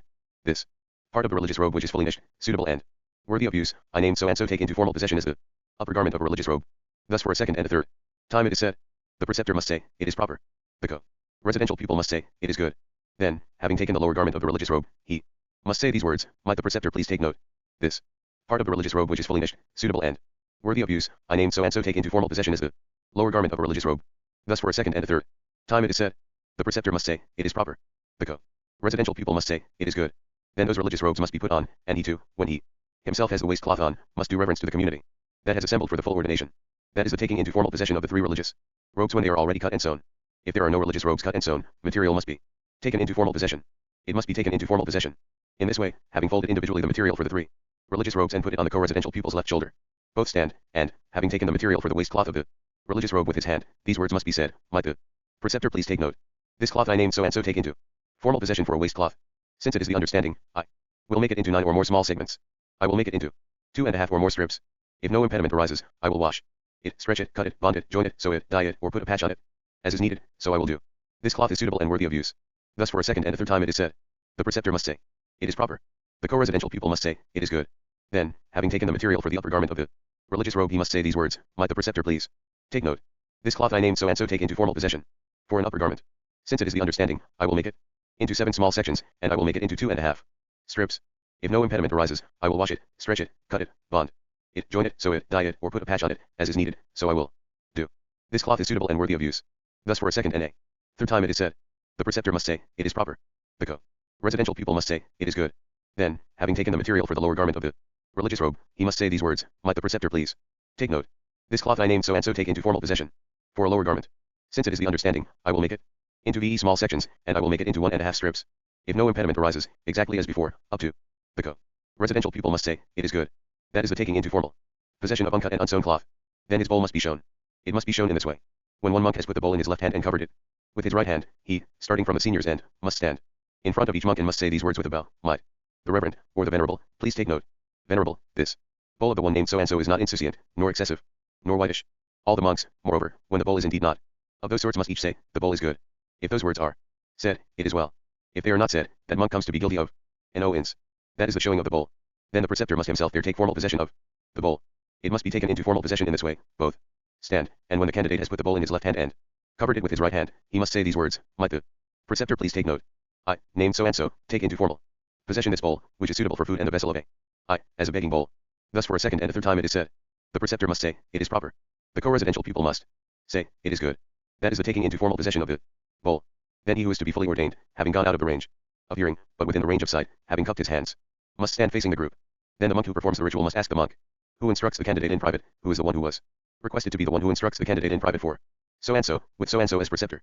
He who is the one who instructs the candidate in private must say, I name so and so am. Then the monk who performs the ritual must say to the monk who instructs the candidate in private, are you able to instruct in private the candidate so and so, with so and so as preceptor? He then must say, I am able. That is the determination that the one who instructs the candidate in private must be able. Then the monk who performs the ritual must institute an action that requires only emotion so that the one who instructs the candidate in private can ask about obstacles to ordination. It must be done in this way. To those who are seated these words must be said, may the community, the reverends, please hear. Since this monk named so and so is able to instruct in private the candidate so and so, with so and so as preceptor, if for the community the proper time has come and they would allow it, the community must authorize it. And this monk named so and so is going to instruct in private the candidate so and so, with so and so as preceptor. This is the motion. That is the action for the motion for instructing the candidate in private. Then the monk who instructs the candidate in private goes outside the ritual space and, having himself paid reverence, having squatted in front of him and cupped his hands, he must say these words to the one who is to be fully ordained, you, venerable, must hear this. This for you is a time for truth, this is a time for what is. So, I am going to ask you some things. You must not be ashamed. In regard to what is, you must say it is so. In regard to what is not so, you must deny it saying it is not so. Are you a man? He must say I am a man. Do you have a male organ? He must say I have. Have you passed 20 years? He must say I have passed. Are your 3 robes and bowl complete? He must say they are complete. Are your father and mother living? If he says they are living, he must be asked, are you authorized by your father and mother? He must say I am authorized. If he says they are dead, he must be asked, are you not a slave? By birth? Not one acquired by raid? Not one given as a surety? Not one acquired by sale? Are you not a royal osair? Not one who has committed an offense in regard to the king? Nor one who does injury to the king? Are you not one who has done injury to the king? Or instigated others to do so? Nor a famous thief? Not a eunuch? Not a hermaphrodite? Not a despoiler of nuns? Not one who resides with the community for the sake of material vanities? Not one who resides with the community who has been forced to live apart? Not one who has been denied the right of living with the community? Not a member of another religious group? Not one who has gone over to another religious group? Not one who has murdered his father? Not one who has murdered his mother? Not one who has murdered an arhat? Not one who has caused a split in the community? Not one who with an evil intent in regard to the Tathagata has caused his blood to out? Not a magically created phantom? Not an animal? The candidate must in each case say, I am not. Do you not have some debt, however large or small, a bond to someone? If he says I am bound by debt, he must be asked, are you able to repay it after you have been fully ordained? If he says I am unable, it must be said, then you must leave. If he says I am able to repay it after I am fully ordained, he must be asked, have you not previously entered into the religious life? If he says I have, he must be asked, have you not committed one or another of the 4 offenses which require expulsion? In falling had you given up the training? If he says such an offense was committed, it must be said, then you must leave. If he says no such offense was committed, he must be asked, as of now are you not one who has entered into the religious life? If he says I am one who has entered into the religious life, he must be asked, have you fully practiced the practice of chastity? The candidate must say I have fully practiced it. What is your name? What is your preceptor's name? He must say, my name is so and so, and, although I say his name only for this purpose, my preceptor is named so and so. Venerable, you must hear. These various sorts of bodily illness arise in the body of men, namely leprosy, goitre, boils, exanthema, blotch, scabs, itch, carbuncle, psoriasis, consumption, pulmonary consumption, epilepsy, Prader-Willi syndrome, jaundice, elephantiasis, scrotal hernia, fever, virulent fever, 1-day fever, 2-, 3- and 4-day fevers, multiple disorder, daily fever, chronic fever, lethargy arising from fever, cutaneous eruption, spasmodic cholera, wheezing, cough, asthma, bloody abscess, rheumatism, swelling of the glands, blood disease, liver disease, hemorrhoids, vomiting, retention of the urine, fatigue, elevated body heat, burning in the chest and bone disease. Do you not have some of these sorts of illness or others like them? He must say, I do not. Venerable, you must hear that which I have now asked you. That very same thing learned co-religionists will also ask you in the midst of the community. Thereto you must not be ashamed. In regard to what is, you must say it is so. In regard to what is not, you must deny it saying it is not so. Until you are called you must not come, but stay here. That is the instruction in private. Then the monk who instructs the candidate in private must stand at the senior's end of the assembly and with a bow say these words, may the community, the reverends, please hear. Since I have instructed in private the one named so and so, with so and so, as preceptor, in regard to those things which are obstacles, and since he has declared himself to be completely pure of the things that are obstacles, should he come, all, if he is completely pure, must say yes. If the monk says these words, it is good. If he does not say them, he comes to be guilty of an offense. That is the request for the candidate to come. Then, when the one who is to be fully ordained has been summoned into the ritual space, he does reverence at the seniors end of the assembly, and the monk who performs the ritual must have him beg for full ordination. The begging must be done in this way. First, reverence must be done to the teacher, the Buddha. Then, having paid reverence at the seniors end of the assembly, having squatted with both heels RMLY planted on a tile spread with grass and cupped his hands, the candidate must say these words. May the community, the reverends, please hear. I named so and so. With, although I say his name only for this purpose, so and so as preceptor, look for full ordination from the community. Since I named so and so, with, although I say his name only for this purpose, so and so as preceptor, beg for full ordination from the community. May the community, the reverends, raise me up. the community, the reverends, receive me. May the community, the reverends, instruct me. May the compassionate community, the reverends, for the sake of compassion, show compassion to me. Thus for a second and a third time is this said. That is the begging. For full ordination. Then the monk who performs the ritual must, for the purpose of asking about the obstacles in the midst of the community, institute an action that requires only emotion. It must be done in this way. To those who are seated these words must be said, may the community, the reverends, please hear. This one named so-and-so, with so-and-so as preceptor, looks for full ordination from the community. Since this one named so-and-so, with so-and-so as preceptor, begs for full ordination from the community, if for the community the proper time has come and they would allow it, the community must authorize it. And I will ask this one named so-and-so, with so-and-so as preceptor, about the obstacles in the midst of the community. This is the motion. That is the action for the motion to ask about the obstacles in the midst. Then the monk who performs the ritual must ask about the obstacles in the midst of the community. He must ask about them in this way, when the candidate has done reverence to the monk who performs the ritual, has squatted facing him with both heels RMLY, planted on a tile spread with grass and cupped his hands, these words must be said, you, venerable, must hear this. This for you is a time for truth, this is a time for what is so. I am going to ask you some things. You must not be ashamed. And in regard to what is, you must say it is so. In regard to what is not so, you must deny it, saying it is not so. Are you a man? He must say I am a man. Do you have a male organ? Exactly as before, up to. Are you not a magically created phantom? Not an animal. The candidate must in each case say I am not. Do you not have some debt, however large or small, a bond to someone? If he says I am bound by debt, he must be asked, are you able to repay it, after you have been fully ordained? Exactly. As before, up to. Venerable, you must hear. These sorts of bodily illness arise in the body of men. Exactly as before, up to, do you not have some of these sorts of illness or others like them? He must say, I do.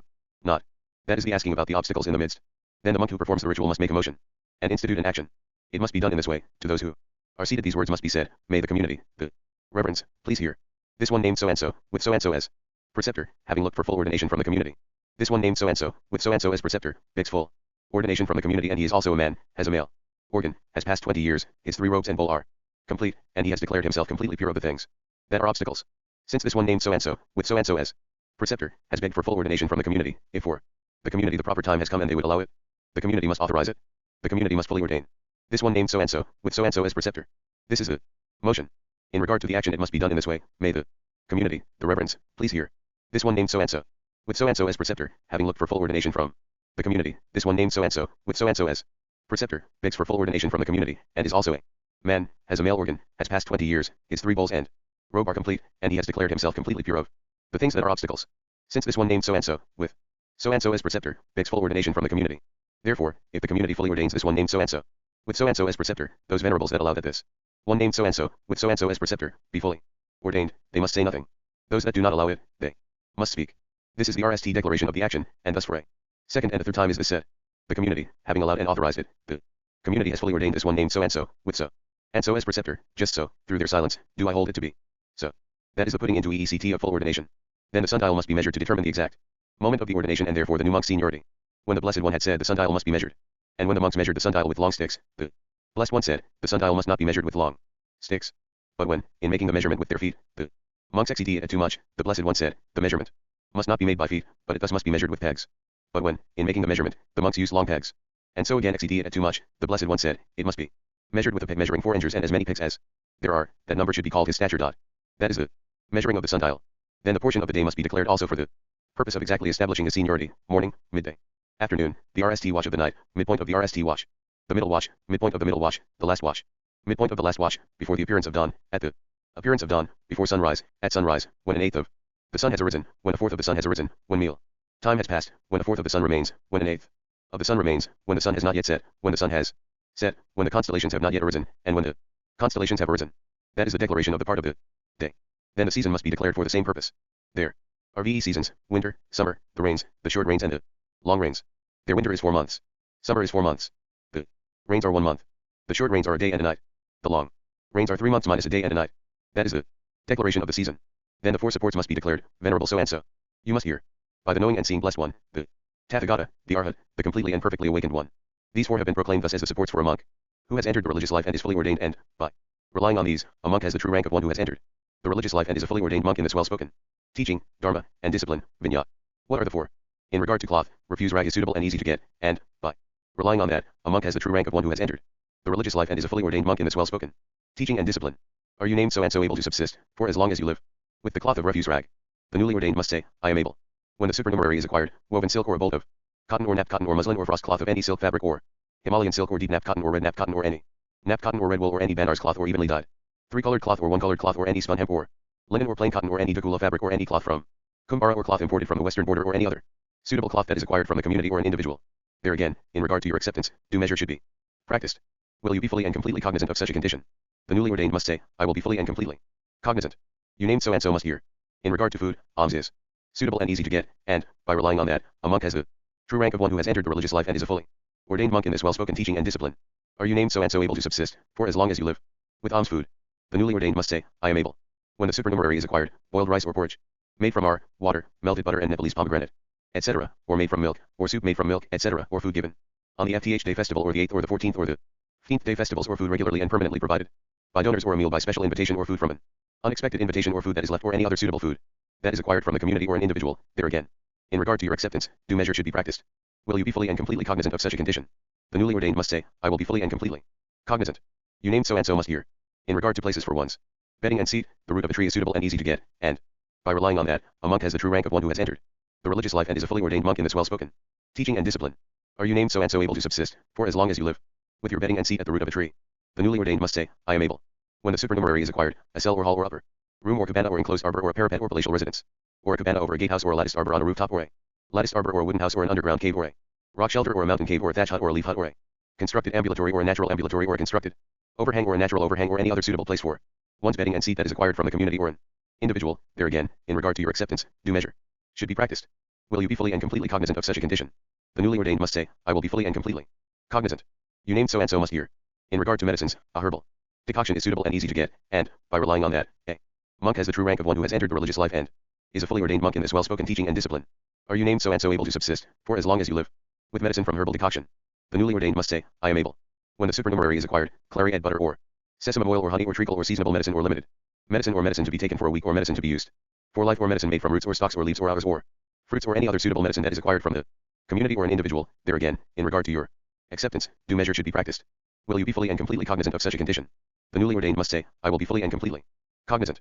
Then the things which lead to falling must be declared. You named so and so must hear.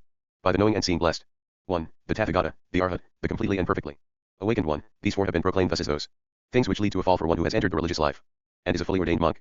And if a monk has done these, immediately upon doing so he comes to be one who is not a monk, not an ascetic, not a son of the Buddha, and has perished from the state of a monk. For him the character of an ascetic is destroyed, perished, disrupted, fallen, defeated, and for him the character of an ascetic cannot be restored, like a palmyra tree with its top lopped. O is incapable of becoming green again, incapable of again sprouting growth or gaining fullness. What are the four? The blessed one has in many ways condemned sexual pleasure, and attachment to sexual pleasure and longing for sexual pleasure, and obsession with sexual pleasure. He has praised giving up sexual pleasure, has commended, revered, praised and extolled its abandonment, removal, dissipation, the separation from passion, its uprooting, abatement and decline. Since, venerable, from this day forward, you must avert your eyes in regard to a woman with lascivious thoughts and not even look at her, how much more must you not couple and engage in unchanged intercourse? Venerable, the knowing and seeing blessed one, the Tathagata, the Arhat, the completely and perfectly awakened one has said, if a monk who is in conformity with the rules of training together with the other monks engages in unchastity and intercourse without having given back the rules of training, remove the rules of training, even if it is with an animal, that monk, because he is defeated, is one denied the right of living with the community. If a monk has done such a thing, immediately upon doing so he is not a monk, not an ascetic, not a son of the Buddha, and has perished from the state of a monk. For him the character of an ascetic is destroyed, perished, disrupted, fallen, defeated, and for him the character of an ascetic cannot be restored, like a palmyra tree with its top lopped. O is incapable of becoming green again, incapable of again sprouting growth or gaining fullness. You, from this day forward must make or to carefully guard your thought by remembering and attending to what is not to be practiced, and not to be done, and to the abstention from what is not to be practiced. Are you not going to practice such a thing? The newly ordained must say, I am not going to practice it. Venerable, you must hear. The blessed one has in many ways condemned taking what has not been given. He has commended giving up taking what has not been given, has revered, praised and extolled that. Since, venerable, from this day forward, you must not take, with the intention to steal, even a bit of sesamum cha that belongs to another, how much more must you not take what is worth ve grains, makkah, or more than ve. Venerable, the knowing and seeing blessed one, the Tathagata, the Arhat, the completely and perfectly awakened one has said, if a monk who is in a village or in a forest were to take from another what was not given, and were to do what would be counted as theft, by that condition of theft on account of which a king or high osair, having seized the perpetrator, would say to him, you, man, are indeed a thief. You are a fool. You are an idiot. You are a robber, and would execute, fetter or banish him, when a monk has taken in that way what has not been given, since that monk is defeated he is one denied the right of living with the community. If a monk has done such a thing, immediately upon doing so he is not a monk, not an ascetic, not a son of the Buddha, and has perished from the state of a monk. For him the character of an ascetic is destroyed, perished, disrupted, fallen, defeated, and for him the character of an ascetic cannot be restored, like a palmyra tree with its top lopped. O is incapable of becoming green again, incapable of again sprouting growth or gaining fullness. You, from this day forward, must make or to carefully guard your thought by remembering and attending to what is not to be practiced, and not to be done, and 2. The abstention from what is not to be practiced. Are you not going to practice such a thing? The newly ordained must say, I am not going to practice it. Venerable, you must hear. The Blessed One has in many ways condemned taking life. He has commended giving up the taking of life, has revered, praised and extolled it. Since, Venerable, from this day forward, you must not intentionally kill even a small red ant. How much more must you not kill a man or one having human form? Venerable, the knowing and seeing Blessed One, the Tathagata, the Arhat, the completely and perfectly awakened one, has said, that monk who would intentionally himself, and using his own hand, kill a man or one having human form, or would give him a knife, or procure for him a hit man, or encourage him to die, or if while praising death to him and saying, hey, fellow, are you undone by this evil, impure, unfortunate life? Hey, fellow, dying is surely better than this kind of life, and by encouraging him to die, in many ways, with what pleases his mind and persuades it, if, while that monk is praising death, that man dies on account of that enterprise, then since that monk is defeated he is one denied the right of living with the community. If a monk has done such a thing, immediately upon doing so he is not a monk, not an ascetic. Exactly as before, up to, like a palmyra tree with its top lopped. Oh, exactly as before, up to. I am not going to practice it. Venerable, you must hear. The Blessed One has in many ways condemned speaking falsely. He has commended giving up speaking falsely, has revered, praised and extolled it. Since, Venerable, from this day forward, you must not, even with the intention of making someone laugh, speak a conscious lie. How much more must you not purposely speak about the higher human characteristics? Venerable, the knowing and seeing Blessed One, the Tathagata, the Arhat, the completely and perfectly awakened one has said, that monk who, without knowing, without ascertaining, when even the higher human characteristics do not exist and are not found, nor the noble, nor the achievement of the distinction, nor knowledge, nor vision, nor the state of ease, still says this I know, this I see, and then, later when he wants poricatine of the owens that has arisen from the false assertion says, whether he is asked or not, Venerables, in saying I know what I do not know, in saying I see what I do not see, I spoke an empty lie, since that monk, unless it was said from pride, is defeated he is one denied the right of living with a community. Such a monk asserts in regard to himself, what do I know? I know swearing. I know its arising, its stopping, and the path. What do I see? I see the gods. I see the divine snakes and forest divinities, and heavenly birds and celestial musicians and centaurs and demonic serpents and hungry ghosts and ash-eaters and evil spirits, and female demons and demons inhabiting corpses and ash-eaters of the thick obscurity. The gods also see me. The divine snakes and forest divinities, as before, also see me. I hear the words of the gods. I hear the words of the divine snakes and forest divinities. The gods also hear my words. The divine snakes and forest divinities also hear my words. I go to have sight of the gods. I go to have sight of the divine snakes and forest divinities. The gods come to have sight of me. The divine snakes and forest divinities come to have sight of me. I converse with the gods, chat, exchange pleasantries and continually stay with them. I converse with the divine snakes and forest divinities, chat, exchange pleasantries and continually stay with them. The gods converse with me, chat, the divine snakes and forest divinities converse with me, chat, exchange pleasantries, and continually stay with me. Although he is not one who has achieved this, he says I have obtained the perception of impermanence, in impermanence the perception of swearing, in swearing the perception of no self, in food, the perception of the disagreeable, in all the world the perception of disgust, the perception of danger, the perception of abandonment, the perception of dispassion, the perceptions of stopping, death, impurity, of a blackened corpse, a putrid corpse, a swollen corpse, a worm-eaten corpse, a gnawed corpse, a bloody corpse, a scattered corpse, a heap of bones and the perception of discerning emptiness. Although he is not one who has achieved this, he says I have obtained the RST meditation and the second and the third and the fourth, friendliness, compassion, sympathetic joy, equanimity, the sphere of endless space, of endless awareness, of nothing whatsoever, and of neither perception nor non-perception, the fruit of one who has entered the stream, of one who will return only once, of one who will not return, and of the state of an arhat, the range of supernormal powers, the divine ear, the ability to read thoughts, no past lives, the places of death and rebirth, and the exhaustion of the actions. I am an arhat, one who meditates in the 8 forms of release, and who is free from both physical and mental constraints. If a monk has done such a thing, immediately upon doing so he is not a monk, not an ascetic, not a son of the Buddha, and has perished from the state of a monk. For him the character of an ascetic is destroyed, perished, disrupted, fallen, defeated, and for him the character of an ascetic cannot be restored, like a palmyra tree with its top lopped is incapable of becoming green again, incapable of again sprouting growth or gaining fullness. You, from this day forward must make effort to carefully guard your thought, by remembering and attending to what is not to be practiced, and not to be done, and to the abstention from what is not to be practiced. Are you not going to practice such a thing? The newly ordained must say, I am not going to practice it. That is the declaration of the things that lead to falling. Then the characteristics which make an ascetic must be declared. Venerable, you must hear. By the knowing and seeing Blessed 1. The Tathagata, the Arhat, the completely and perfectly awakened one. These four have been proclaimed thus as the characteristics which make an ascetic of one who has entered the religious life and is a fully ordained monk. Which are the four? You, Venerable, from this day forward, even when reviled must not revile in return. Even when owe-ended must not owe-end in return. Even when chastised must not chastise in return. Even when derided you must not deride in return. Are you going to practice such conditions? The newly ordained must say, I am going to practice. That is the declaration of the characteristics which make an ascetic. Then the fulfillment through the completion of what is most highly desired must be declared. Venerable, you must hear. As was your former heartfelt wish, might I enter into the religious life and obtain the state of a fully ordained monk in this well-spoken teaching and discipline, so today you are entered into the religious life and fully ordained. Through a proper preceptor, 2 proper teachers, the concord of the community and a formal action with 3 motions that is inviolable, and not deserving to be set aside. That is the declaration of the fulfillment through the completion of what is most highly desired. Then there must be the engagement in regard to the achievement of uniformity in good conduct. Venerable, you must hear. That training in which a monk who has been fully ordained for 100 years must train, in that one. Who has been fully ordained only one day must also train. That training in which a monk who has been fully ordained for only one day trains, in that one who has been fully ordained for 100 years must also train. Thus, you, from this day forward, must achieve and not turn away from that uniformity in good conduct. Uniformity of training and uniformity in the exposition of the text of the monastic rules. That is the engagement in regard to the achievement of uniformity in good conduct. Then there must be the engagement in regard to the reaction of what is connected with customary behavior. From this day forward you must come to perceive the preceptor as your father. The preceptor too must come to perceive you as his son. You must, from this day forward and for as long as he lives, attend to the preceptor. The preceptor too must attend to your illness until you are dead or cured. That is the engagement in regard to the reaction of what is connected with customary behavior. Then there must be the engagement in regard to the state of restraint.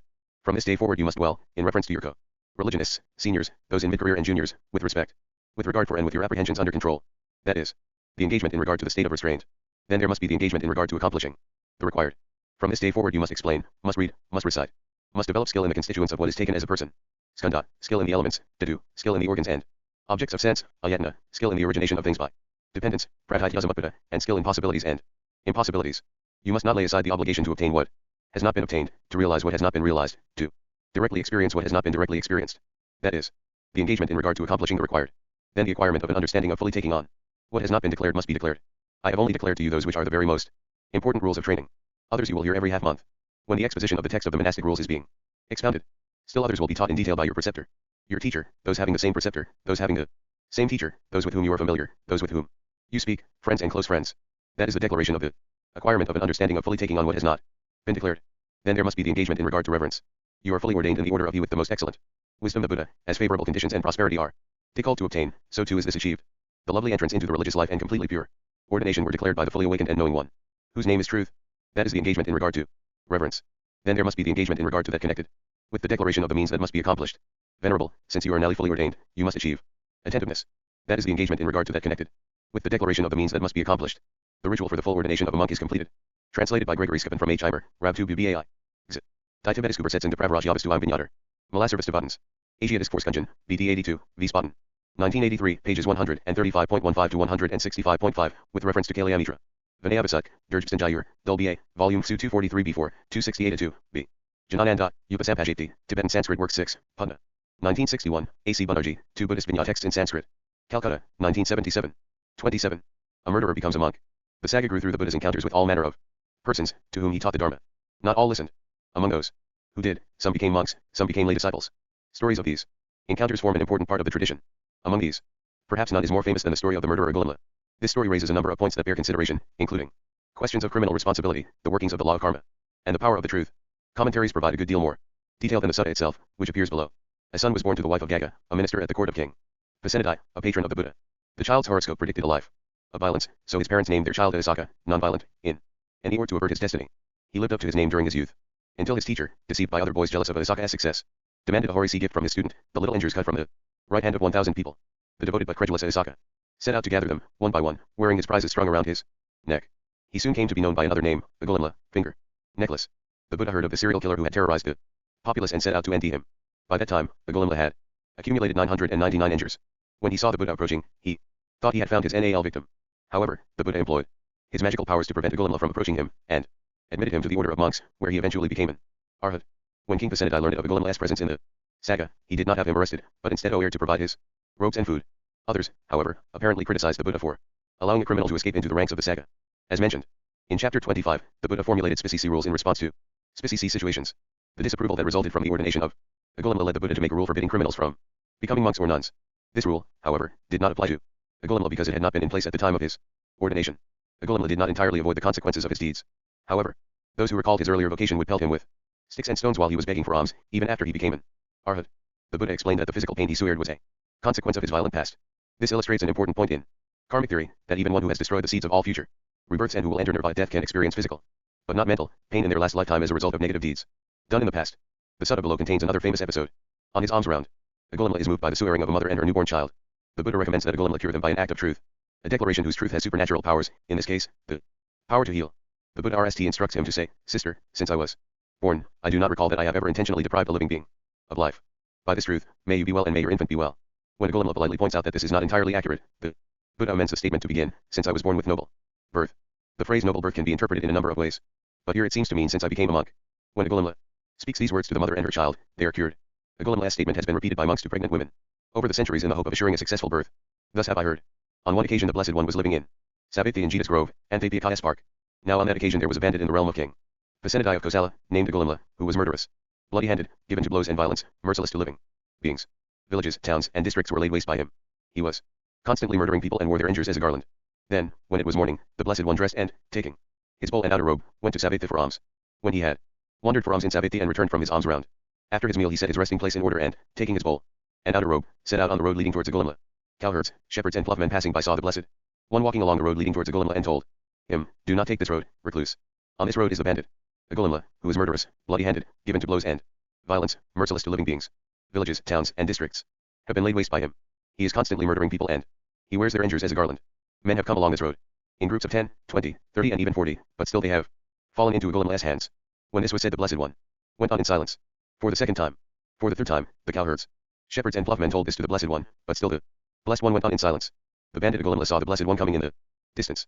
When he saw him, he thought, "This is wonderful, it is marvelous. Men have come along this road in groups of 10, 20, 30 and even 40, but still they have fallen into my hands. And now this recluse comes alone, unaccompanied, as if driven by fate. Why shouldn't I take this recluse's life?" Agulimla then took up his sword and shield, buckled on his bow and quiver, and followed close behind the Blessed One. Then the Blessed One performed such a feat of supernormal power that the bandit Agulimla, though walking as fast as he could not catch up with the Blessed One, who was walking at his normal pace. Then the bandit Agulimla thought, "It is wonderful, it is marvelous. Formerly I could catch up even with a swift elephant and seize it, I could catch up even with a swift chariot and seize it, I could catch up even with a swift deer and seize it, but now, though I am walking as fast as I cannot catch up with this recluse who is walking at normal pace." He stopped and called out to the Blessed One, "Stop, recluse. Stop, recluse. I have stopped, Agulimla, you stop too." Then the bandit Agulimla thought, "These recluses, sons of the Sakyans, speak truth, assert truth, but though this recluse is still walking, he says, 'I have stopped, Agulimla, you stop too. Suppose I question this recluse." Then the bandit Agulimla addressed the Blessed One in stanzas. Thus, "While you are walking, recluse, you tell me you have stopped. But now, when you have stopped, you say I have not stopped. I ask you now, O recluse, about the meaning. How is it that you have stopped and I have not? Agulimla, I have stopped forever. I abstain from violence towards living beings. But you have no restraint towards things that live. That is why I have stopped and you have not. Oh, at long last this recluse, a venerated sage, has come to this great forest for my sake. Having heard your stanza teaching me the Dhamma, I will indeed renounce evil forever." So saying, the bandit took his sword and weapons, and hung them in a gaping chasm's pit. The bandit worshipped the Sublime One's feet, and then and there asked for the going forth. The Enlightened One, the Sage of great compassion, the teacher of the world with all its gods, addressed him with these words, "Come, Bhikkhu." And that was how he came to be a Bhikkhu.